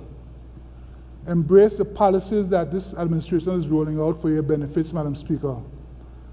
The electricity credits, Madam Speaker, the food vouchers, Madam Speaker, and just to say a word about those vouchers, Madam Speaker, the number of people that have come up to me personally, and I know they have been going to others, just to say thanks, Madam Speaker, to able to go to the shop and use those vouchers to purchase items for our loved one, Madam Speaker.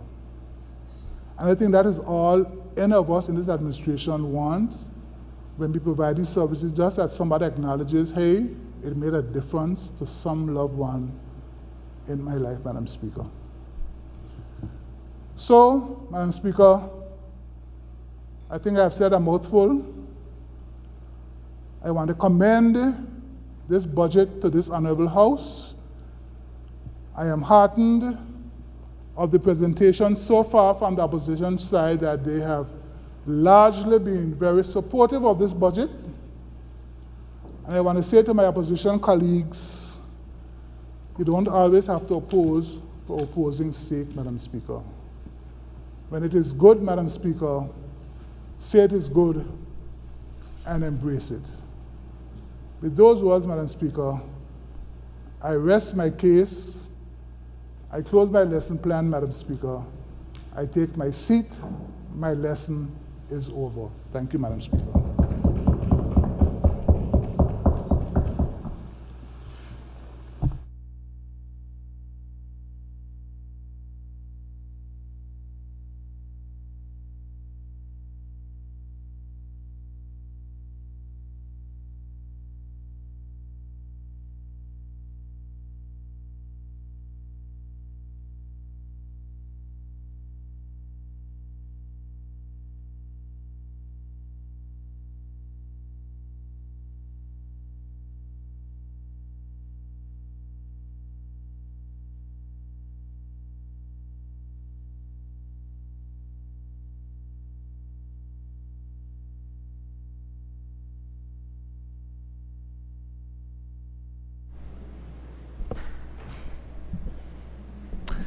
Members, there's a question for consideration of a break now and return at 7, or if we want to continue and break just after 6.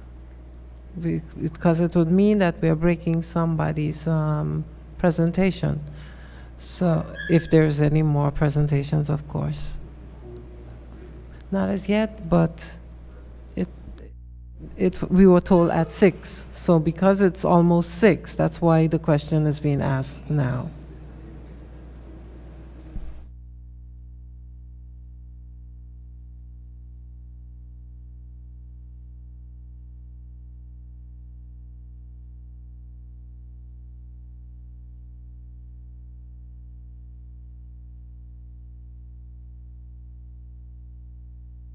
Okay. Thank you, members. This Honorable House stands in recess until 7 p.m. Thank you, members.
Thank you, members. This Honorable House now resumes its sitting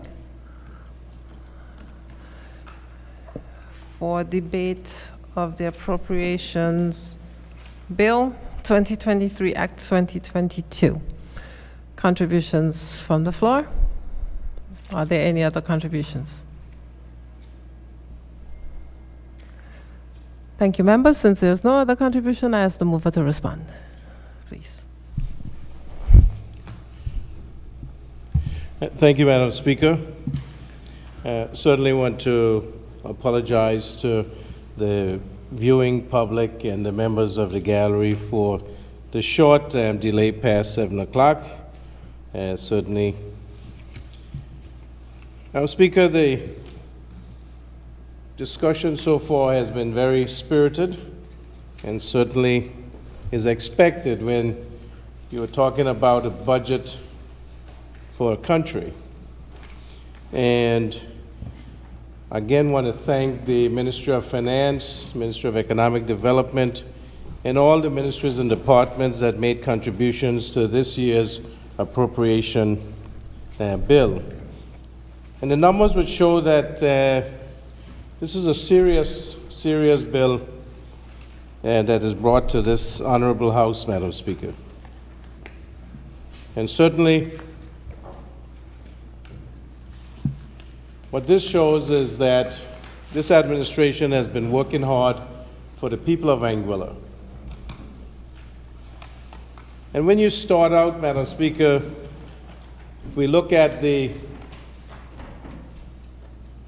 fiscal framework for sustainable development, which was passed in this House in 2013, there were 3 borrowing guidelines that determined the way forward, that basically we would say holds the government's feet to the fire and ties our hands behind our back. But what it is, Madam Speaker, imposed by the UK at that time was to, since our debt level had the chance to be high and it produces contingent liability on the United Kingdom, they felt there should be guidelines in place so that if we exceeded those guidelines, then you had to get approval for any borrowing, and in some cases even for any policies that are made. And as the single island-wide member, Mr. Kenneth Hodge, mentioned earlier, Your thought, member, as the minister mentioned earlier, just to make apologies for the member for Sandy Hill. I've just received word that she's had an emergency, so just in case anyone was wondering from the public, I just want to make apologies for her absence at this time. You may continue. Thank you, Madam Speaker.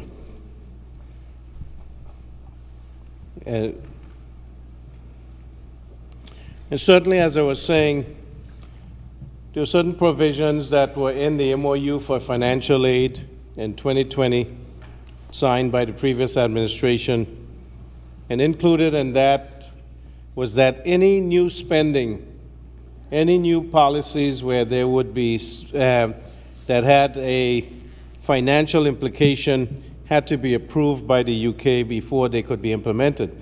And that is what has basically hamstruck us in terms of getting some of the policies in that we had proposed to bring in, including health care for those 70 years and older. We were told when that was brought to the Executive Council that it had to be a funded policy before it could be advanced. That required an actuarial study to be done.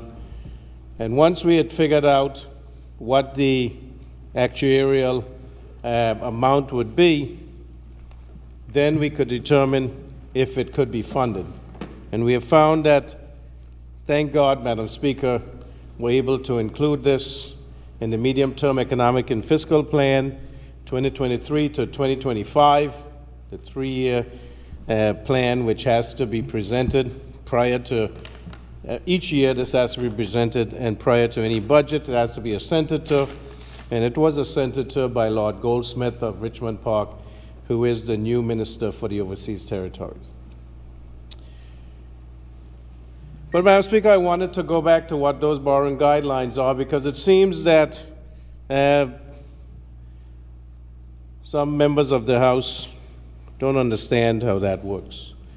So basically what that requires, that your debt has to be less than 80% of your current revenue. And right now, our debt is 160 plus percent, Madam Speaker, but it's coming down, because when we started in July of 2020, the debt was, over 174% of the recurrent revenue.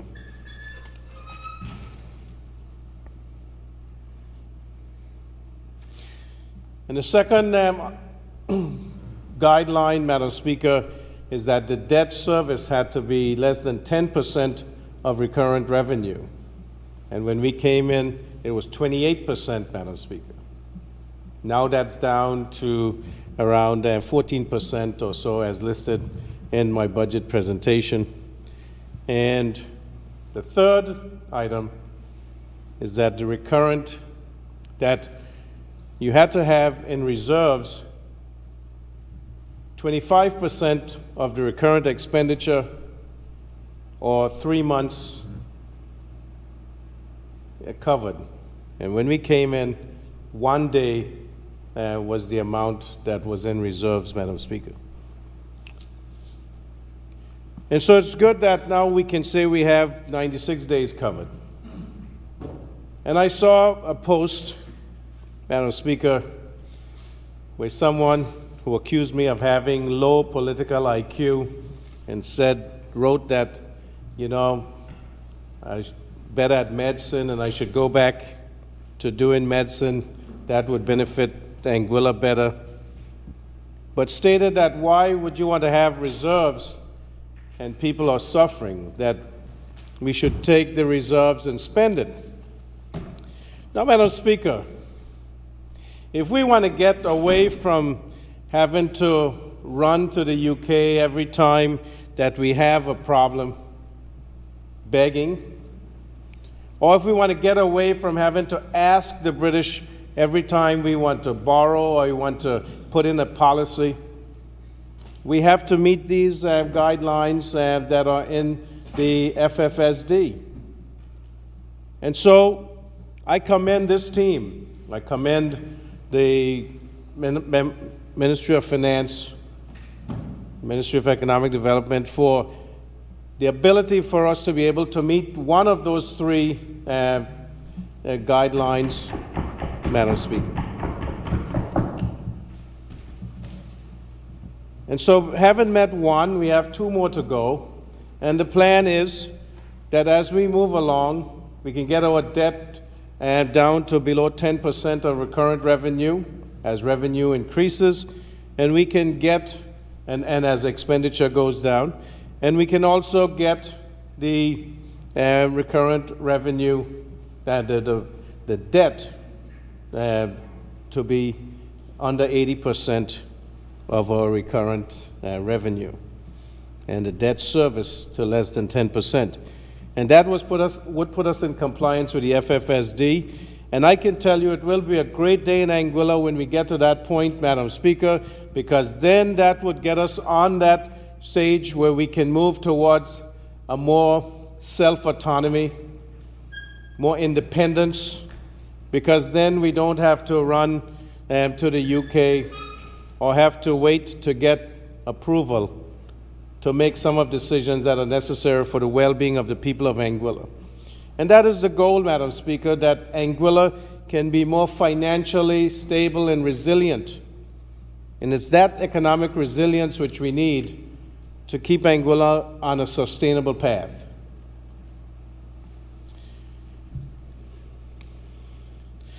Now, Madam Speaker, staying on that vein, a member of the opposition mentioned that the surplus that we are put across is from the sale of 2 properties, one-offs, not recurrent revenue. And I agree with that, Madam Speaker. And so again, it would seem that the person that touts himself as one of the advisors of the Anguilla United Front would post that we should just spend the money instead of holding reserves. Because if you have a one-off, then you can't count on that that's going to be there the following year. And suppose you have a natural disaster like Hurricane Irma again, or we have another pandemic like COVID-19, which we know will happen, Madam Speaker. And we want to thank God that this year we did not have a major hurricane in Anguilla.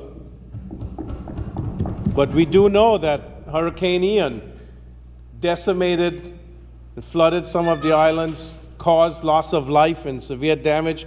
Even in Great America, we know that there was a significant loss of life. Over 100 souls were lost, Madam Speaker. And that could be Anguilla, but for the grace of God and the mercies that He has bestowed upon us. And so I want to say that if we are able to pay for the essential services, to be able to finish the schools which were started with the UK humanitarian grant, finish the Blowing Point Ferry Terminal, which was started with the help of the UK, but now we need to be able to do it ourselves to finish it, and we can do that with the revenue that has been raised in Anguilla. That's what we need to do. If we can put in place policies, Madam Speaker, that will help the people of Anguilla, looking out for the elderly who have contributed significantly in their lifetime, who have made it possible for us to be here, Madam Speaker, 56 years after a revolution, that we can say that our forebears looked out for our well-being, and the best way that they could, they did not pass on to us damaging debt policies that would restrict us in any way. Then we have an obligation to the next generation to make sure that any obligations that were put in place, that we can the impact soften or lessen the impact, Madam Speaker, reduce the debt, so that the amount of monies that in 2024, the $41 million that we have to pay in debt servicing, that if we can have some of that we can use in health care,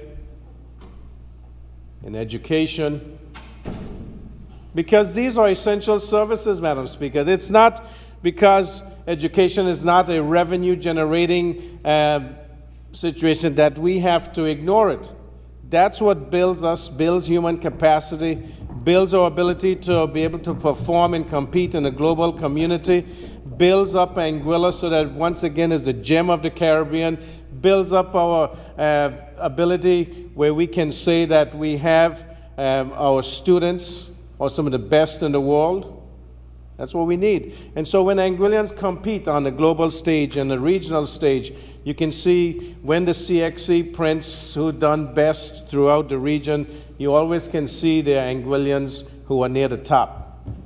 Even in difficult circumstances, even with a split shift system for over 5 years, even with the schools that you had to do online during COVID. But here we are, Madam Speaker, as a government elected by the people, for the people, and of the people, and we want to make sure that we do what's in the best interest of the people of Anguilla.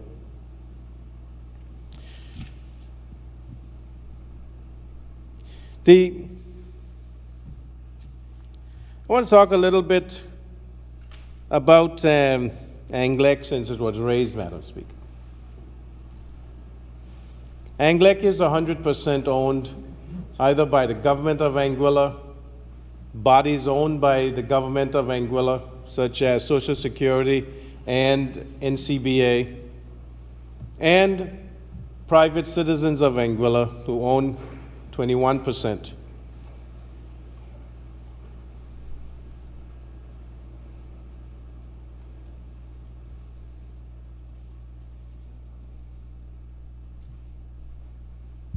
And so, Madam Speaker,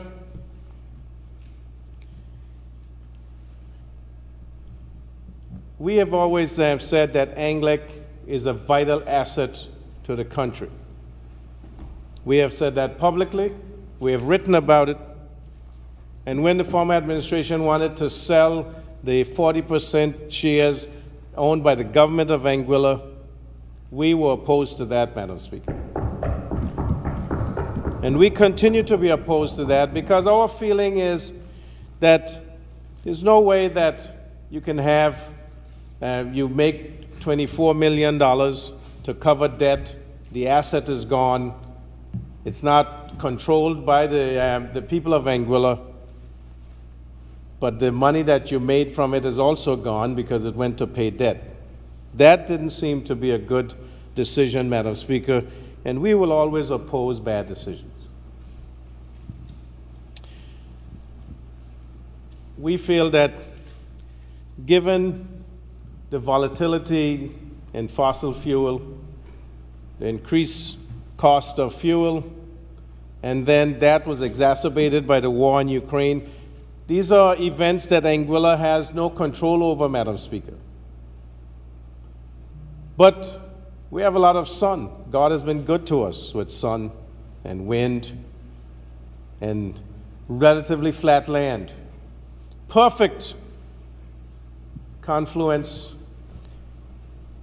of the environment, the topography, to allow us to have renewable energy options, solar, wind, wave, hydroelectric. These are all possibilities, Madam Speaker. And the goal of this administration is that we have 100% transition to alternative energy.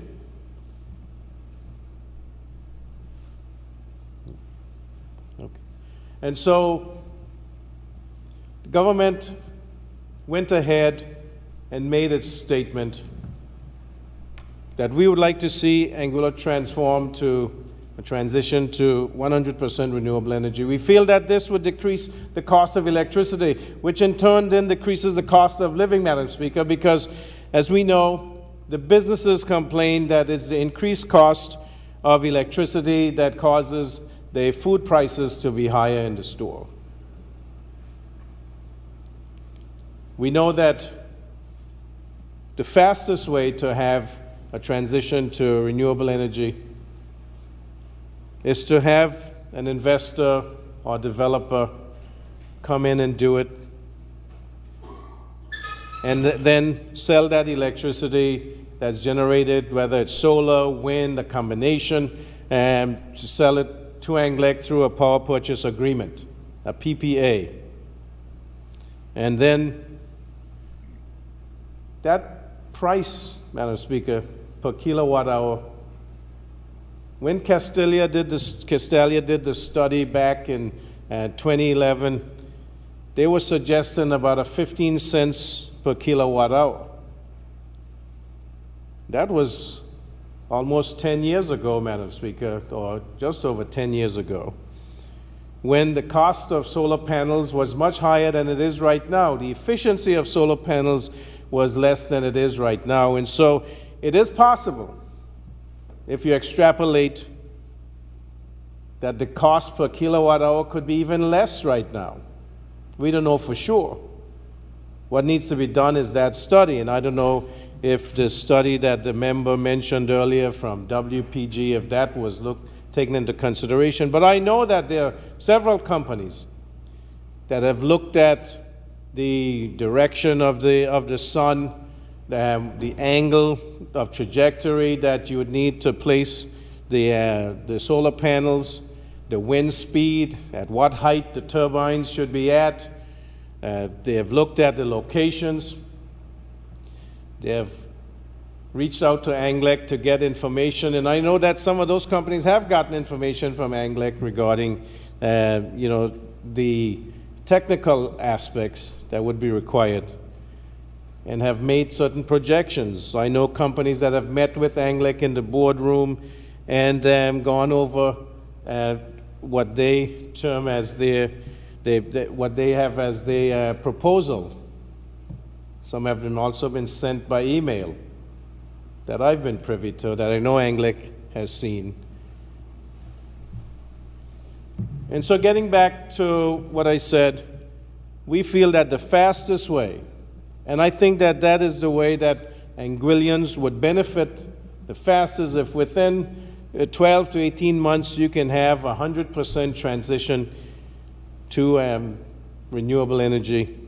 That would be the best interest of the people of Anguilla, the businesses in Anguilla, and Anguilla itself in terms of its environment, Madam Speaker, because fossil fuels do, have carbon emission.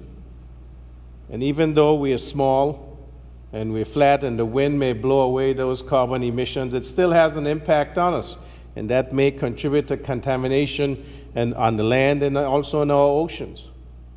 And we know that we live from the ocean,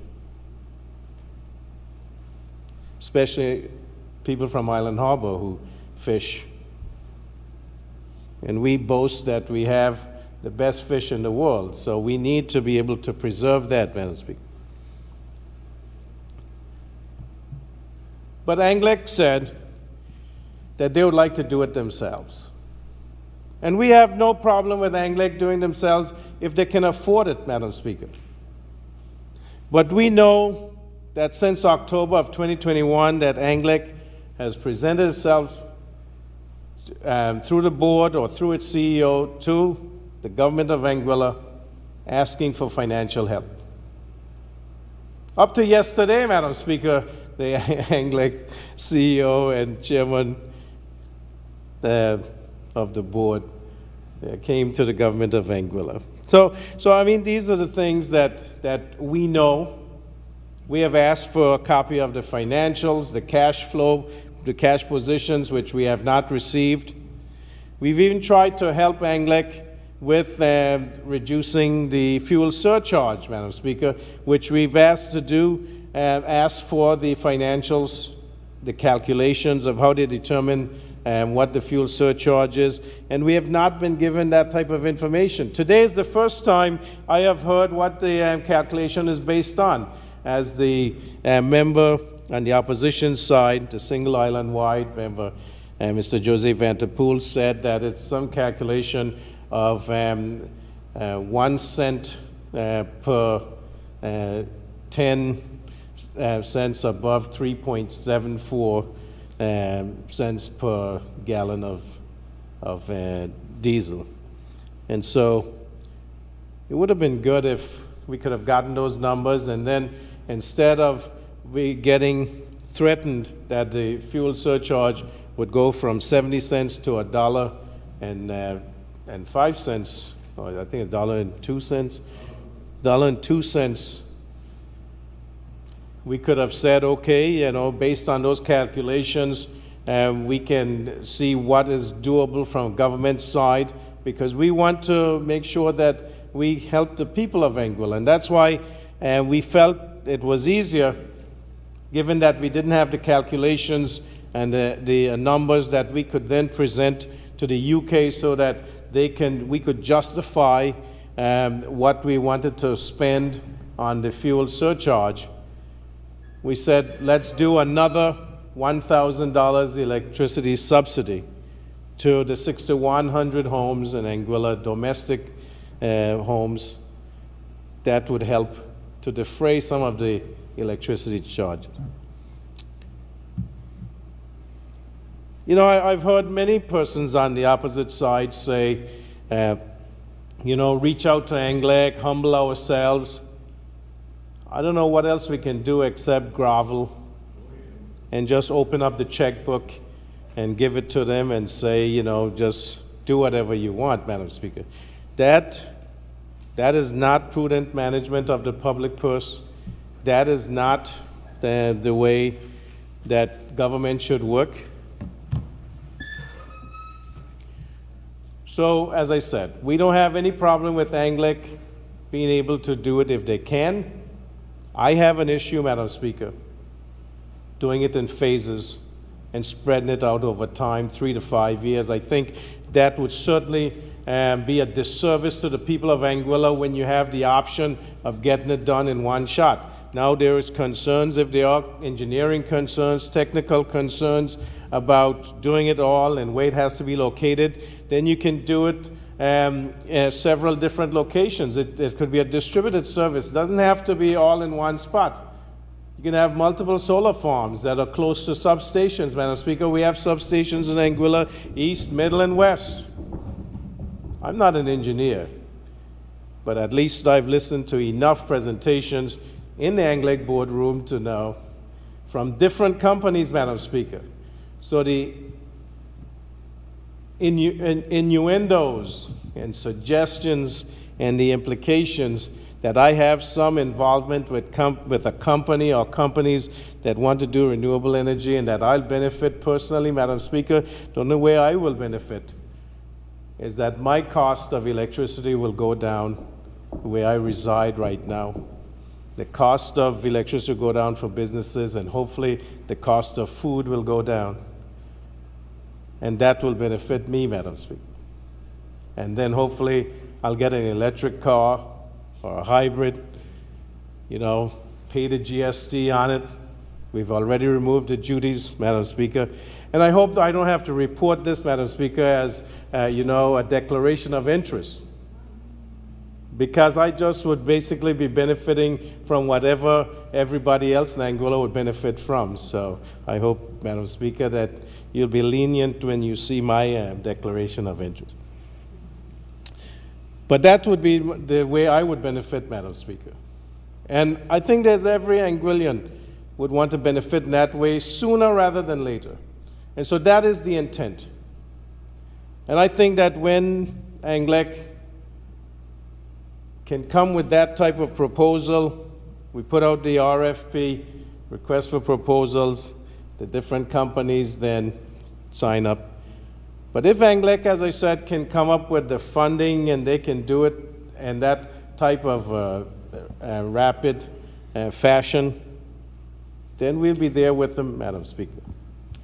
Now, we do know that if they come to us for a guarantee on any loan that they can get, then we have to then go to the UK and say that we have to ask for their approval before we can give a guarantee, Madam Speaker. Those are the rules. That is where we are. And we can say why we are here and how did we get from there to this, but again, that doesn't solve any problems. The problems are there.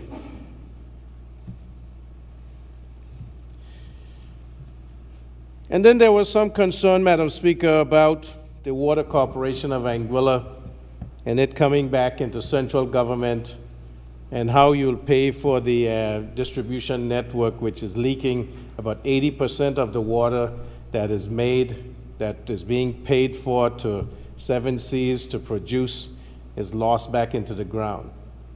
Now, Madam Speaker, I don't think that this water loss and leakage started on June the 30th of 2020.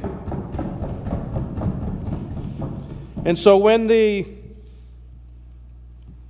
PPP was signed, the public-private partnership, it was signed, and when we came in, and by July we were told that the Water Corporation was going to need another subvention in the middle of the year, and it had already been subvented at the beginning of the year through the budget, the 2020 budget.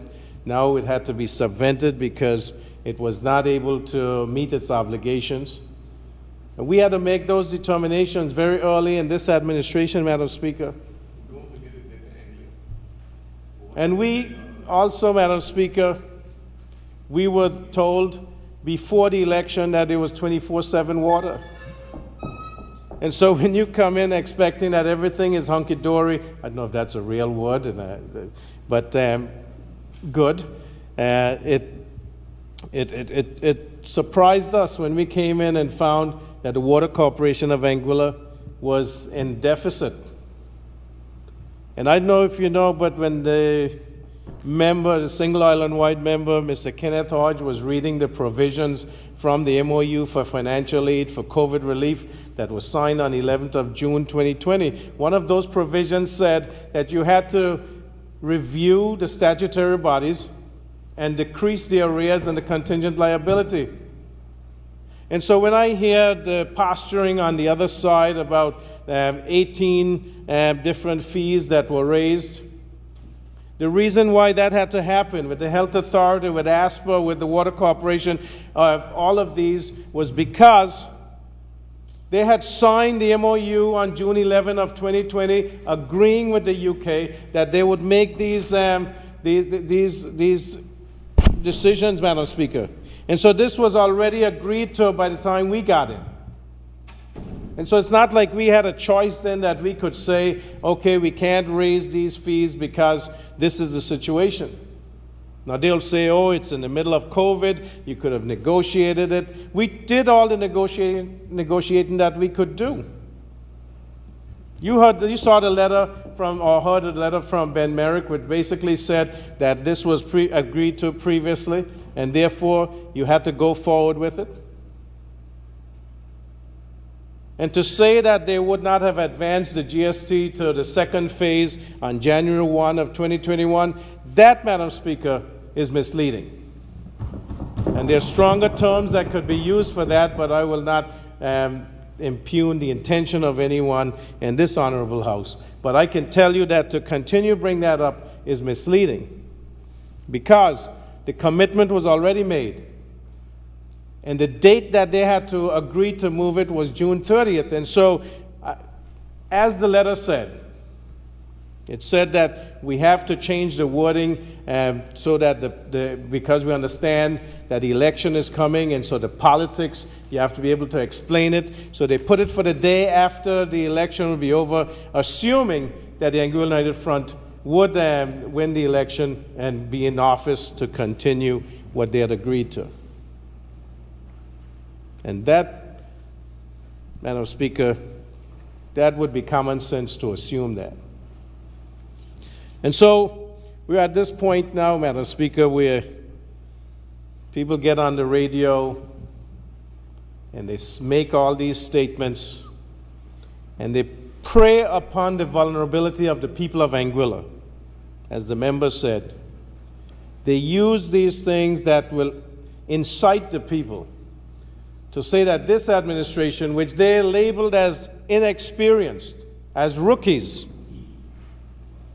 that this administration did not know what they were doing, and so they were then pushed, and they did these without thinking about the consequences thereof. Madam Speaker, we understand the consequences. We live in Anguilla. We are affected just like anybody else. And that's where we are, Madam Speaker. So it is that we were basically having to fulfill what was already agreed to by the previous administration, that if they had won the election on the 26th and 29th of June, that by the 30th of June of 2020, they would have continued what they had already agreed to. Because the EXCO minute of June the 4th, 2018,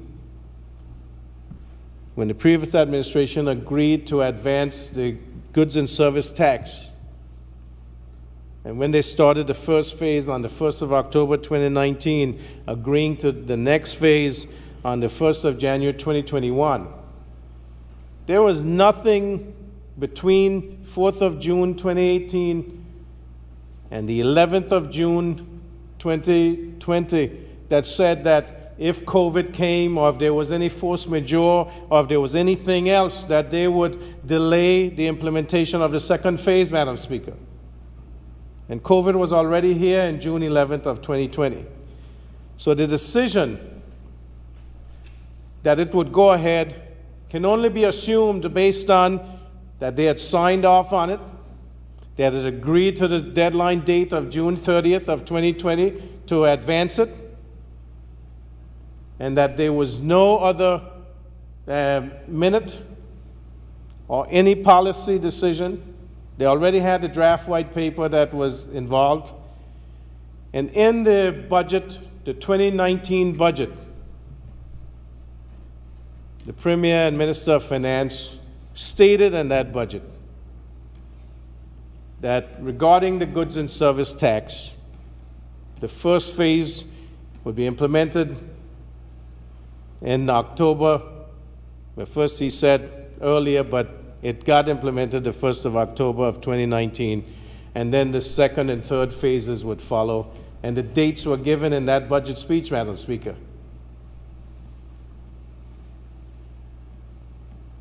So in terms of the Water Corporation of Anguilla, this administration felt, and I still believe this was a good idea, that the Water Corporation as a utility and Anglic as a utility, the Water Corporation owing Anglic $12, 13, $14 million, which didn't start under this administration.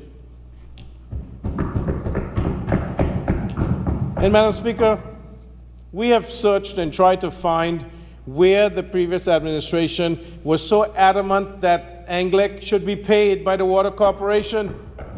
We still haven't found it, Madam Speaker. In fact, we were told in a meeting with Anglic that when it came up previously, that the former Minister for Infrastructure, where water would come under, that he said, don't worry about it. Don't bill the Water Corporation for that. It'll get taken care of. But there's no payment plan put in place. There was no payment, bulk payments that were made. That accrued and accrued and accrued until this administration came in. And the same board that this administration selected and that was elected by the shareholders, that same board then decided that they wanted to do load shedding so that they could basically pressure this administration, blackmail this administration into, paying these bills, Madam Speaker. Which was illegal. And so, Madam Speaker, this is where we are. So the Water Corporation is paying 7 Seas to make water. It is then the distribution network, which is old and which is leaking water. The Water Corporation can't pay its bills. Our feelings that Anglic, which is also moving towards putting their lines underground, could then, with this symbiotic relationship, Madam Speaker, put in new piping in the distribution network, use the 14 million that water owes them as they buy out of the Water Corporation, manage the 2 utilities, and do well for the people of Anguilla. Madam Speaker, I still think that that was a good option. But Anglic decided they didn't want to do that. Understandable. They're 2 separate entities. So the next option is for the government to incorporate the Water Corporation back into central government. And the member on the opposition said that what happens to the auditing and the accounting and things like that, there would be less transparency. I can assure you that when you have an accounting officer like the permanent secretary and the Ministry of Infrastructure and Tourism, that he will make sure that every I is dotted, every T is crossed, and every cent is accounted for, Madam Speaker, and that will be made public. Unlike what happens in other statutory bodies, Madam Speaker. Because when we came in, several of the statutory bodies had many years of unaudited accounts, had not done the required annual reports to the people of Anguilla or the quarterly reports to the government of Anguilla, to the Ministry of Finance, so that they can know what the accounts were, what the arrears were, what the contingent liability was. These are the standards that we were held to, Madam Speaker, and it seems like before this administration came in that these standards were ignored. I wouldn't say that they weren't in place, But they were ignored, Madam Speaker, because otherwise we would not have to make all the changes that we had to. And when we met the people on September 15 of 2020, when we had the presentations made by the Accountant General and other public servants, it just showed the holes that existed, Madam Speaker. And I remember that what was owed to central government in taxes by people of Anguilla was $74 million, Madam Speaker. It's $76 million, I apologize. And I remember when someone in the audience said, why can't we collect some of that money? Because you can rest assured, if we were able to collect some of that money, then you wouldn't have to raise some of the fees that we had to raise.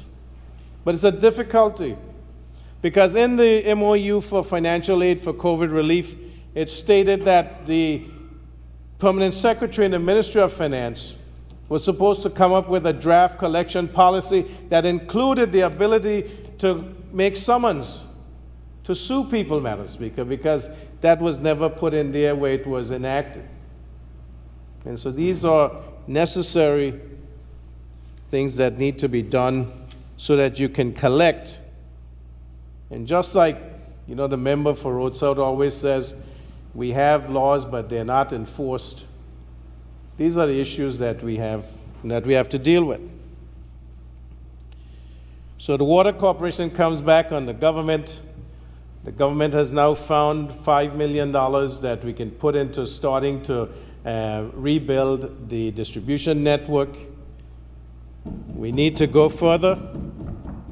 And as we go along, Madam Speaker, we hope that we can raise the revenue to fix this system, because water is an essential service. And I have, every day, Madam Speaker, I have persons in Anguilla writing me, calling me, telling me that they have no access to the piped water.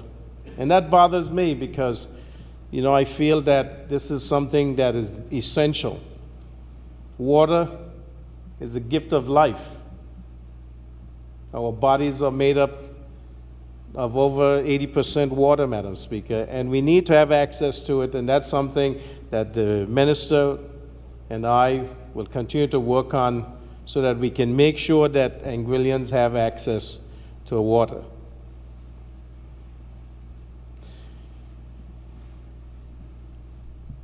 Madam Speaker, the opposition, they basically were very much in favor of this budget. They had a few issues here and there, but that's understandable.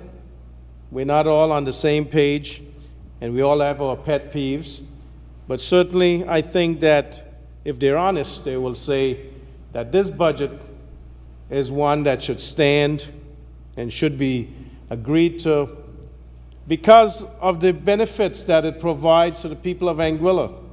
It is not a big boys budget like the budget of 2009, Madam Speaker. It's not one where they were thrown in all these, fancy requirements and expenditure. You can look through this budget and see that every penny that is going to be spent in this budget has a benefit for the people of Anguilla, whether they're old, whether they're young, whether they're very young, and even people in between, Madam Speaker, because sometimes they say we forget the working people of Anguilla. But this budget covers everyone, and everybody gets something. Now, we would like a budget that we can do everything, but we know we have a limited economy, and certainly we have to make sure we are prudent with what we do, and we have to make sure that we have something left behind in case of an emergency, just like any one of us would do if we had a household to run. We would want to make sure that you saved up something for if there's an emergency or a rainy day, as we say colloquially, that we'd be able to pay for it without having to go and beg for it. Because all of us have pride, Madam Speaker. And none of us want to be out there saying, we are begging or asking. Certainly there are some things that we feel that the administering power should contribute to. We've been asking for an enhanced, improved, expanded airport forever.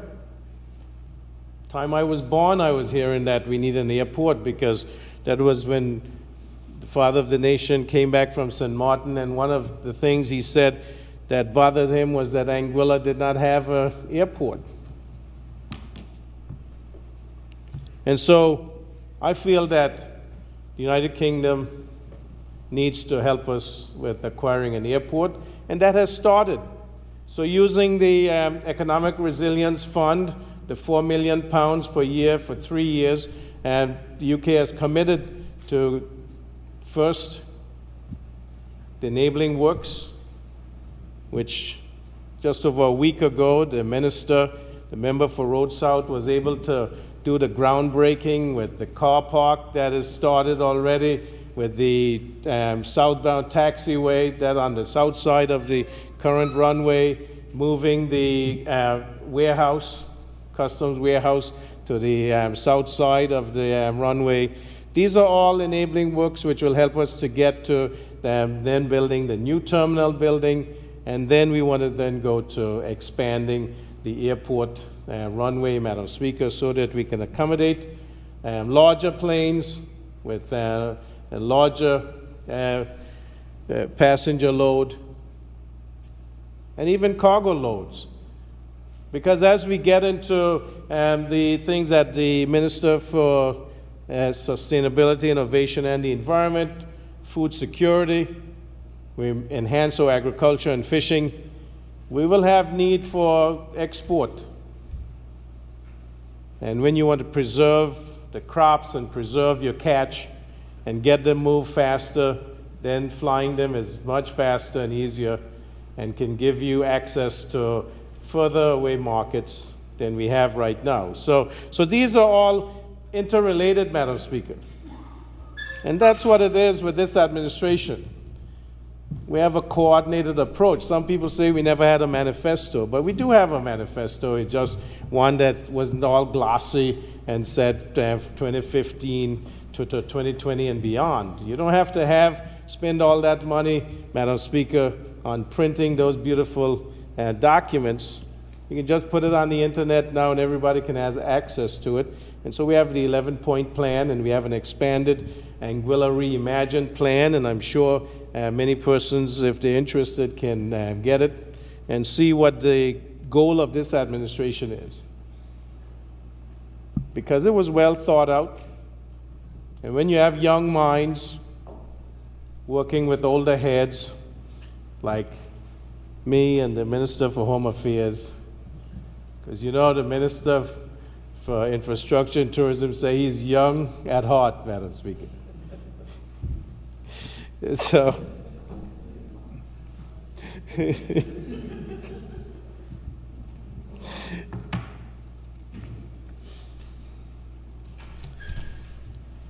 and so, Madam Speaker, we don't want to belabor this, and I think that, you know, the Ministry of Finance was asking to start and do the committee stage tomorrow, but it looks like they see that we're getting near the end, that they can do this tonight and get us home, so they're starting to show, and I appreciate their hard work, their dedication, their commitment to service, Madam Speaker.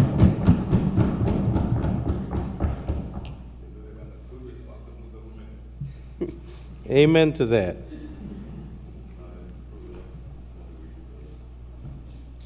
But Members, don't make me throw the gavel. But, Madam Speaker, the single island-wide member, the Honorable Kenneth Hodge, talked about the minimum wage committee and moving to a minimum wage, which I commend very highly. And there are lots of Anguillians who are out there who are saying, this is a long time coming and totally it's due. And there are a few other things that they've asked about, Madam Speaker, which the members working on, the permanent residency, reducing the amount of years requirement. And I know that there are many Anguillians who feel that our population should increase. And certainly we are guided by British Nationality Act and other British Overseas Territory citizenship requirements. But I think that we can continue to work on these, Madam Speaker, and every time the minister, gets these papers to EXCO, he gets some pushback. But the goal is that we want to make it so that Anguilla can be opened up to Anguillians in the diaspora who want to come back home. If we have a robust economy, we have options in place for employment or for Anguillians to contribute, I know they'll come back home. And we see that happening daily. And we're trying to reverse that trend that happened over the years where there was a brain drain, where young Anguillians who had all the potential would go to other countries and build up those countries while Anguilla was left floundering, Madam Speaker. We want to change that, reverse that trend, because we want them to say, change worked for me, Madam Speaker.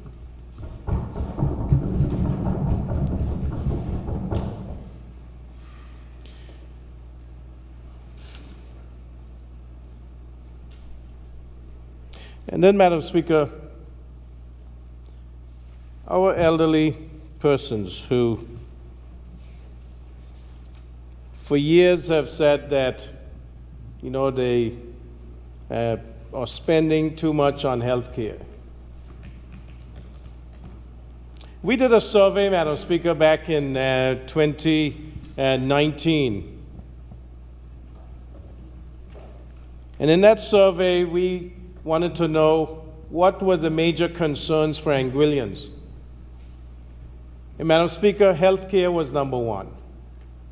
But what was surprising, Madam Speaker, is that in the case of young people under the age of 40, where you would think that jobs or education or the amenities, something like that would be, healthcare was still number one, Madam Speaker.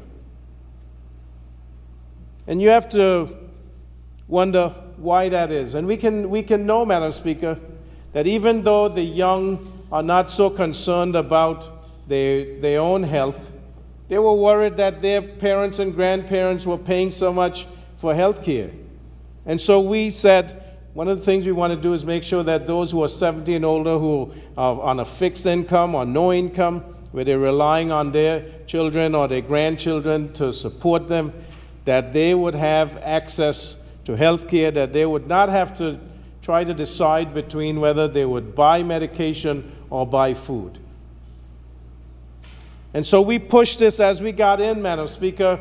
We brought paper to Executive Council regarding health care for seniors, and we got pushed back and said we can't afford it. Some people proposed that it could cost over $10 million. We even had one time where it said this would be over $20 million because you couldn't predict what the cost would be to the public purse. But we persisted, Madam Speaker, because we felt that this was necessary. And so we did the hard work that was asked of us. We had the actuarial study done. And we found that with the revenue that can be raised, and I must say, Madam Speaker, that one of the things about the goods and service tax is that it's broad-based and you have a predictable outcome. You can predict what the revenue would be from it. And this year, the revenue was predicted at $35 million, and we can raise about $40 million. So it has met the projected goal, Madam Speaker. And so we now can offer to those Anguillian belongers who are 70 years and older, we can offer them free health care. And that, Madam Speaker, is something that needs to be commended. And that is what the plan is, that we provide primary and secondary care at medications and diagnostics at the health authority facilities, since that is the public service right now, public health care. And when the health authority of Anguilla is subsumed in the central government, then it will be that same health care provided at public facilities. And Madam Speaker, the goal here is to make sure that our people are healthy. The goal here is to make sure that our people do not have to choose between whether they can access health care or whether they can afford it, whether they have to choose between medications or food. The goal here is that we don't want to bankrupt a family because they have an elderly member that ends up in the hospital for a certain amount of time, and then that they run up a bill of thousands upon thousands of dollars. And so that's why I think the people are concerned that they have to pay the GST. This is one of the benefits of the GST, Madam Speaker, health care access for those who are 70 years and older. The people are concerned, Madam Speaker. Well, one of the things that we try to do with the goods and service tax was we wanted to put in as much zero-rated items as possible. That is, these are items that you don't have to pay any tax on, any GST on, and certainly a lot of the essential food items, no tax on. You don't pay customs duties on them, Madam Speaker, since April 27 of 2021. And that is now extended to March 31st of 2020. That is April 27 of 2022, extended to March 31st of 2023, Madam Speaker. And then there are exempted services and supplies, Madam Speaker, that we have pushed on. And so, Madam Speaker, I hope, I pray, I beseech that tonight is the last time we hear about the GST, whether it was going to come in or not, whether it would be phased the way in 3 phases or 2 phases. Madam Speaker, if you think about it, we were able to delay the phase 2 from January 1 of 2021 to July 1st of 2022, Madam Speaker. That is 18 months, Madam Speaker. That is 18 months that we negotiated because we felt that at the time that we needed to have the legislation, Madam Speaker, we had to tweak it so that the impact of it would not be felt immediately within 6 months of coming into office. Can you imagine, Madam Speaker, the bill that we found, the draft policy that we found, was not fleshed out? And so if we tried to bring that to this honorable House, it would have had to come in about September or October so that it would be implemented the 1st of January 2021. Can you imagine what a bill like that would have been, Madam Speaker? You think that the Labor Relations Act is Swiss cheese? Madam Speaker, that would have been a sieve. And it would have hurt the people. So we did by negotiating it, but we gave up a lot. We gave a lot of political capital to get it to that point, Madam Speaker. We gave a lot of in fact, Madam Speaker, we got to the point where we were told by the UK that if you want to push this back any further, even 1 more month, Madam Speaker, we had to cut the civil servants' pay by 5%. And if it goes 3 months, you would have to cut it by 10%, Madam Speaker. This is in writing, Madam Speaker, so it's not like I'm making this up. We have letters showing this. We have detailed frameworks that showed if you want it here, you got to give up scholarships and training money. You got to cut this, do that. And Madam Speaker, if we wanted to take it like the minister and I, we went begging to move it where we brought in the 2nd phase in January 1 of 2023, we were told we'd have to then cut the civil service, Madam Speaker. You heard the member mention that earlier in his presentation, how we begged and pleaded. And so this is where we're at. So we have a goods and service tax. We have the businesses that says it's causing them hardship. But we have the consumers, the people of Anguilla, who are saying that because we didn't put in price control before the tax was implemented on the 1st of July, that the store owners are hurting them, Madam Speaker. Now, I know that some of the businesses did not pass on the IGT credit, Madam Speaker. But still, they have written to the Ministry of Finance and claiming the IGT credit. Up to $400,000, almost $500,000, Madam Speaker, in IGT credit some businesses have asked for. And we know that some of these businesses did not pass on the IGT credit. We also know, Madam Speaker, that some people are getting items, food items, essential items at 0% and are still charging 13% on it, Madam Speaker. Now, we have to be responsible as citizens, well, as belongers of Anguilla, because we're not citizens, as the minister, the member for Road South would say. We live in Anguilla. Madam Speaker, you know, I've been chastised by some of the businesses because I said back in 2021 that when the COVID relief customs duties were removed, that some of the businesses did not pass on the savings. It was $4.1 million, Madam Speaker, that the government gave up in revenue. A study was done, Madam Speaker. This is not pulling facts out of the air, which some people tend to do. This was a study that was done. And some of the businesses, instead of passing on the savings and setting the markup at 40% as was authorized by the law at that time, we saw items that were 400% markups, Madam Speaker. That is not responsible business. That is not good corporate citizenship.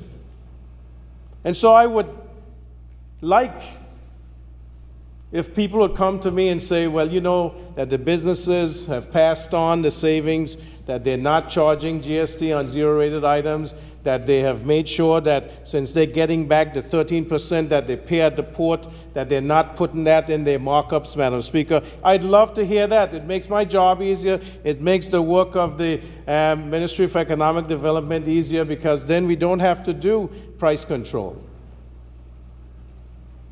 But it's not a perfect world, and that's not what's happening. So yes, so we have come up with consumer protection legislation. The draft policy is done. I thank the Ministry for Economic Development for that. And we will come up with price control, Madam Speaker, on the zero-rated items, because those are the ones we know we can start with and control. And the businesses will think that I don't like business, Madam Speaker. I love a free market. I feel that that the competition should determine that. But it seems, Madam Speaker, that that's not what happens in Anguilla. You have 38 supermarkets or branches thereof, but you don't get where the market controls the price.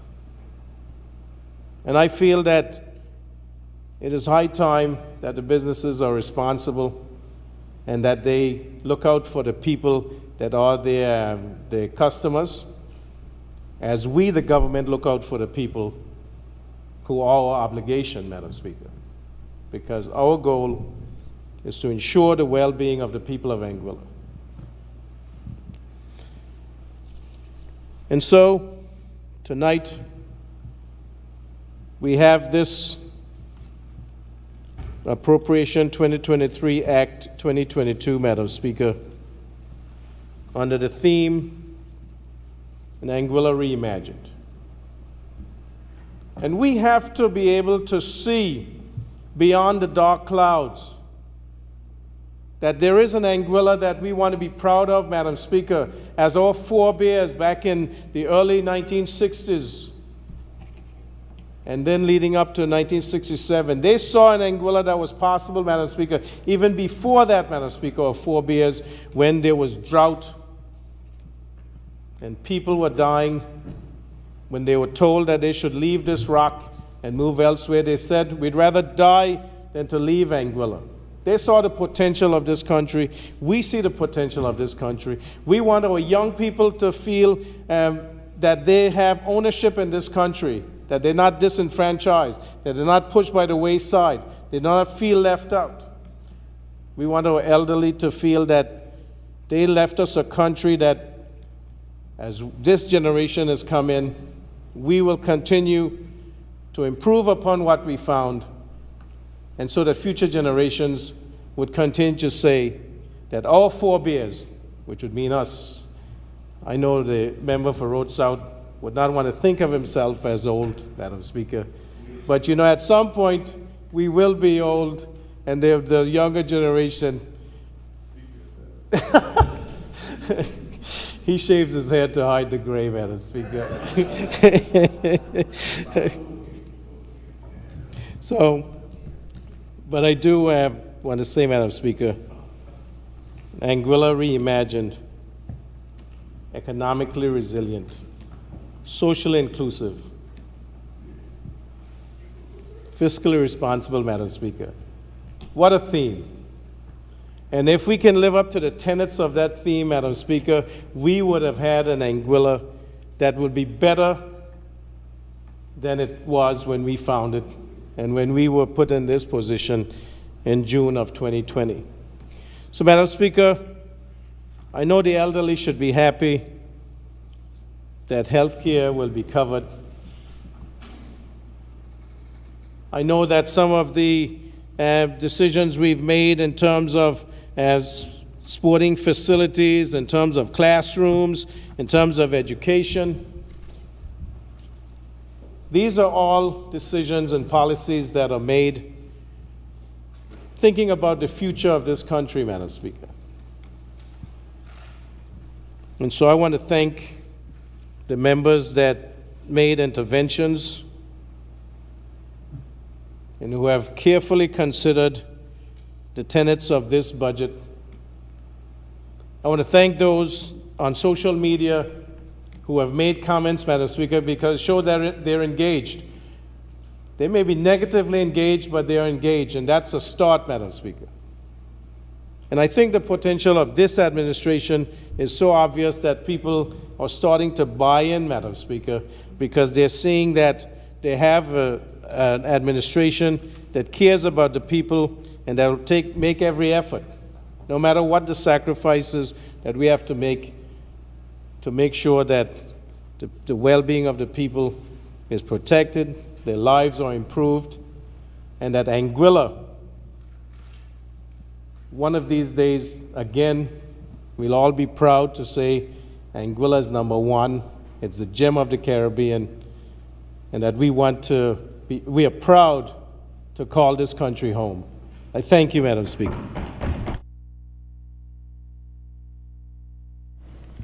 Thank you, Honorable Member.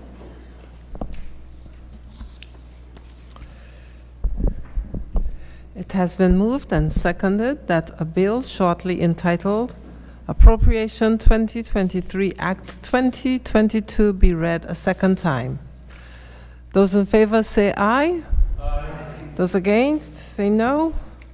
The ayes have it. I call upon the clerk to read the bill a second time. An act to authorize expenditure from the Consolidated Fund of Anguilla for the services of the Government of Anguilla for the financial year ending the 31st day of December 2023.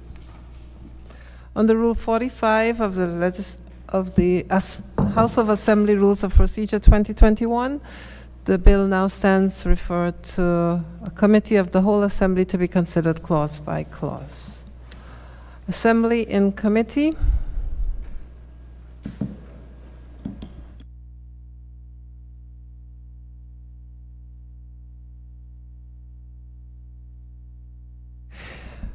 Okay, there's a request for 3 minutes for the finance team to come in to the assembly. Okay, so this honorable house stands in recess for 3 minutes. Thank you, members.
Thank you.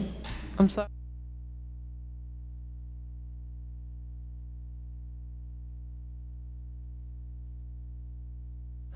Thank you, members. The Assembly will now resume its sitting. Assembly in committee.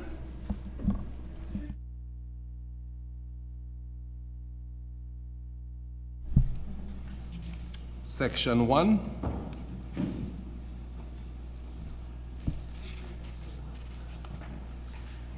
Clause 1. I put the question that Clause 1 do stand part of the bill. Those in favor say aye. The schedule. Program 001R, Her Excellency the Governor and Departments. Program 001, Her Excellency the Governor, $653,423. Program 100, Public Administration, $4,924,255. Program 101, Her Majesty's Prison, $399,944. Program 102, House of Assembly, $1,278,807. Program 103, Disaster Management, $539,856. Program 104, Financial Intelligence Unit, $608,332. Program 200, Police, $10,985,616. Program 251, High Court, $3,590,410. Program 252, Magistrates Court, $781,348. Program 300, Attorney General's Chambers, $3,539,642. Total recurrent expenditure, Her Excellency the Governor and departments, $31,301,634. I put the question that program 001R totaling $31,301,634 do stand part of the bill. Those in favor say aye. Those against say no. The ayes have it. Program 350R, Ministry of Home Affairs, Labor, Immigration, Information and Broadcasting, Lands and Physical Planning, and departments. Program 350, Ministry of Home Affairs, Lands and Surveys, Physical Planning, $987,890.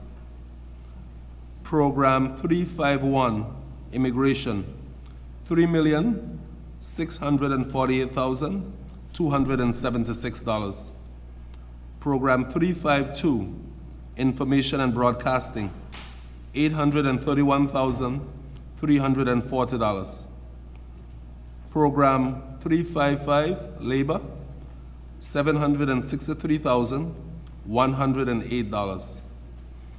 Program 356, Lands and Surveys, $1,423,132.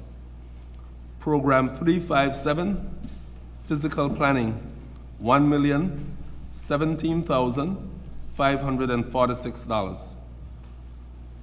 Total recurrent expenditure, Ministry of Home Affairs, Labor, Immigration, Information and Broadcasting, Lands and Physical Planning, $8,671,292. I put the question that program 350R totaling $8,671,292 do stand part of the bill. Those in favor say aye. Those against say no. The ayes have it. Program 450R, Ministry of Finance and Health.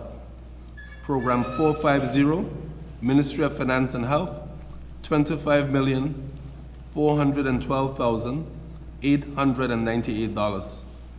Program 451, Treasury, $37,396,030.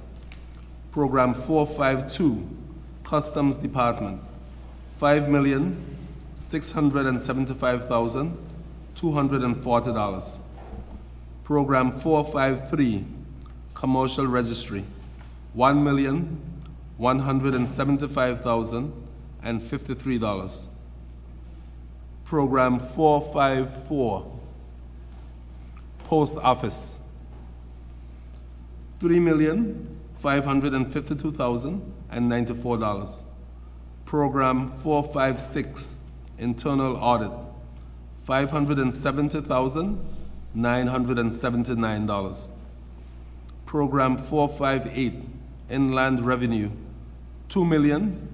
$965,646. Program 461, Ministry of Health, $29,676,860. Program 462, Department of Health Protection, $6,250,298. Program 463, Secondary Health Care, $21. Program 464, Primary Health Care, $21.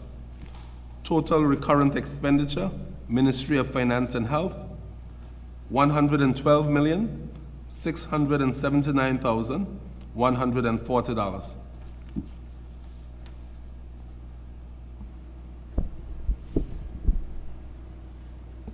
I put the question that Program 450R, Ministry of Finance and Health, totaling $112,679,140 do stand part of the bill.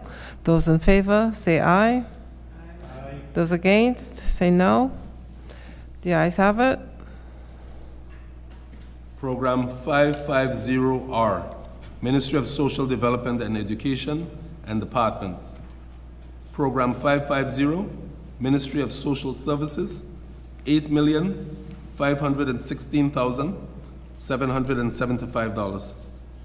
Program 551, Education Department, $32,429,695.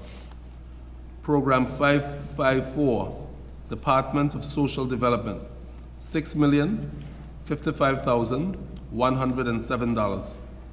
Program 557, Library Services, $889,397. Program 561, Department of Probation, $2,106,464. Program 562, Department of Sports, $1,239,191. Program 563, Department of Youth and Culture, $3,196,915.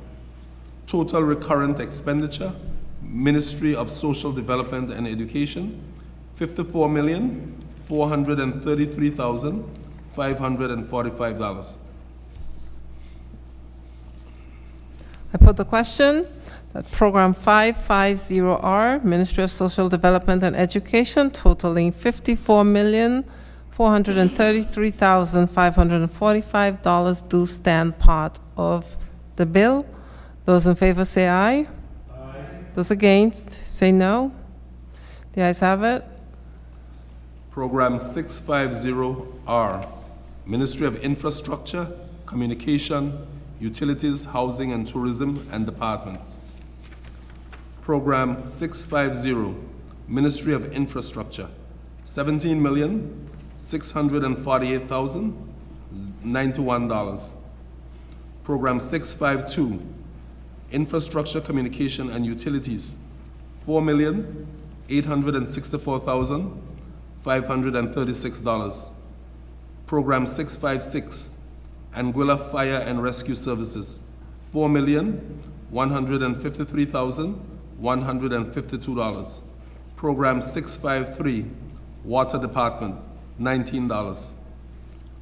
Total recurrent expenditure, Ministry of Infrastructure, Communications, Utilities, Housing and Tourism, $26,665,798. I put the question that Program 650R, Ministry of Infrastructure, Communications, Utilities, Housing, and Tourism, totaling $26,665,798 do stand part of the bill. Those in favor say aye. Aye. Those against say no. The ayes have it. Program 850R, Ministry of Sustainability, Innovation and the Environment, and departments. Program 850, Ministry of Sustainability, Innovation and the Environment, $1,293,159. Program 851, Department of Information Technology and E-Government Services, $6,599,584.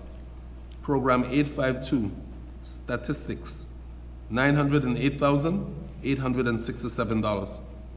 Program 853, Department of Natural Resources, $3,376,981. Total recurrent expenditure, Ministry of Sustainability, Innovation and Environment, $12,178,591.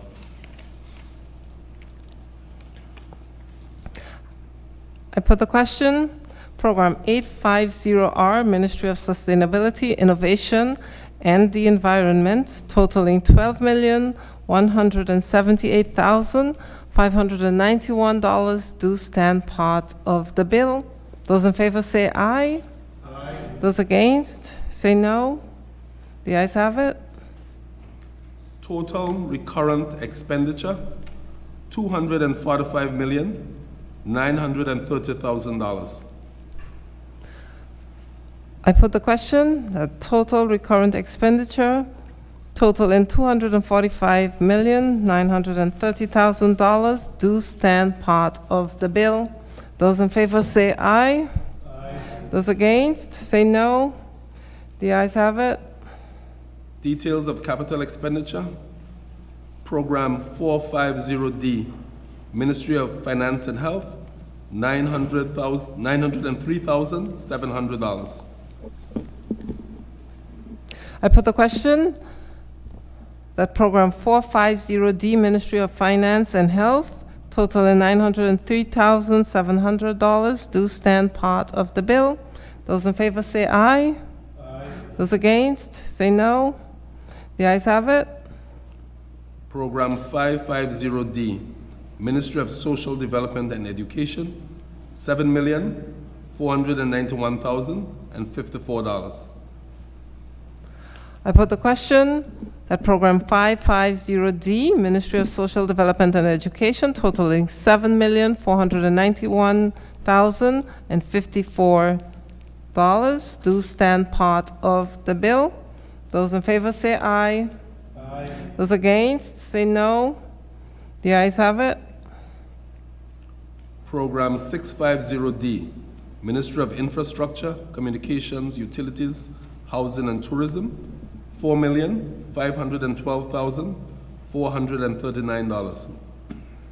I put the question that Program 650D, Ministry of Infrastructure, Communications, Utilities, Housing and Tourism, totaling $4,512,439 do stand part of the bill.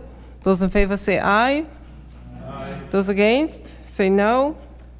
The ayes have it.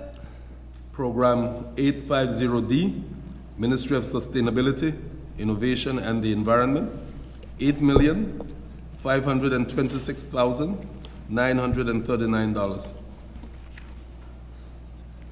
I put the question that Program 850D, Ministry of Sustainability, Innovation and the Environment, totaling $8,526,939 do stand part of the bill. Those in favor say aye. Aye. Those against say no. The ayes have it.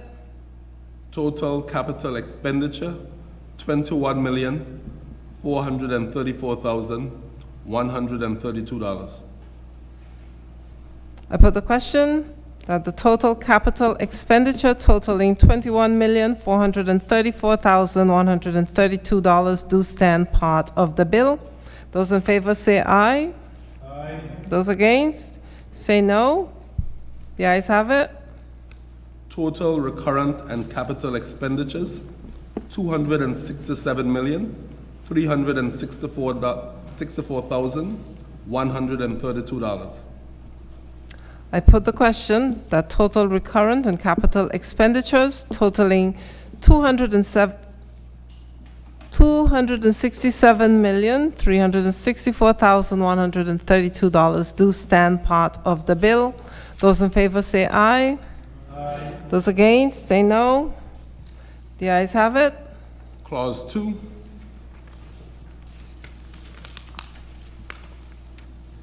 I put the question that clause 2 do stand part of the bill. Those in favor say aye. Aye. Those against say no. The ayes have it. The title and the enacting clause. I put the question that the title and the enacting clause do stand part of the bill. Those in favor say aye. Aye. Those against say no. The ayes have it.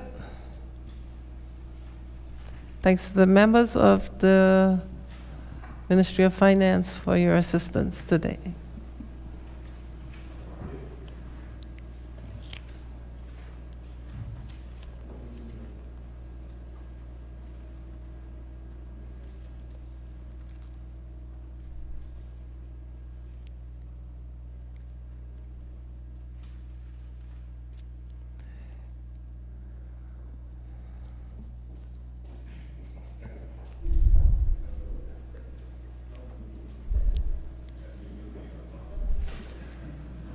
Thank you.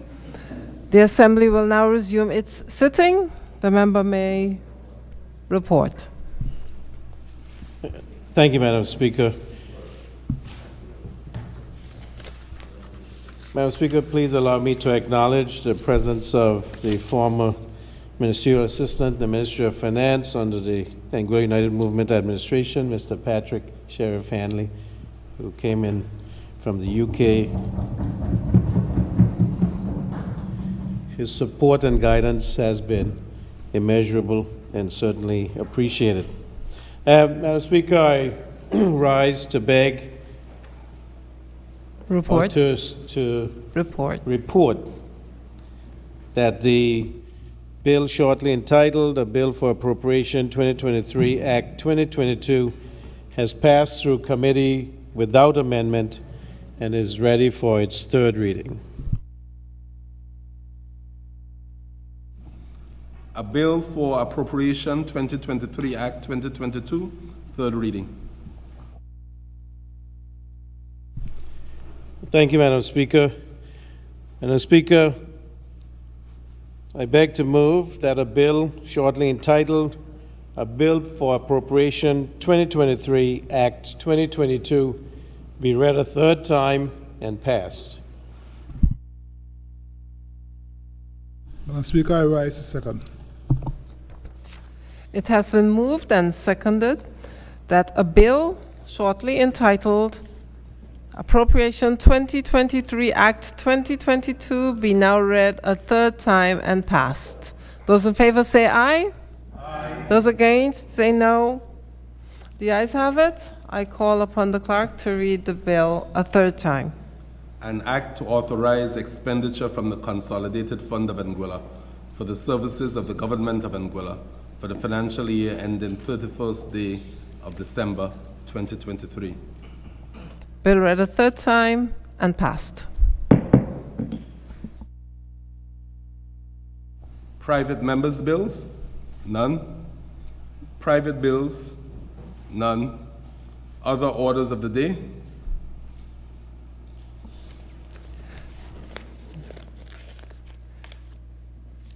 Thank you, members.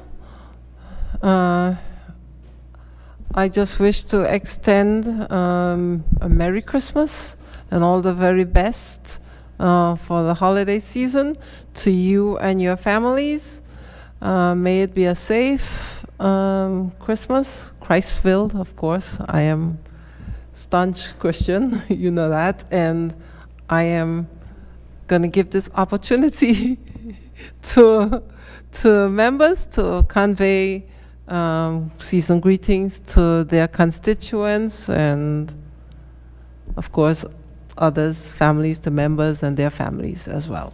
So, Merry Christmas. Merry Christmas to the staff here at the House of Assembly and to all Anguillians far and near. Merry Christmas and the best for the season. I recognize the Single Island Wide Electoral District member, Mr. Kenneth Hodge. Thank you, Madam Speaker.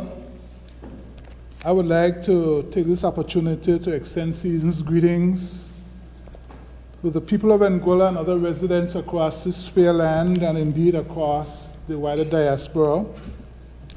I want to say a special thanks to my permanent secretary and staff in the Ministry of Home Affairs, heads of department and their staff, Madam Speaker, to the Honorable Premier and my colleagues, the Honorable Leader of the Opposition and the rest of the opposition bench, Madam Speaker. And last but by no means least, my dear wife, who is currently overseas at this time, my children, and my wider family. Thank all of you for your support this year, and wishing health and happiness in the new year, Madam Speaker. I especially entreat all of us to look out for the vulnerable and the less fortunate this Yuletide season. It has been my pleasure to serve in 2022, and I'm looking forward to what 2023 will bring. It's been an honor and privilege, Madam Speaker. Thank you. Thank you. Single Island Wide Electoral District member, Mr. Joseph Entapule is recognized. Thank you, Madam Speaker. Earlier, I would have briefly shared my greetings, but seeing that you would have extended the opportunity again, I'll take full advantage of that, and very grateful for the opportunity. As we approach the close of the year 2022, as is with the close of every year, it's a time of reflection, a time for us to take a pause and look back at the year that just went before us, a time for us to be grateful for the things that we would have made it through, and to look forward to the year of 2023 and the new beginnings that it comes with hope. So I ask that we all take some time, find something to be grateful for, and we look forward to the year ahead, one with hope and one with optimism, as we hope that the new year will bring with it new opportunities and new beginnings for our country, Anguilla. So, Madam Speaker, to yourself, thank you for your greetings. To my colleagues across the aisle, both in government and opposition, to those who came out in the gallery and persisted with us throughout the events of the day, and to all Anguillians listening from near and far under the sound of my voice. It has truly been a privilege to serve in the capacity as your island-wide elected representative. It is something that I consider not only a privilege, but a humbling opportunity, and I extend the merriest of Christmases and season's greetings to yourself, your families, and to all Anguillians, and wish you nothing but the best and prosperity for your families and for Anguilla in the year to come. Thank you, Madam Speaker. Thank you, Honorable Member. The Honorable Member of Sandy Hill is recognized. Thank you, Madam Speaker. Madam Speaker, let me first apologize to you and this honorable House for my delayed arrival in returning after the break, as I had an urgent matter to attend. And so, thank you, and I would have contacted the clerk as well, so my apologies. Madam Speaker, I wish to extend Christmas greetings to all of the members of the House, the clerk, to you, Madam Speaker, members of the gallery, those persons who are listening and watching. Madam Speaker, Christmas is a time where we can take the opportunity to slow down, to slow our pace, to spend time with family, friends, and loved ones. And I would urge this Christmas season and over the holidays into the new year that we take the time to do so. As we've seen in Anguilla in recent times, we may each be here today and gone tomorrow. And so we need to take the opportunity to show the persons that we love, that we care about them while they are in our lives and while we have the ability to extend our thoughts to them. And so, Madam Speaker, with that, I wish all of you the very best for this Christmas, and we will see each other in the new year. Thank you. Time to eat too and drink. Thank you, member. The honorable member for Valley North is recognized. Thank you very much, Madam Speaker, for the opportunity. I would like to take this opportunity, Madam Speaker, to wish season greetings to persons across Anguilla, those in the diaspora, and especially to the people in the constituents of Valley North who have elected me. I also wish a best season greetings to all the members of the House of Assembly, those who are here in the gallery with us today. I'd also wish to express my sincerest gratitude, Madam Speaker, to my family, my friends, my supporters, and of course, persons within the district, members of my team, who continue to keep me grounded, accountable, and support me in all of the initiatives that I have rolled out since I was elected in May of this year, Madam Speaker. I do not take the support for granted, and I would also like to commend the members of the public service and the business community, Madam Speaker, who continue to brave the challenges that exist in this country and globally, who stay encouraged, who continue to work hard and continue to support all the work of the current administration, but of Anguilla generally. I'd also like to express my sincerest gratitude to the staff of the Anguilla House of Assembly, who continue to support me in everything that I do as a new member of Parliament. Thank you once again, Madam Speaker, and have a good Christmas. Thank you. The honorable member for Road North is recognized. Thank you, Madam Speaker. I'd like to wish everyone here in this House, both my colleagues on this side and opposition members, a very Merry Christmas and a Happy New Year. To the staff of this honorable House, a staff that is there for you whenever you call them, I really thank you for this year and appreciate all that you've been doing. A Merry Christmas and a Happy New Year to you. I wish you a joyous Christmas and a Happy New Year. To all residents of Anguilla, I wish you a very, very, very happy Christmas and a bright, prosperous New Year. To the residents of North Hill, Old Tare, Water Swamp, Sandy Ground, and South Hill, I wish you nothing but the best for this coming Christmas and this New Year. Enjoy it and behave responsibly. Thank you, Madam Speaker. Thank you, honorable member. The honorable member for Road South is recognized. Thank you very much, Madam Speaker. It's only fitting that I get up after the member for Road North, because the member for Road North, the member for Road South are tied at the hip, and we're inseparable. So,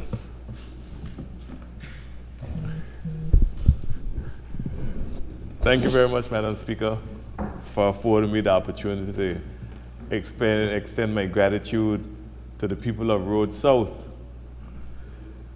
For without them, I couldn't be here standing today, and to express a very Merry Christmas to all of the residents of Road South. And in particular, I want to single out one person in Road South, and I hope that the other 727 souls in Road South who cast their name next to their ballot next to my name will not be offended. But I want to single out Mr. Delano Mussington, the Director of Sports, Madam Speaker, who suffered a serious accident sometime earlier this year.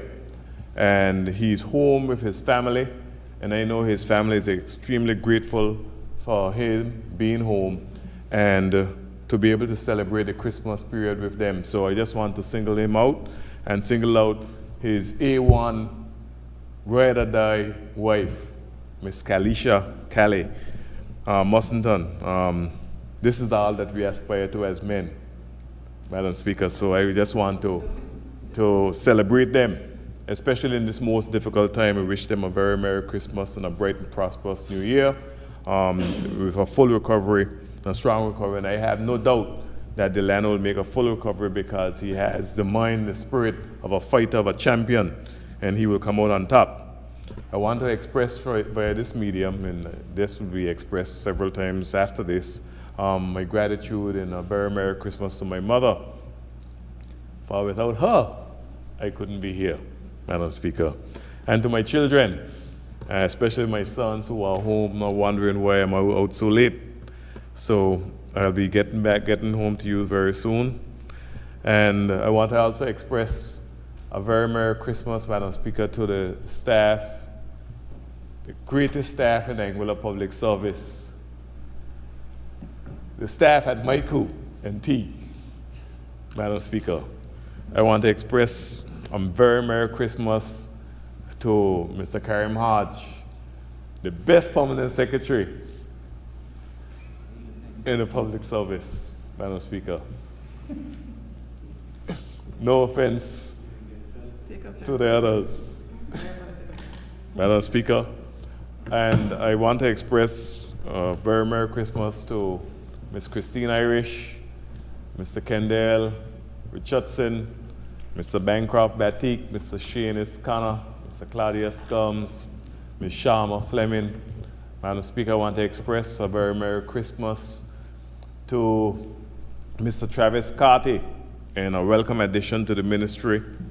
I want to express a very Merry Christmas, Madam Speaker, to the Electricity Commissioner who sits in the ministry as well, Mr. Ralph Hodge and his family, to Rohan, Ronnie Richardson, to Daryl Richardson, to Kentura Keynes, to Darren Fleming. Madam Speaker, I want to express a very Merry Christmas to Nigel Connor. I'm making sure that I don't miss any names, Madam Speaker. Mr. Fee Orlin, Fiona Wilkinson. I know a lot of people don't know her as Orlin, but that's her real name. And she is a strong member of my team, Madam Speaker, and I'm so grateful to have them to guide me, protect me, sometimes for myself, to temper me, and to advise me, Madam Speaker. So I want to express the very Merry Christmas and a prosperous New Year to them. Also to the staff and the board of the Anguilla Tourist Board, the Public Utilities Commission, ASPA, the Anguilla ANC Ports Authority, the Water Corporation of Anguilla, and to the staff and management of the Anguilla Electricity Company, Madam Speaker. Those are the statutory bodies that fall within my remit. I also want to express a very merry and prosperous Christmas to the hospitality workers of Anguilla, Madam Speaker, because without them, we could not have the type of economy that we have today. And also to the service providers, Madam Speaker, and to the people of Anguilla in general. So with that said, I also want to express a very Merry Christmas to you and your family, and thank you for hosting us, you and the Premier, up there in Island Harbor over the past, on Monday. It was a wonderful event. And I also want to express a very Merry Christmas to the staff of the Anguilla House of Assembly, Madam Speaker, including my god sister. So thank you very much, Madam Speaker, for affording me the opportunity. Thank you, Member. Anyone else? The Single Island Wide Electoral District Member, Mrs. Quincy Gums Marie, is recognized. Member, take your mic off.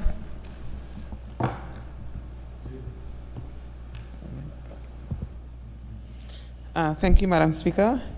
I just want to rise to thank the members of the House for the support over the past year. It has been a difficult one, and we've banded together to get to where we are right now. And Madam Speaker, before I start to make the wider recognition of all those involved in my ministry in particular, I have to thank the members on this side of the aisle. It has been a difficult year. We've met difficulty, and some of it has played out in the open. But I am so happy to have a family here in this Anguilla Progressive Movement team that we can rely on. And so I would like to begin by really wishing them a Merry Christmas, a prosperous New Year, and a new year of lots of work. Madam Speaker, becoming a new minister in the middle of the year is not an easy task, but I have high expectations of myself, and that extends to those around me. So I would want to extend greetings and gratitude to the persons who make up the Ministry of Sustainability, Innovation, and the Environment for the work that they have taken on and so ably done. To start from nothing and end the year saying that we are going to deliver to our stakeholders over $1.2 million of investments is no easy feat. And sometimes I would have had them up overnight, pulling some hair out, but we do what we do for the people that we love. And the people that we love are the people of Anguilla.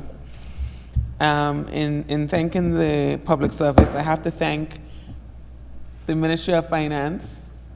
They cut me short because I initially wanted $2 million. But they made sure that I was over the $1 million mark, so I appreciate it. And the guidance that they would have given me to ensure that the decisions I make are not only good decisions for the people of Anguilla, but fiscally sound and how best to execute them. And that guidance is invaluable. And their ability to think on their feet and support the visions of this administration is really and truly one of a kind.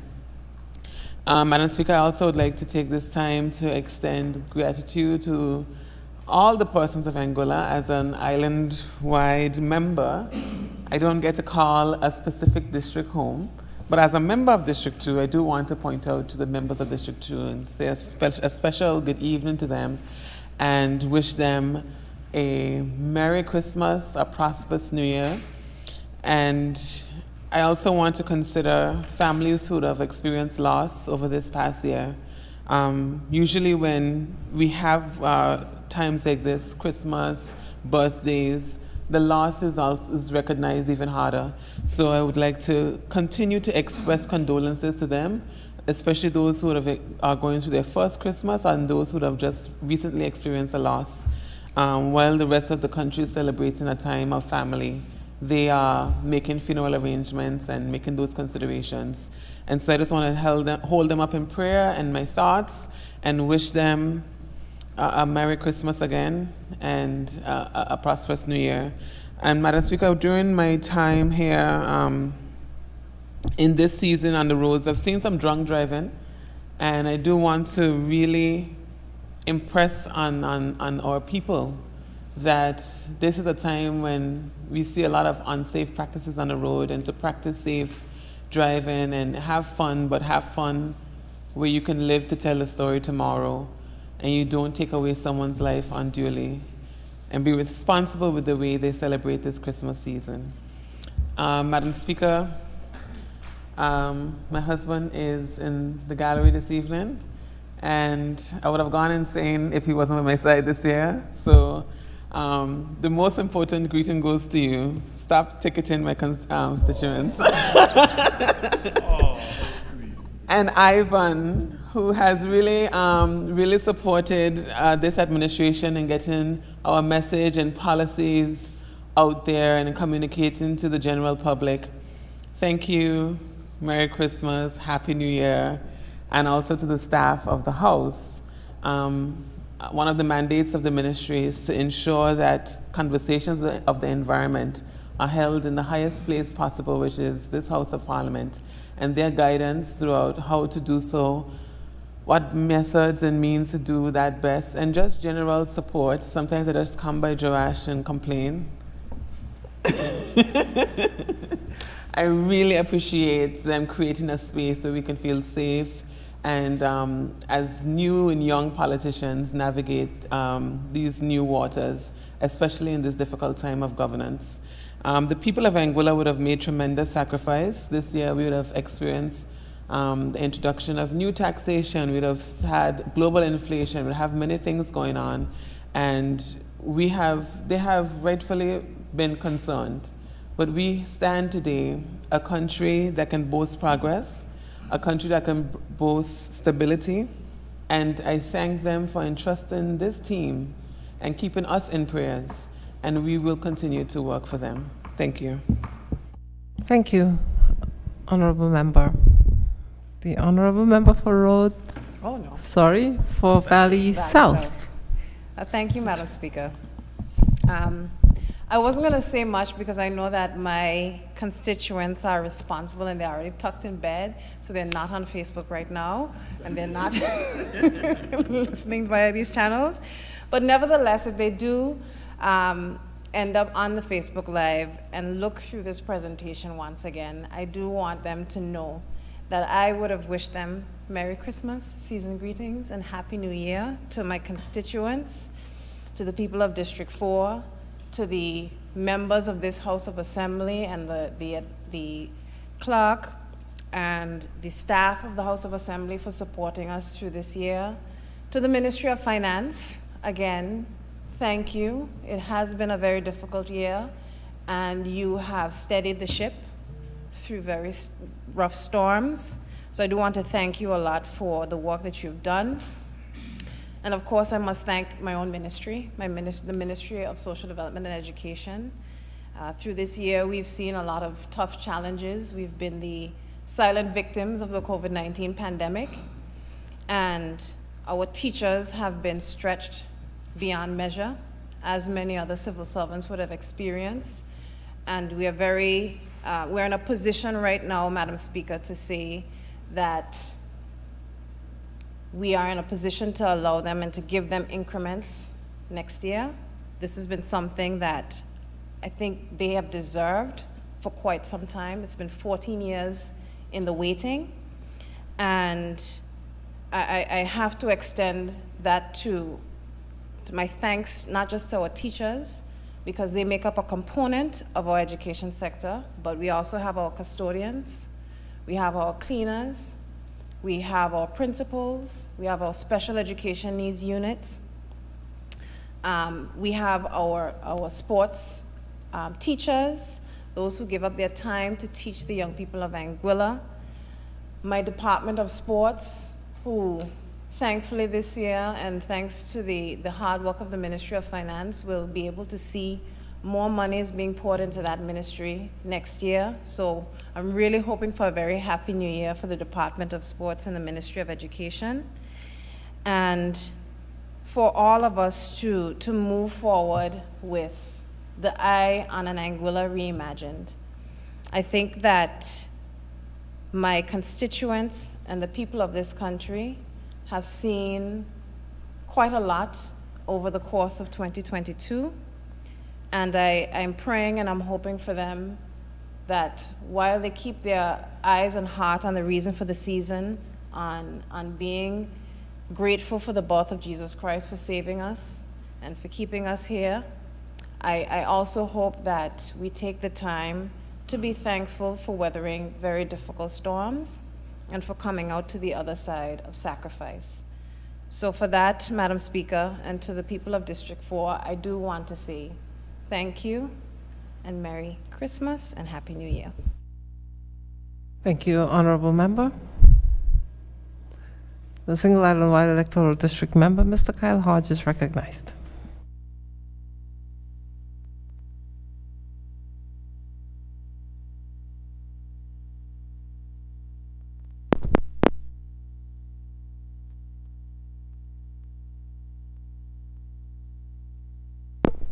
All right, good. Thank you for this opportunity, Madam Speaker. I would like to say season greetings and Merry Christmas and a Happy New Year when it comes to yourself, your family, the staff of this house, the members of this house on both sides, the Anguillian community, near and far, supporters, non-supporters, from my family to yours. I wish you much blessings during this season. This is a time where we all, sometimes we unwind and we gather around and get closer to our loved ones, our friends, our family. So life is precious, Madam Speaker. Some may be experiencing pain at this time, having lost loved ones so close to this merry season. And I wish to extend sympathies to those who have recently lost loved ones and to express a Merry Christmas to everyone else, Madam Speaker. Madam Speaker, there's also a season where people are merry, and sometimes it can be a little crazy and reckless. So I want to extend, a word of caution to those who use the season for different ways of enjoyment and celebration, to do it with caution, to do it with care, and to think about the lives of people. Think about your own life, but to also think about the lives of others that you may be endangering. So, with that said, I just want to also say to keep Christ in Christmas. Thank you, Madam Speaker. Thank you, Honorable Member. The member for West End is recognized. Thank you, Madam Speaker. Madam Speaker, of course, it's natural at this time of the year we tend to focus on the celebrations of Christmas. But also, as the minister across the aisle mentioned about this time of the year, the number of people that are grieving, because for whatever reason, a loss at Christmas, a loss of a life at Christmas seems to dampen the spirit of so many. I know personally, a few years back, we lost the Honorable Albert Belter Hughes around this time of the year. And there's something about our national sport that in the month of December, we've lost Carlo, and we've also lost Errol, known as Kuru. So the boat racing fraternity, again, will see this time of the year as a time that they would least want to remember. But all I can say to that fraternity, and of course the family as well, is that just keep the memories, the positive memories of those ones that have passed in your lives. For my constituency in West End, again, I want to thank you for the support you continue to give me, and to certain groups that this time of the year we try to bring some cheer to the youth and to the senior citizens. So all the persons who helped to make that possible, I want to say thank you for making that happen. I also would appeal to all those persons who see Christmas or the season as an opportunity to drink more and drive faster and do silly things, to please consider the challenges that are faced when you might be reckless and an innocent person could be affected, and that innocent person's issues will pass on to their families. And Madam Speaker, wherever Delano Mussington is, I will say that, and to his family, the fact that his spirit, the drive that he has, I've been fortunate to have known him a long time, and one thing I know for sure is that his spirit has not wavered. And I do believe, because he believes, that he'll get through this. So for his family, his friends, and he's got a lot of those, is that the joys that he brings at this time of the year, by being exactly who he is special. To my family and to all of Anguilla, my family in England, United States, wherever they are, I wish you Merry Christmas. And again, what we've experienced over the last couple of years through COVID-19 and the issues that brings, we really need to treasure the relationships, the positive relationships that are out there. In fact, the relationships that we should mend. I think that's another thing. We tend to have issues, trivial issues, that I don't think we take the message or the messages that are out there. We get warnings, but we tend to ignore them. But Madam Speaker, at the end of the day, I want to say thank you for this opportunity to wish all Anguillians, all visitors to Anguilla, and persons wherever you are, a Merry Christmas and a prosperous New Year. Thank you, Honorable Member. Honorable Deputy Governor Acting.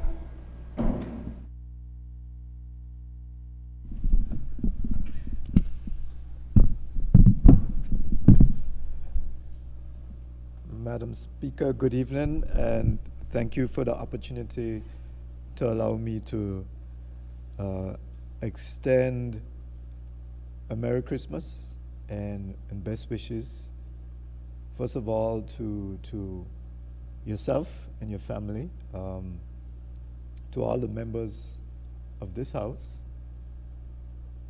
On behalf of the substantive holder of the post, I think it's in order to say that the approval to restart the increments is appreciated for civil servants, and we are quite thankful for that. I would also like to say that, as was mentioned here, by the same token, a lot is expected, and to that end, it's always a work in progress. You know, as the civil service, we aspire to give quality service, to be efficient, and to provide servant leadership as the name of our positions denotes, civil servants. I would also like to take this opportunity on behalf of my family to extend Merry Christmas and best wishes for the new year when it comes along, and that we must always be grateful for the many blessings that we have. Thank you. Thank you, Honorable Member. The Honorable Member for Island Harbor is recognized. Thank you, Madam Speaker. Madam Speaker, I'd like to wish you Merry Christmas and a happy, healthy, and prosperous New Year, and to commend you on the great work that you do to keep our youthful enthusiasm at bay. I'd like to also convey that greetings to your husband, Sir William, who is in the gallery today, and for his commitment and his patience in putting up with us, for keeping you away from him for these extended periods of time. And to members and staff and the clerk of the House, government side, and the opposition, and wishing you the best for the season. Merry Christmas, Happy New Year. And certainly, Madam Speaker, it takes 3 permanent secretaries to keep me looking good. The Ministry of Finance, the Ministry of Economic Development, the Ministry of Health. And so I want to thank them for the hard work that they do and the dedicated service. Thank you to the Principal Assistant Secretary in the Ministry of Finance, who I can rely on to answer the hard questions and to get the work done, Madam Speaker. And certainly in the ministry, also Jamila, we have worked hard, and you know, it makes it tough. Sometimes you come into a new post when you know, the work is there to be done, but she continues to do it very well. We thank her. Madam Speaker, I want to you know, wish Merry Christmas and the best for 2023 to the Ministerial Assistant, the Ministry of Finance, Mr. Courtney Morton, for certainly being there for me in the toughest of times to make my job easier, but also to look out for the people that he cares about, which is all Anguillians, but especially those in District 3. The Public Relations Officer and the liaison to the Spanish-speaking community, I certainly want to thank them for their work during this year. To the staff and members of the Health Authority of Anguilla, doctors, nurses, frontline workers, and support staff who continue to provide good health care to the people of Anguilla. Madam Speaker, there are a lot of persons that I could say, you know, thank you to, and Merry Christmas and Happy New Year to my family here and in the United States of America. I want to wish Her Excellency the Governor, Delini Daniel Silvaratnam, and this, by all intents, will be the last Christmas she'll spend here with us in Anguilla, and we want to thank her for her work, and as she goes into the new year, that she continues to work hard for the people of Anguilla, as she does for the time that she's committed to staying in Anguilla. Also to the Deputy Governor and family and the staff of the Governor's office. Want to wish Anguillians here and abroad, and especially the people of District 1, the merriest of Christmas, happiest of New Year's, and to the one who keeps me safe, Madam Speaker, Mr. Warren Fleming, for being there by my side through thick and thin to make sure that I can get to work and back home, and also to care about those around us, to protect their well-being. To our Sergeant at Arms, who, he's a strong giant, Madam Speaker, and, I feel comfortable when he's in the house because I know that everything will go in order, and he has a history to prove it. And the chaplain and his wife, he is not here at this time because he'll be traveling tomorrow. I wish him safe travels. Again, Madam Speaker, just want to wish those who are sick and suffering that God would take care of them, bring them back to full health, including my brother Lyndon, who is right now hospitalized in the U.S. We pray for his full recovery. And I want to thank everyone for all the service that they have given to this country. Whatever it is, small or large, that they take care of the people. And so I wish Merry Christmas and Happy and Healthy New Year to all. Thank you, Madam Speaker. Thank you, Honorable Member. And of course, Merry Christmas to my Sergeant of Arms. I was coming to you and he sort of got it first. And of course to the chaplain, my clerks, always dedicated. Thank you all. All the staff of the House, Ronika and, I'm missing her name.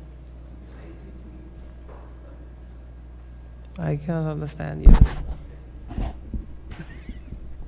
Thank you. Merry Christmas. So now we move for adjournment. Adjournment. Thank you, and certainly to the members of DITES, we do wish them a Merry Christmas and continued prosperity in the new year. Madam Speaker, I rise to beg that this honorable House be adjourned sine die. Madam Speaker, I neglected to wish you and your family and your staff Merry Christmas. Best of wishes.